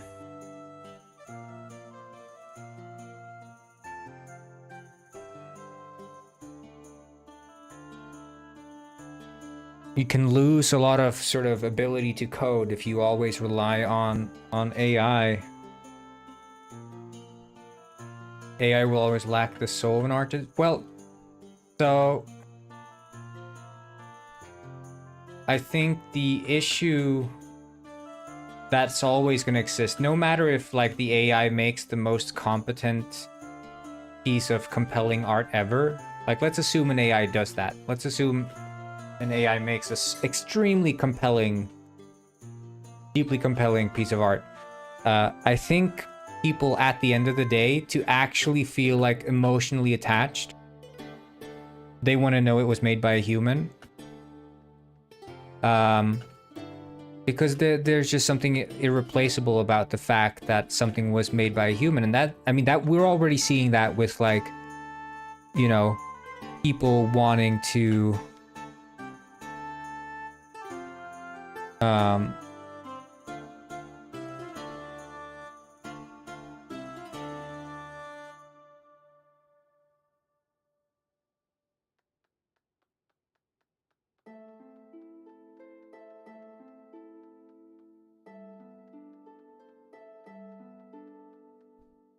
like, you know, opting for buying not machine-made stuff, like handcraft. People like buying handcrafted stuff. No one ever would say that, you know, machine-made stuff is more compelling than handcrafted stuff. Just like, you know, big factory farms are less compelling than local grown farms, you know, family-run farms. There's always something more compelling about, you know, the more human aspect of things. But of course, that doesn't always mean that that's what's going to be the commercial win, right? If you are able to mass produce art that is compelling enough, then people will not care that it was made by an AI or not. But human-made art will always be more compelling. Even if it's trash, it's going to be more compelling, I think. Two identical pieces of artwork, one made by AI, one made by a person, the people are, if told that one was made by a person, they're going to prefer the one made by the person. Just because inherently we can understand that there's something human being brought with it. But again, that doesn't mean that that's going to be what sells best. And that's a harsh reality that many artists are going to have to face, that the consumer, at the end of the day, is the one who gives them money. And just because AI sucks now, or you think AI sucks, doesn't mean that it's not going to be able to make some compelling piece of art in the future that is going to be able to be sold for lots of money. But yeah, anything complex AI, I mean, it just loses the plot completely. Especially when you get specific with lots of moving parts, even in image generation, which is supposedly supposed to be like perfect now, it still loses the plot. You tell it to you tell the AI to generate like a image of like a smoothie or something, and then having like a bunch of berries flying around, and you're like, include blueberries, strawberries, bananas, pineapple, and also some spinach. Like it's gonna, sooner or later, it's gonna forget one of them. And you can keep prompting it, and it's not gonna get it right because it cannot deal with specific information. It just loses the plot. It cannot keep Like you give it over X amount of specific things and it's gonna forget one of them.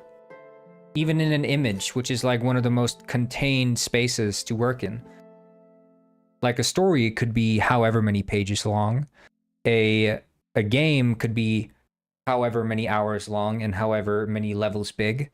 But an image is a confined space. It's only so many pixels and there are only so many colors you can use within the confined space of an image. But even there, the AI gets lost. So again, like the future for AI in terms of making anything competent,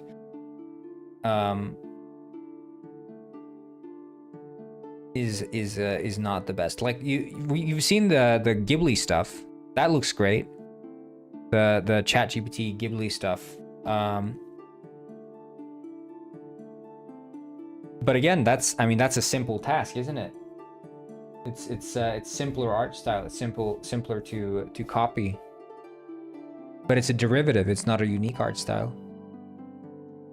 So.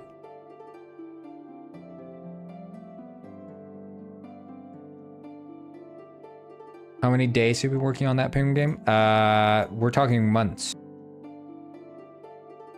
Over half a year.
Okay.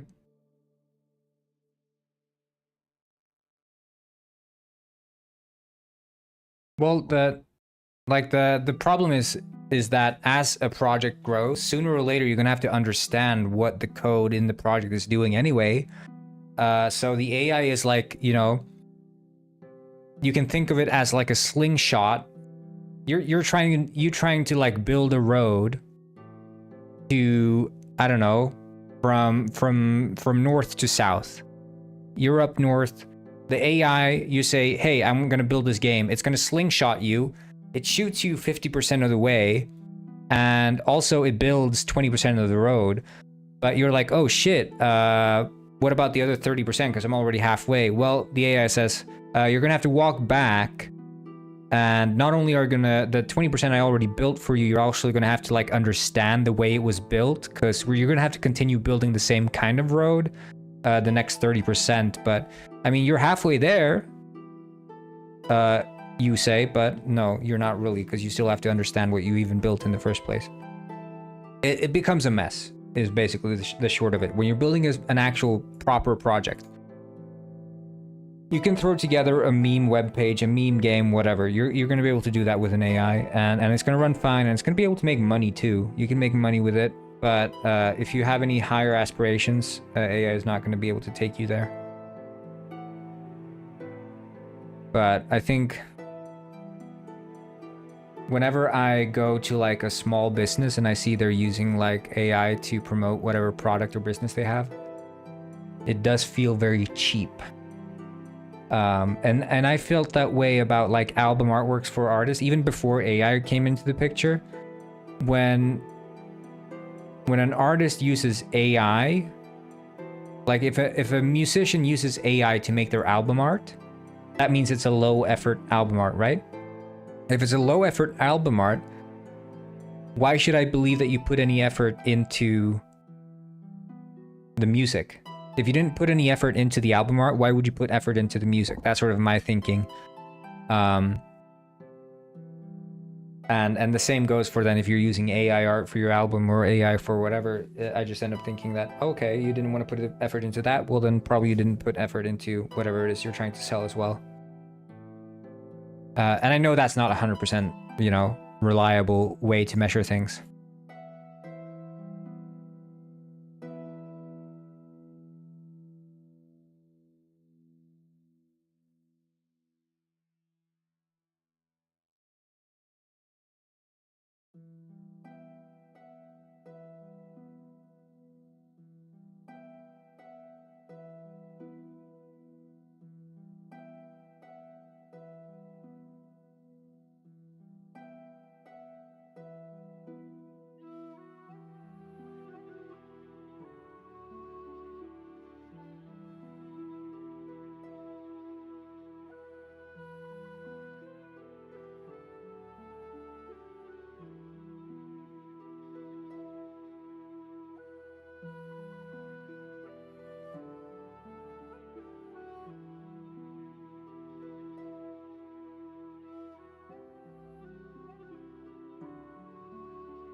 Right.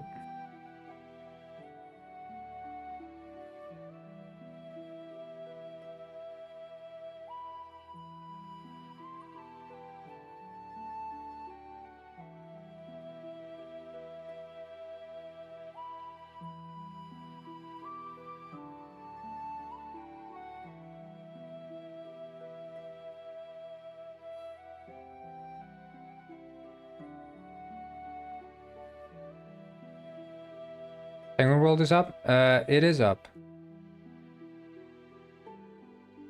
And I recommend going into neuters. I'm sorry, I'm just a bit distracted here. I'm chatting with that fish.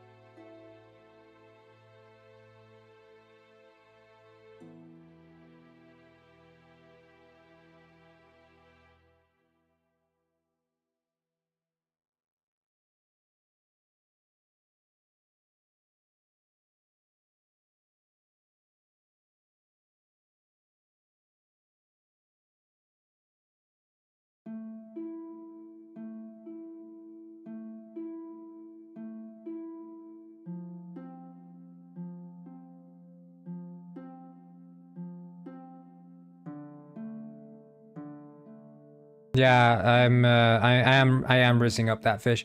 No, he's making he's drawing the new Steam capsule, so I'm just chatting to him about.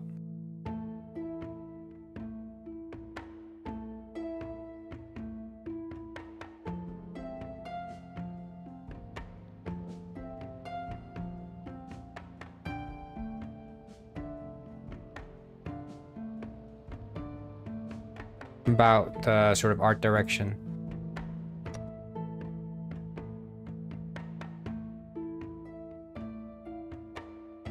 Artistic, yeah. Possibly artistic. Don't enjoy yourself too much in there, Alice. Don't enjoy yourself too much.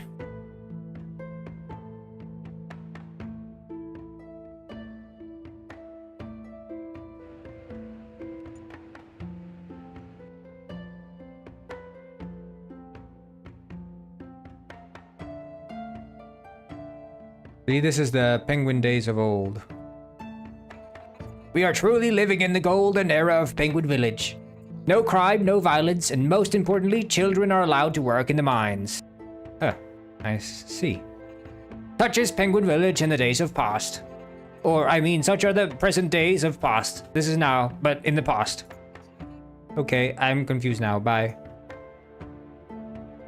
So this is like Finley Neuter's or Detective Neuter's imagining of the days of old in Penguin Village. Everything was black. The counters have no collision. Yeah. I threw it together this morning. The bars and stuff. It felt a bit empty, but I'm gonna add the drinking and stuff as well. So don't worry, Alice. I'll give you all the stuff you need down there. Strong alcohol, sexy penguins, all the good stuff.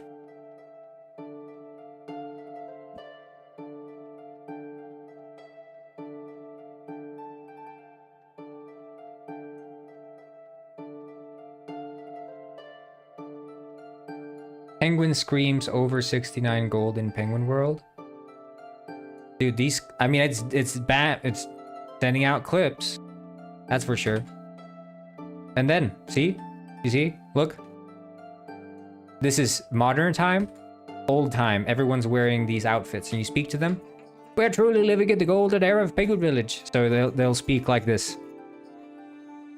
And then bam. Very smooth, right?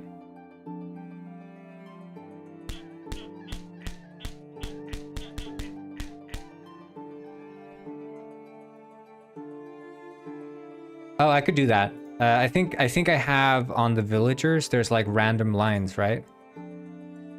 Yeah, I think this. I could do and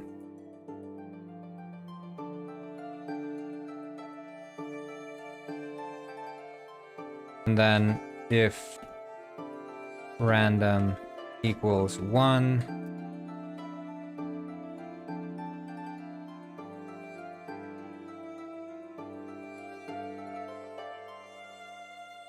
life in black and white really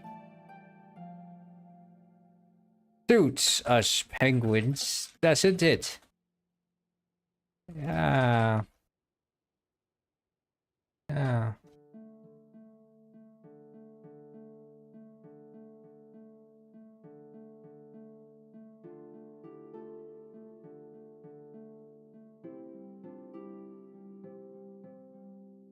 Times were simpler back then, or now, or whenever this is. Interesting.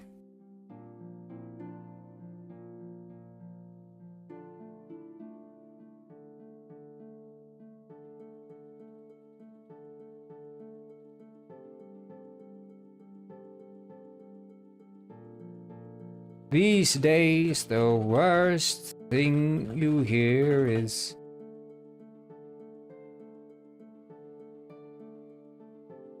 the mine has collapsed and some children have been caught in... No.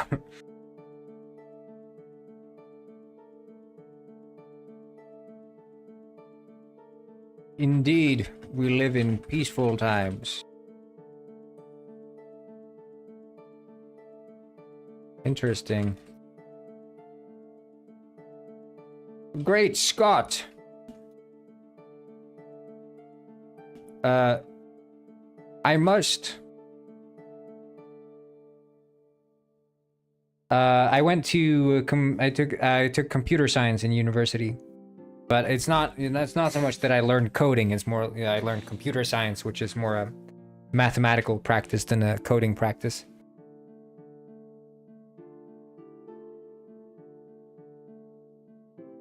Great Scott!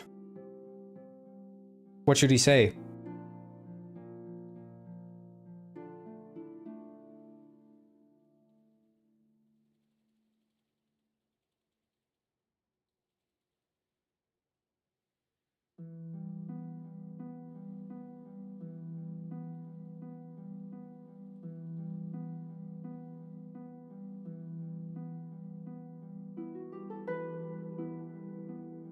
Oh, wait. We can do this.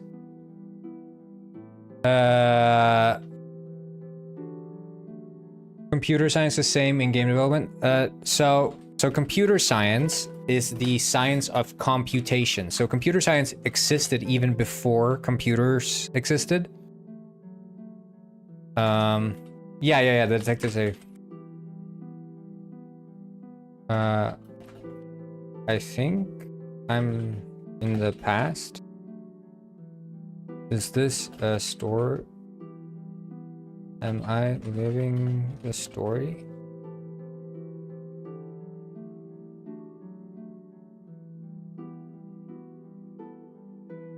Excuse me, is this?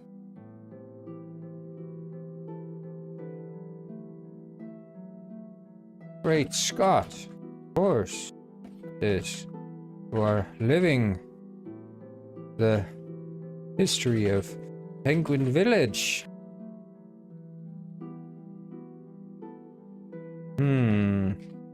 How do I get back to future?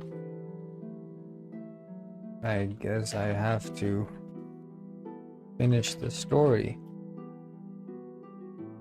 Okay, so let me explain. Computer science existed before the invention of the computer, because computers back in the day were people lined up in these factories, and instead of having machines in the factories, it was just people sitting there computing numbers. So they'd get a bunch of different calculations that needed to get done and needed to get done quickly, and they would compute them.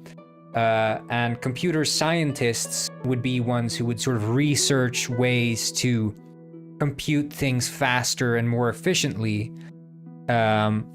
And then came the invention of the computer, which is the machine, not the person, that would do simple computations for you.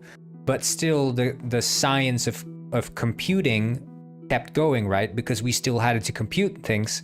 It's just that the way we did it now was with computer machines, not computer people.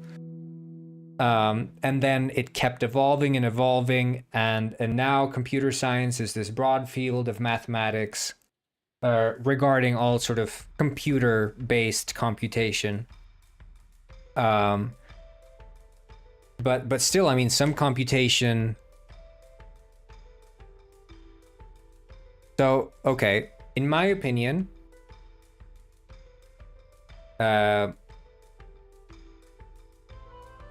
you should, if you want the best foundation, there's nothing that these game design colleges, yeah. There's nothing that they're going to teach you that you can't teach yourself, okay? There's nothing they're going to teach you that you can't teach yourself. And the same really goes for computer science, but I do not think most people have the rigor, myself included, to be teaching myself computer science in my off time. I do now, but that's because I've built the foundation already. But going into it, it's such a wide field of knowledge that if you're going to do programming, if you're going to do game programming, do computer science. Because if you don't end up getting a job in game programming, you can get a job in anything else related to computer science. You could land a nice tech job working for a car company, production company. You could work for a tech company, you know, the FANG, whatever, but that's a bit more high-reaching perhaps. But any sort of tech company, they're all looking for computer scientists, especially competent ones. The foundation you build doing computer science is far better than the foundation you'll build doing a game dev degree. Because really, with a game dev degree, you're just pigeonholing yourself. You're putting yourself into game dev and only game dev. Did you do machine learning? Yes, I did. I took one machine learning course, I think, in my third year I did machine learning. And then I did one more AI specific in the last year of my master's, because that's when these AI models were coming around. How was it? It was probably the most difficult course I took because it's very math heavy, right? Because you're doing a bunch of linear algebra and non-linear algebra. And it is very tough, and you're working a lot with matrices. Because you're working on sort of the backbone. And then I could imagine it's probably more difficult today working with all these transformer models that are quite complex, but they expect you to sort of understand that now. Like,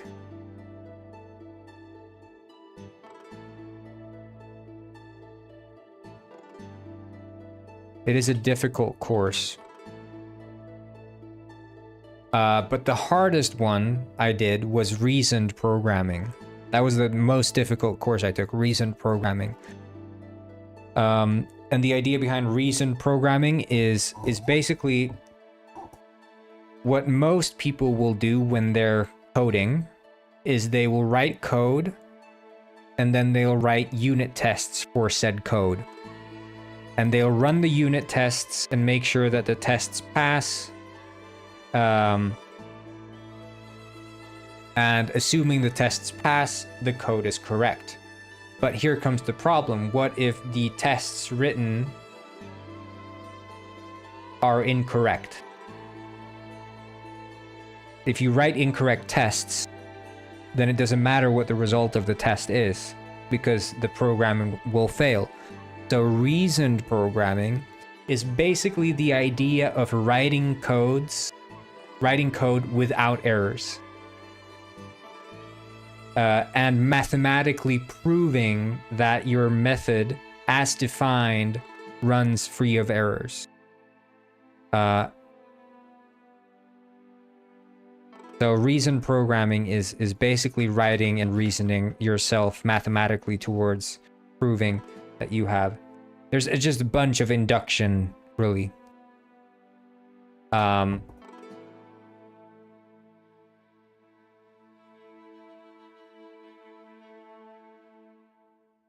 Yeah, it's presents informal way of attempting a mathematical proof of reliability to make sure that our computer programs will work reliably.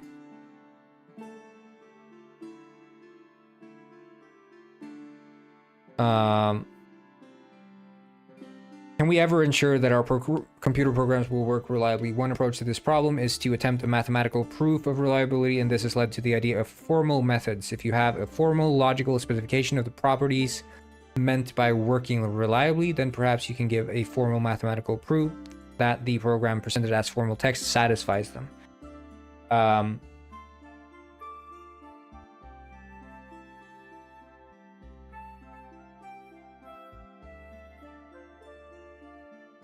But basically, it's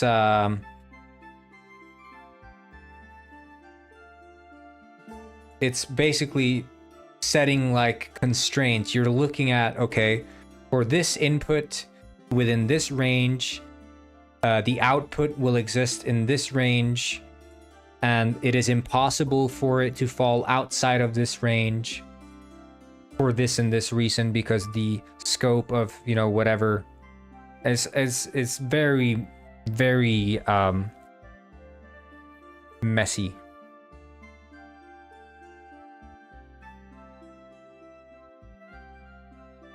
And you have to, you know, it's simple to prove a method like add number A and number B and prove that adding A and B will always result in the addition of A and B. Like, that's an easy proof to do for programming. But if you're going to be proving, for example, that your search method always works, that's a bit more difficult. And that's the kind of shit we had to do.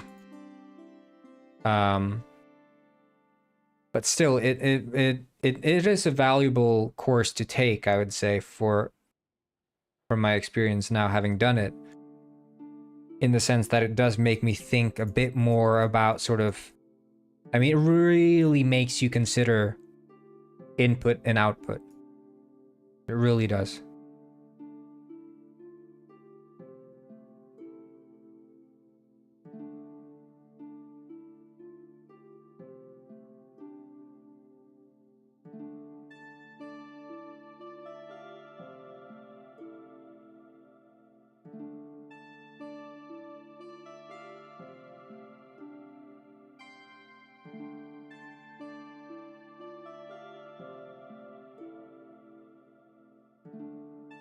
I think machine learning is going to be like, if you're interested in how it works, then do it.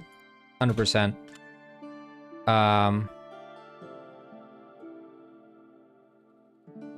If you're not interested, then don't do it. If you don't have to. Like, I did it because I was running out of other courses to take. I wasn't necessarily interested in it, but I'm still happy I did. Like, it's interesting because it is making your own linear regression model is kind of interesting, and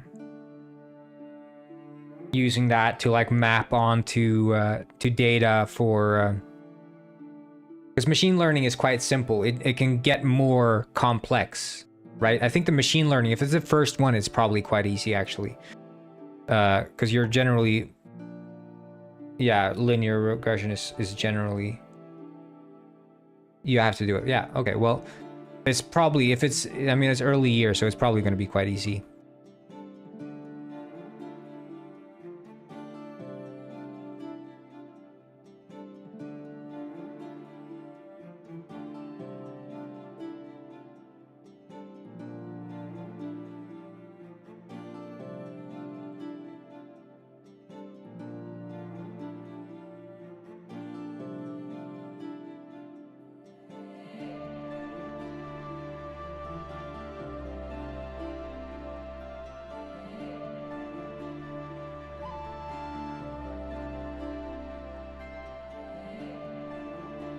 Okay, so now I extended the dialogue a bit.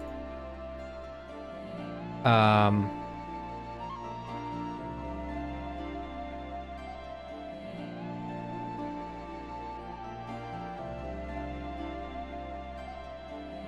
think you're a senior developer?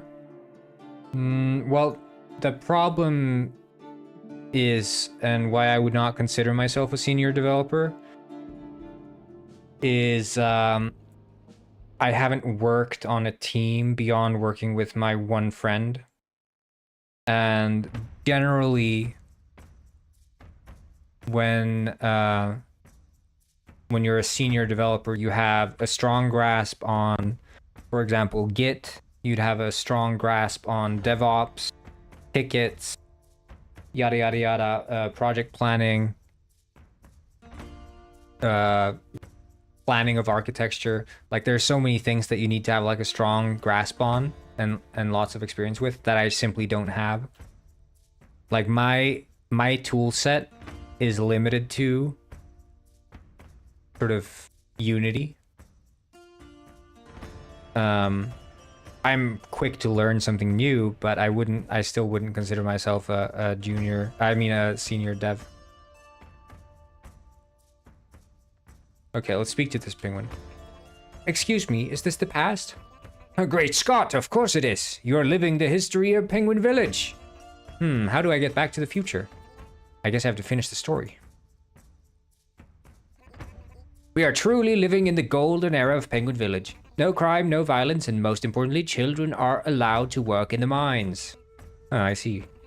Such is Penguin Village in the days of past. Or, I mean, such are present days of past. This is now, but in the past. Okay, I'm confused now. Bye. I think I forgot to pick up my son from the mine today. Oh no. Fret not, it will be fine. He is a strong boy. He can sleep in the mine overnight. Oh.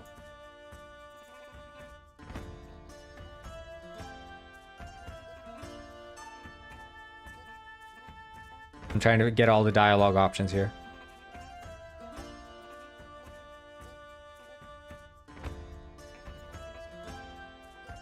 It's always giving me the same one.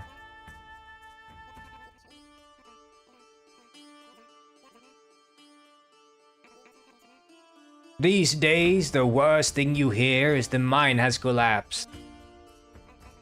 Indeed, we live in peaceful times. Yeah, look.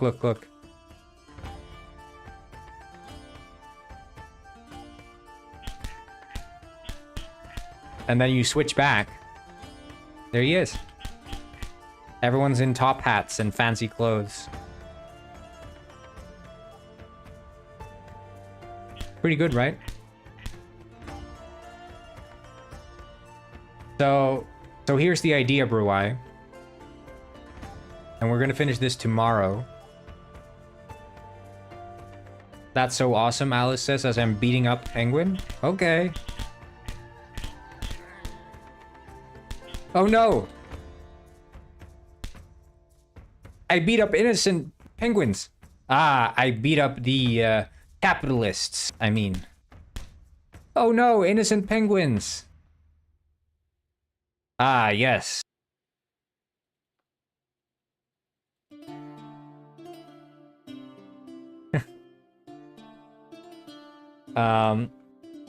So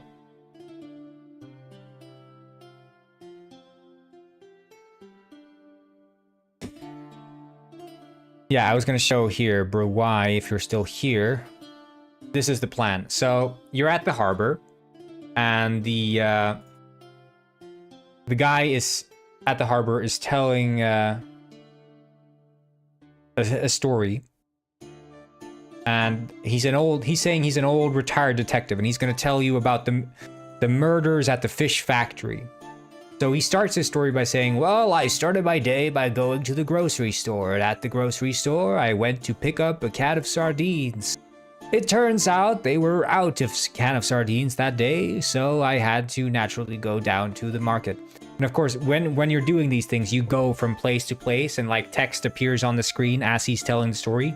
You're like living out the story, basically.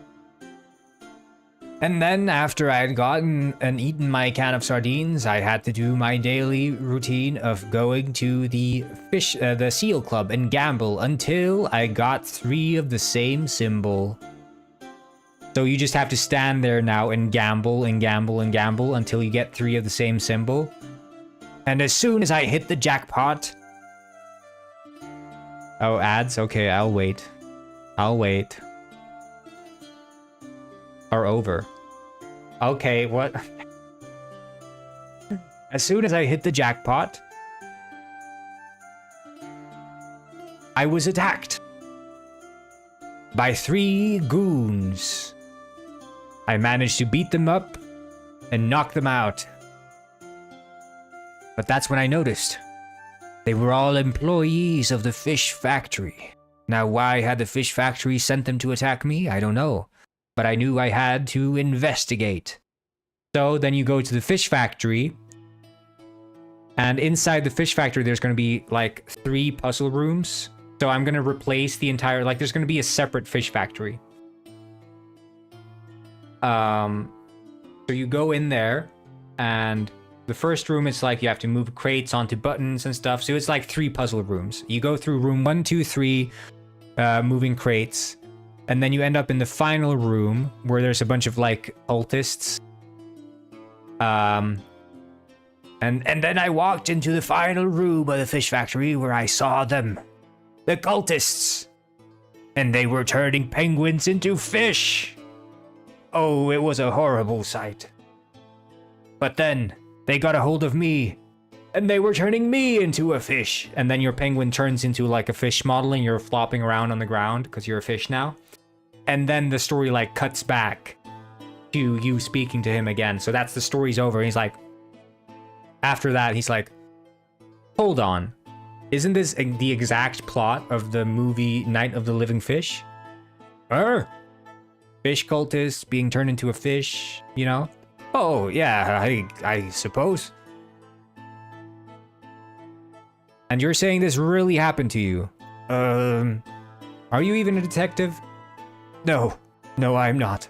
I am but a fraud, a liar, caught with my slippers in the kelp jar. Well, you almost had me fooled. I have to lie to be interesting. Nobody wants to listen to an old Gwyn telling stories of his unremarkable life. Well, that's not true. Even the least remarkable story can still be told in a remarkable way. I suppose. Well, I guess one could say that you solved the case, Detective. The case of my lies. I guess one could say that. And then cue case solved popping up on the screen. Case over. What do we think? Pretty epic? Pretty good? Good side quest? Side case?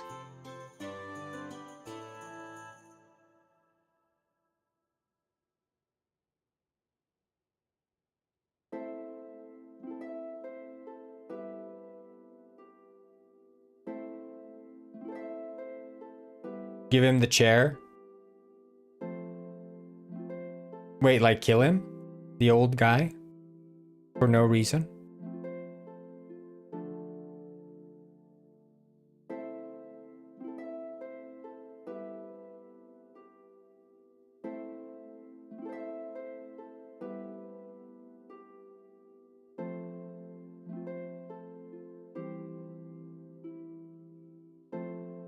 Yeah, I can add that as a dialogue option, I suppose.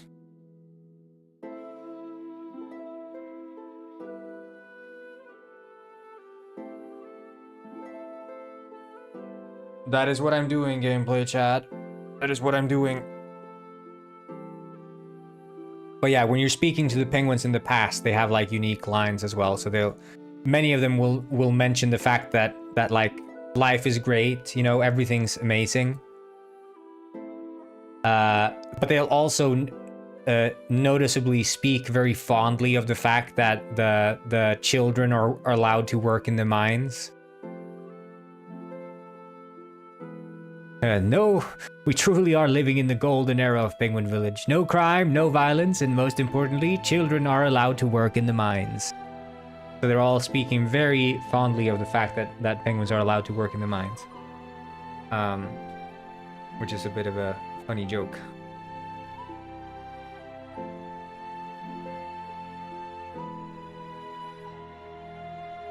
I think it's going to be like a silly side quest.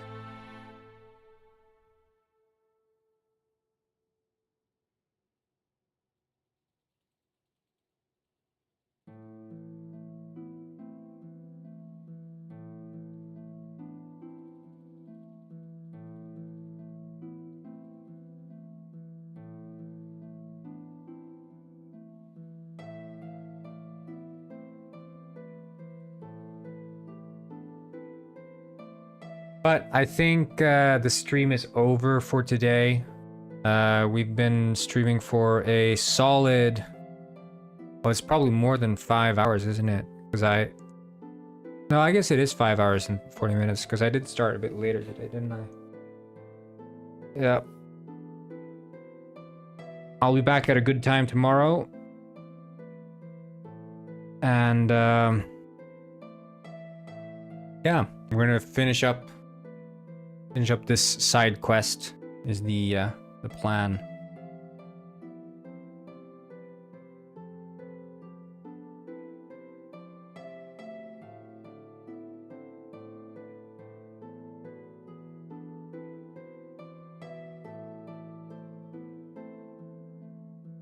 So make sure you follow if you haven't already.